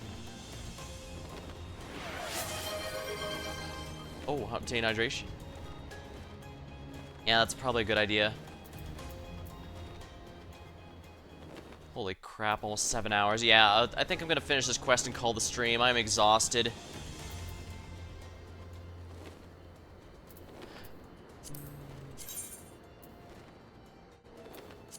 Actually, it might be easier to just do this.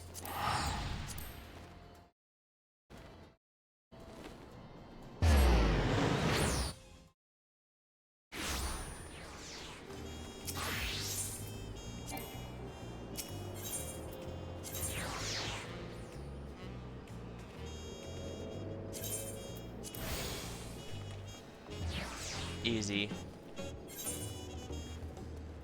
Right, I need to go to the Ethernet real quick. Go back to the marketplace, we'll finish this off and call it a night. I'm exhausted, but the good news is we managed to get through a couple of the trials.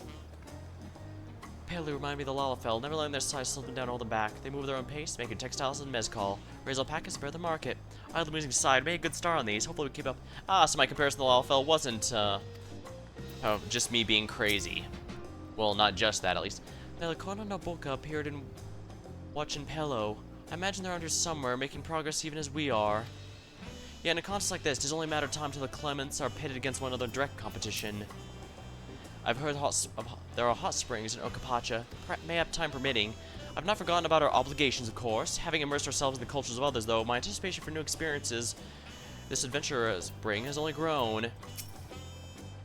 Golden alpaca. Alone, I might have tracked the beast myself. Traveling with so large and diverse group is unfamiliar to me. Heh.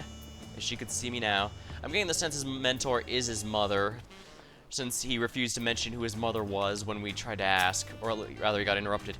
Look at us, the contest barely begun and we have 2 keystones. Surely even my talented brothers aren't doing this well, right? We can only hope.